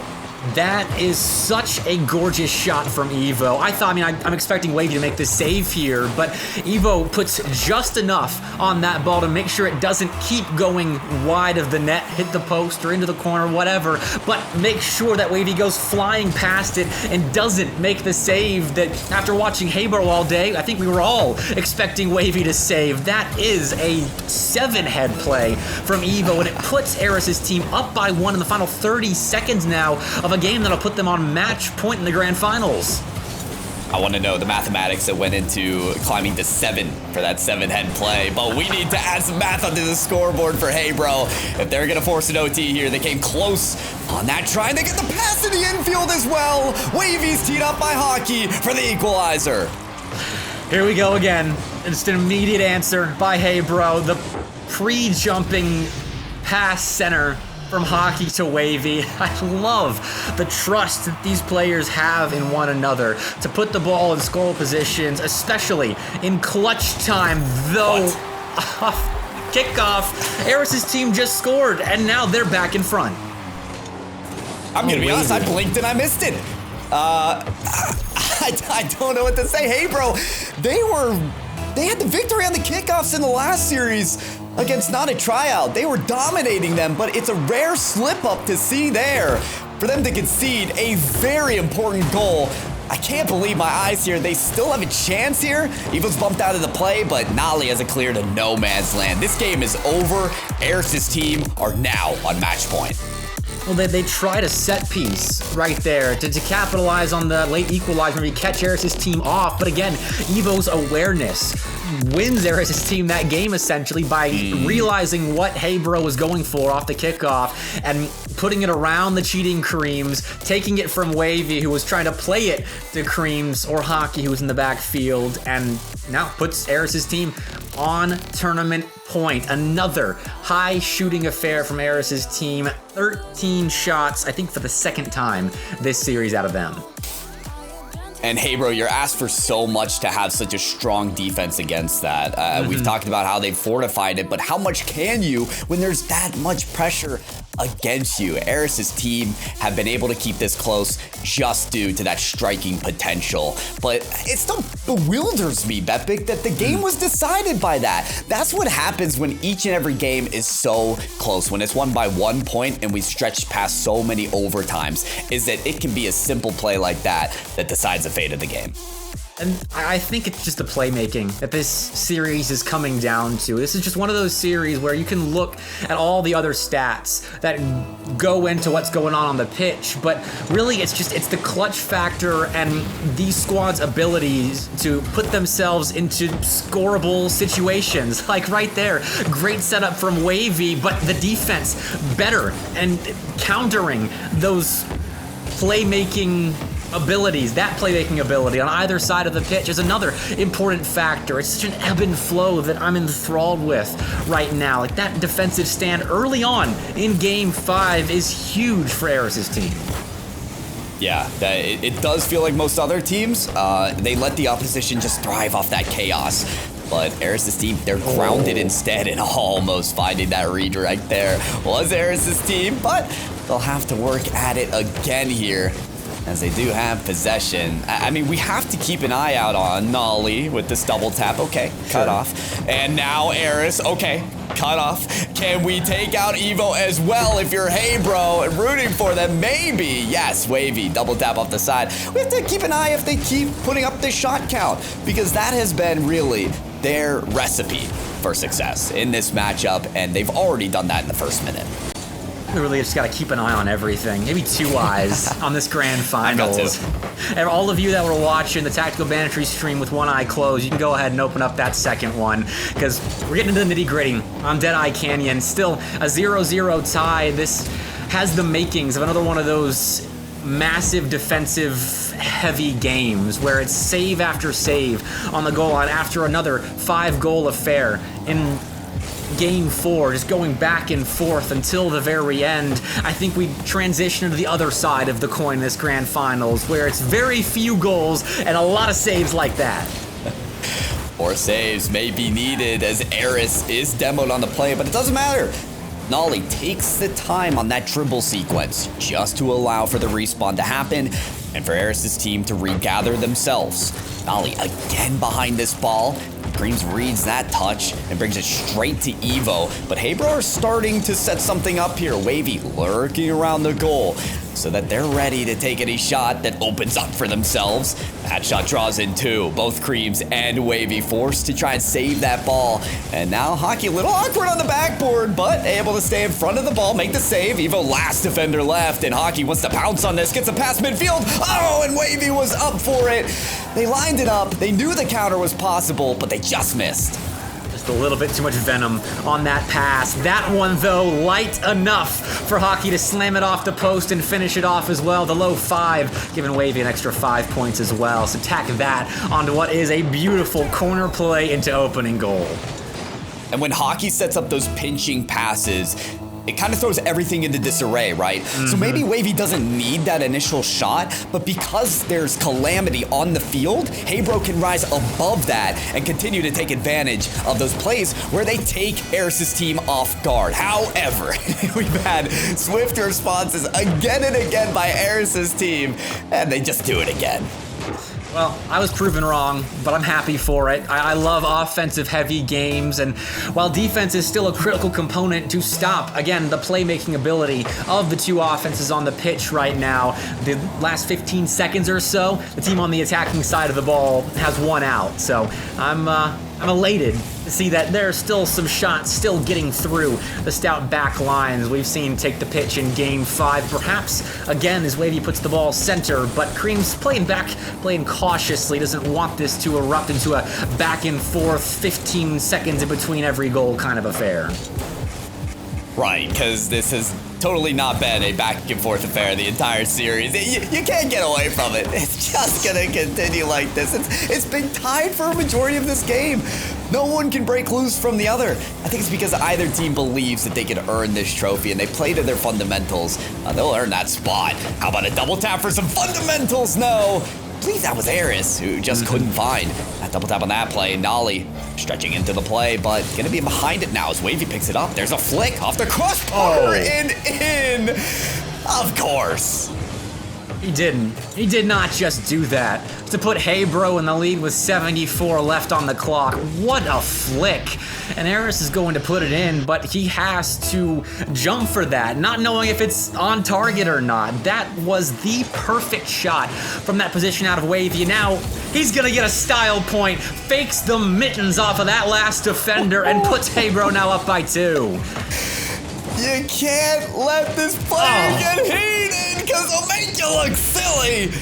Goodbye, Evo, and hello, a 2-goal lead for Hey Bro. When their back's against the wall, when their opposition has match point, this is where this team performs their best. You can't count them out. Oh dear. Hey Bro, starting to pick up a little bit of steam. A 2-goal lead every single game so far in this series has been a 1-goal affair at the very end, and it looks like we'll stay in that realm of possibility a little while longer. Beautiful 3-man play there from Aris's team to cut the lead back down to 1. And that's all teed off by Evo as well, right? Because it's important to stay disciplined and level-headed after a play like that. You can tell that they breathed and then got right back into the game to set up that perfect passing play. So I said you can't count out Hey Bro, but the same goes for Aris's team. A 2-goal deficit is not what they're used to, and they won't have to deal with it, but job's not done. 40 seconds to go. They've got to make another goal work. Creams sticking around, forcing 50s, trying to get the ball into Wahvey's hands. Is not quite fast enough, Wahvey. There, Hockey not fast enough, but Creams has his teammates back. Now Evo with 24 in the tank, just gonna put a pot shot towards Hey Bro's net. Looking to be a nuisance on the goal line as well. Creams is awkward, but Noly didn't feel confident committing right there, and I don't blame him. You have to get aggressive soon, though, if you're Aris's team, but setting up your offense key right now. They're getting shots, but Hey Bro saving every single one. 5 left on the timer here. Evo trying to get the ball into Aris's hands, passing back up the side wall we go, but Creams plays it calm, cool, and collected there in the corner and closes out Game 5 with a Hey Bro victory. Honestly, I can't believe Creams would put that ball on the ground. Pretty cringe, and it's not like they're working for a $3,500 jackpot for first place or something. And a second, Bandits on Wheels Fall Showdown victory. You gotta applaud the effort. It is the opposite of cringe. It's so impressive for this team to work back at it, Mr. Bepic. I said it, when the pressure's on, when match point is there for Aris's team, they just persevere. It's so impressive.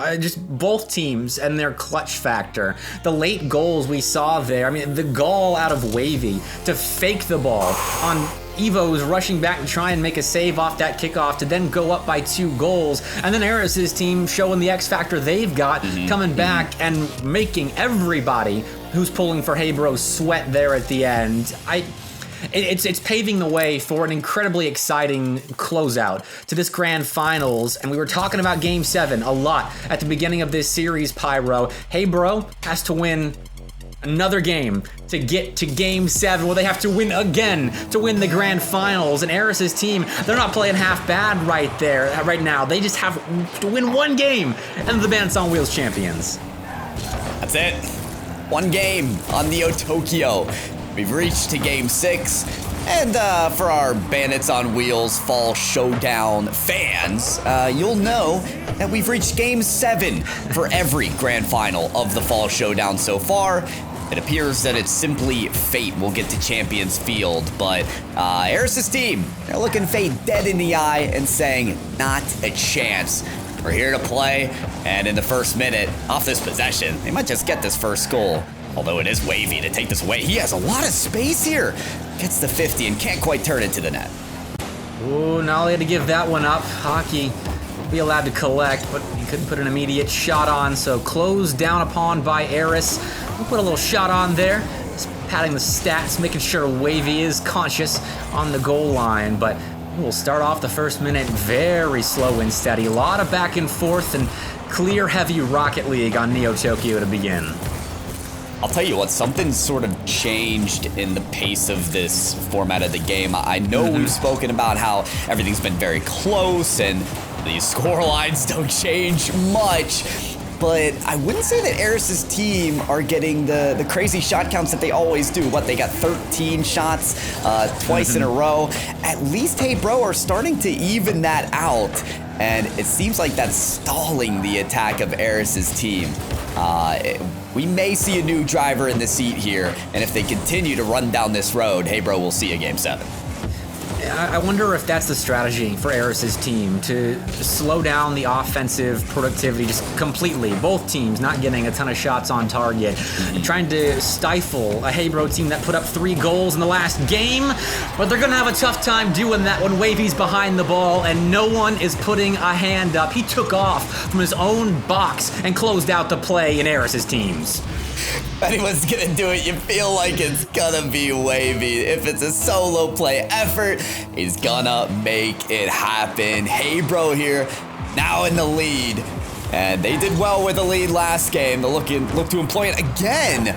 Evo just catches that midfield pass though, and it looked threatening, but it was taken too high. Hockey beats them on that challenge. Creams may have a free look here, but Evo locks it up. Noly is gonna look to set this up. Hockey read that like a book though, and almost dunks them for it. You've gotta be careful, because Hey Bro, they're always breathing down your shoulder, looking at those high plays. Aris is looking to the ceiling. High play there. Shut down by Wahvey. Noly, a dump off pass into the infield. Evo, back wall, sledgehammer of a shot, and he knocks down the Hey Bro lead and ties us up. And there's a respect given by Hockey to do the in and out save here, but Evo's shot is just too quick. You can't catch up to it. It's as if going in the net is conceding the goal as it is. You gotta believe that Evo's just gonna power that through, as he does with finesse. However, more kickoff shenanigans. Noly is denied by Creams, and Hockey may have an avenue. Oh, Wahvey feels backflip.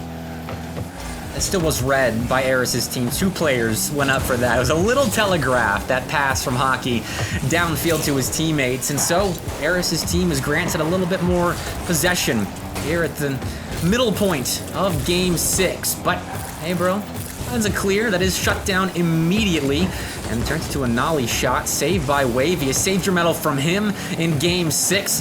Have to find some more as Aris's team, I thought was going to play some more offense, but Hockey finds a clear as Noly fumbled the ball a little bit right there. Yeah, you've got to be crisp on every single play like Creams could be on this reset. What a catch that was. Just to force one member at least on the defense to challenge it. Noly being bullied here. And Wahvey might have the high pass there, but Aris still prevents it. The way that each player on the field just has a crystal ball to know how high the next touch is going to be. Like they literally have to pre-jump these passing plays to cut them off, and they still are getting there. It's no wonder that Wahvey has implemented some fakes here, because everybody's trying to be proactive and read the next touch.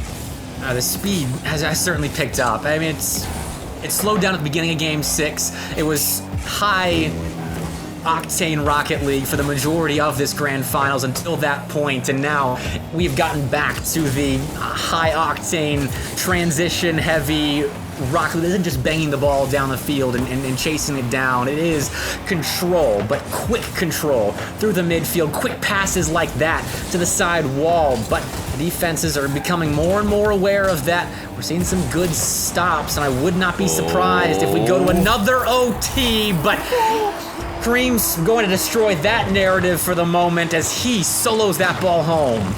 Goodness me, Hockey allowed that to be in Creams' lap and then got the demolition. Again, the groundwork being done by that man, allowing Creams to just showboat and get the go-ahead goal. They're 30 seconds away from Game 7, but we know what Aris's team is capable of with only 30 seconds. They scored late, so they've done several times in this series. One time to win it, another to stress us all out on 0 seconds. Evo looking for a shot, he gets it, but lacked the venom necessary to get through the Hey Bro defense, so Hockey notches a save. But in the final 10 seconds, Aris's team low in the boost funds, not on the same page. Game 7 peeking its forehead above the horizon as Hey Bro have a 1-goal lead, now on 0 seconds, but Aris goes to the back wall, or Cream shuts the play down, gets the ball to ground, and forces that ever so coveted 7th game. Oh boy, we really got got here, didn't we? It was a long did. and winding road, but we could have just fast-forwarded to Champions Field. We could have just done that from the get-go and had these players get here themselves. Game 7 for the Bandits on Wheels Fall Showdown number 3 is upon us. You just felt like it was coming, Bepic. You had to. You had to, especially with how close these two teams have been now through a combined, let me do the quick math, 10 games they've played, and every single game, barring one, has been a one-goal affair. We've seen several overtimes as well. I don't have the exact numbers on that. I've lost track. Just so much to keep track of 4 or 5. in the rivalry, in this event that's developed between Aris' team and Hey Bro, but this back and forth rivalry has to end on Champions Field. One team will be crowned victorious in the Bandits on Wheels Fall Showdown number 3 at the end of this 5-minute period. We'll see what happens. Hey, bro, could get their second Fall Showdown victory. Or Noly could just be crowned as the off-season Rocket League tournament champion. The way he has skipped and hopped across ponds and taken championships right for himself. And as he's coupled up with Aris and Evo, they're gonna get the go-ahead. They're gonna get the advantage in game number 7. It's the setup man in Evo, again, using his speed and awareness to get that ball into Aris's open arms. I mean, that was perfect from Evo. Realized the space he had, put it to a scoreable spot for his teammate. 1-0 Aris's team, and perhaps that's opened the floodgates here. Evo looking for a second one. Good save by Hockey as he gets back in the nick of time. No clear yet for Hey Bro as they look to pierce that midfield defense of Aris's team. I'm wondering about the mental of either team right now, right? Especially as Hey Bro got scored on. Wahvey was in the interview and he called out that he'd win! Well, just do it yourself then! Put those words into action! They speak louder after all! I mean, I would never worry about the mental of Hey Bro. Like, they just seem like a happy-go-lucky team that happens to be insanely cracked at Rocket League, making plays like that in Game 7 after they had just fallen behind in the first minute of play. That's absolutely insane, and it's got to electrify the comms and really get them going now in this Game 7. Yeah, forget about the mental. They're fired up. They're rocking on all cylinders here. It is time to go. And okay, the entire Hey Bro team takes that a little too literally. Classic triple commit. You know, what could go wrong? Casual mind control double tap as well for Evo. Putting that in off of, I think that was Hockey that the ball fell in off of, but what a sight that was. I mean, that visual of Evo carrying the ball with all 3 Hey Bro members off the ground to contest him, I think is a great representation of just how much respect Evo commands on the pitch. He does, and even with that respect given, he still times up those shots. The lead quickly given back to Aris's team, and a flip reset's definitely suiting this team well as it's kept Hey Bro having to react to many different options. The resets often delayed to make sure there's at least 1, even 2 challengers on the ball. Noly has full tank of boost on this ascent, gets past 1 there of Creams. Noly with the flip reset, and the final defender demoed away by Smithereens. Hey Bro cannot put a hand up. I love how Aris' team has broken Rocket League. We had 2 goal explosions in Hey Bro's net right there. The demo to clear the lane for Noly, and then the actual goal explosion, the black bubbles to put Aris' team up by an insurance goal now. They've got a buffer of 2 in between them and Hey Bro. Make it 3. Why not? It's Aris' team after all. He can score when he pleases. They're not taking the crown off of Hey Bro from these off-season tournaments. They are ripping it off their head. And they are sitting on the throne, kicking their feet up. They're feeling cool, casual, comfortable. 3 minutes to go. And by Aris' team's rate, there's just more goals to score. I mean, they've not stopped playing offense, though. Okay, actually, yes, they have, and it's turned into an open net for Wahvey once Hey Bro is allowed in the offensive end. That, I'm not sure what happened right there. Noly just put that center, and Wahvey he says, thank you very much. We'll take that goal. they did kick up their feet. They relaxed a little too bit. They're a little too complacent there. No, something happened to switch the momentum, back into Hebro's favor. But a long way to go still in this game. And can we talk about how different this is from a typical game between these players? Most of the time, if we go to overtime, it's because these teams have scored 2 apiece. We already have 6 goals, and we just passed the halfway mark. Yeah, I think this is a game 7 that's just going to be off the rails from start to finish. I think the opening goal set that tone, and I think everything following that has set the tone. There's a pass from Hockey to Creams. Actually, Hockey to Wahvey. Scratch that. They utilize the defense to put the ball in Wavey's hands. But Noly going to find a block, not allowing any kind of goal-scoring spree to develop just yet for Hebro, trying to slow the momentum down and disallow any kind of bunch scoring that Hebro has kind of enjoyed doing to teams throughout their run in the Bandits on Wheels Fall Showdown. They have, but put that smile away. No more enjoying things here. It's time to put up or shut up. We've only got under 2 minutes remaining for them to get these 2 goals, and Creams is just on that backboard like Spider-Man, poised to sling away and try to get another save. Creams still on the back line in pursuit of this ball, but never really gets a piece of it. A piece of the pie and more, taken by Aris, the 3-goal lead once again for them. That play was so disjointed from Hebro and Aris's team making it so, but then also capitalizing on that awkward play all throughout Champions Field right there, getting their 5th goal, and then following that 5th goal, whatever that was off kickoff. If any kickoff experts want to take a look at a unique tournament, it is this series, and it's the last with not a tryout. We have seen every variety of it so far in this tournament, and normally it doesn't work for the team trying to get more creative, but this one, a bit more balanced.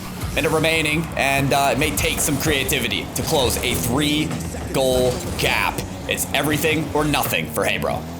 It's going to take creativity just to escape the defensive end for Hebro right now. Aris, a pair of beautiful 50-50s, but Hebro does find that clear. Creams leaving the double to Wavy and Hockey, but that tandem passing play unsuccessful again. Aris's team stepping up big time, constructing a brick wall on their back line. 6 saves on 7 Hebro shots. That doesn't quite add up, but we'll forgive Rocket League just this once because they've delivered an incredible grand finals between Hebro and Aris's team that's looking like it's going to come to a close in favor of Aris's team, pending whatever Hebro tries in the final 20 seconds. Normally in the final 30, it favors Aris's team to make these clutch plays, so maybe it's all just been building up for Hebro to clash in these final 20. There's 1, 2 to go. Ooh, but the kickoff won by Aris's team. We got to see something quick from Hebro, and that's not the passing play you want. That ball was dropped into the hands of Aris, and that allows a lot of time to be wasted by his team. Evo, if he's not dunked here, it's over. Aris's team takes the Bandits on Wheels Fall Showdown number 3. Congratulations.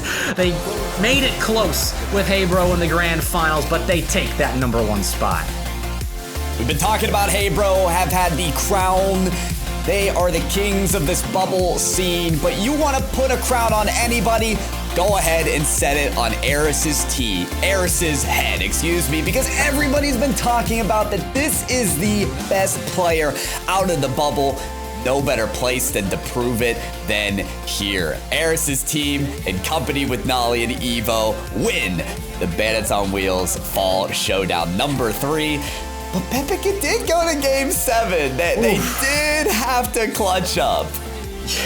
I mean, that was a nail biter in so many different parts of that grand finals. So stressful, so back and forth. I mean, the first 5 games that were played in that grand finals were 1-goal affairs. Then in game 7, Aris's team finally decided to win by multiple goals, make it a little less close, but it still felt like a nail biter even at the very end as Hebro tried not to come back. But Aris's team, too composed right there.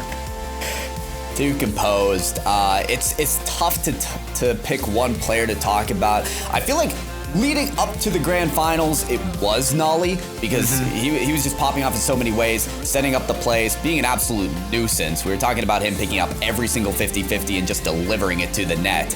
But Evo, I mean, you could have taken a picture of that triple commit from Hey Bro and Evo skying past everybody, and that would have told the story. I mean, the front runner for this team of Aris's team, just so mechanically inclined and gifted at this game.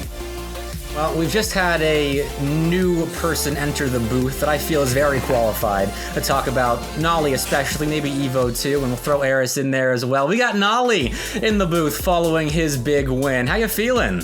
I feel good. I mean, in the final I didn't play too great, but I had Aris and Evo who are mechanically, incredible. So it helps having them.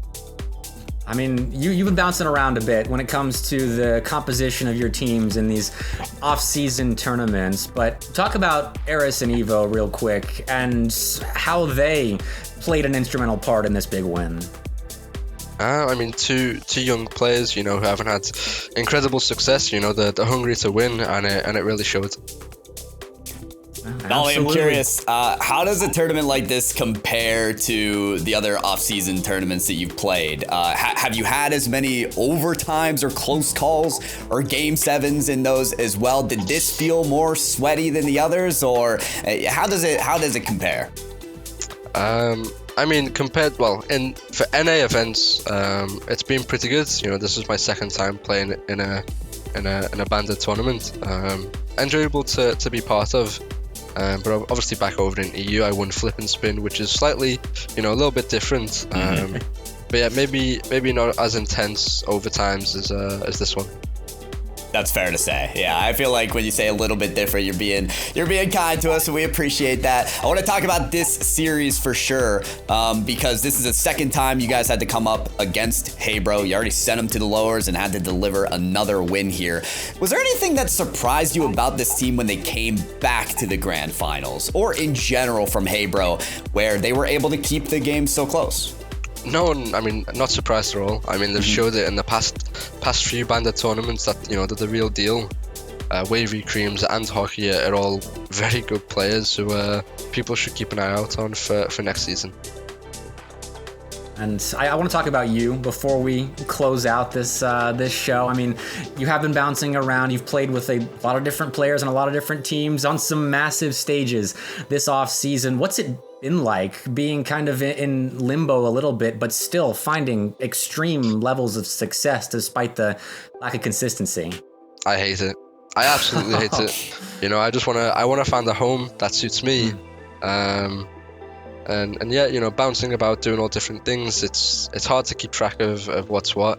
But I'm a competitor, so I've got to do what I've got to do. All right. Well, good grief. Orgs, teams, pick up Noly for goodness sake. He's performing on every single stage. Noly, again, another win to add to your off season. Congratulations and thanks for joining us. Thank you. Thanks for having me. Yep. All right, Pyro, that brings us to the end of the Bandits on Wheels Fall Showdown number 3. Before we say goodbye to all the lovely folks out there, I want a quick wrap up. I don't know, whatever you want to say here. I mean, we should talk about the whole tournament as it is. Let's bring up the bracket if we want to. We start with day 2. So many groups, so many games. Everybody making it through in those groups. It was tough to pick a difficult one because you've got Sukhpartik on the Group B side, kind of taking a lot of tough teams down. They called Group D the group of death because you had Aris's team and Team Zealous, who maybe performed at expectations. Maybe that X sub team could have performed a little better, but it was a gauntlet. It was a real gauntlet to get through. Shout out to the rejects as well, because they were that close to making it day 3. I love seeing Voltero and Zap playing together again. I think they can go far in these off-season tournaments. But yeah, then it took to our day 3, where we could have had some underdog runs. We could have had that Cloverity shaping up to be a great squad with their new third, but they get kicked out early by the Schnauzenheisers. Shout out to Flight, who earlier did defeat Not a Tryout, but unfortunately couldn't make it past them in that lower semis, got swept there. But with all these tough teams, what is still consistent is Hey Bro. I mean, this is their third finals in a Bandits on Wheels Fall Showdown. They are playing incredibly still, even without taking the win. And at the end of it all, what I got out of Noly's interview is exactly what you said, Bepic, is somebody pick him up. I mean, he just expressed his distraughtedness about not being on a team. Like, how? I don't know. Everyone else is saying it, so I'm just echoing what everyone else is saying, but he needs to find a great team.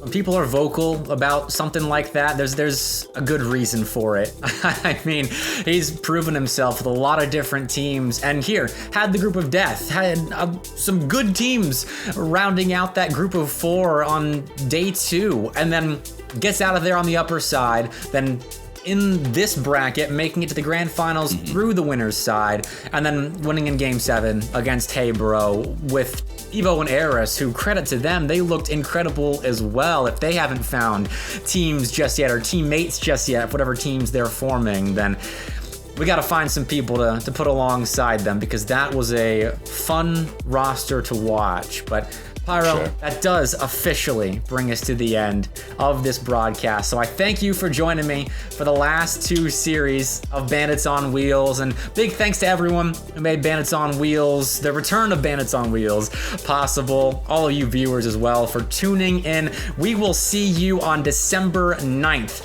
That show for Bandits on Wheels Fall Showdown 4 starts at 2:30 Eastern time. The first series kicking off at 3 Eastern. So until then, I've been Mr. Bepic. Big thanks to Pyro J, Just Staying Alive, Corelli, Spaceman, all the talent this weekend, and I'll see you next time.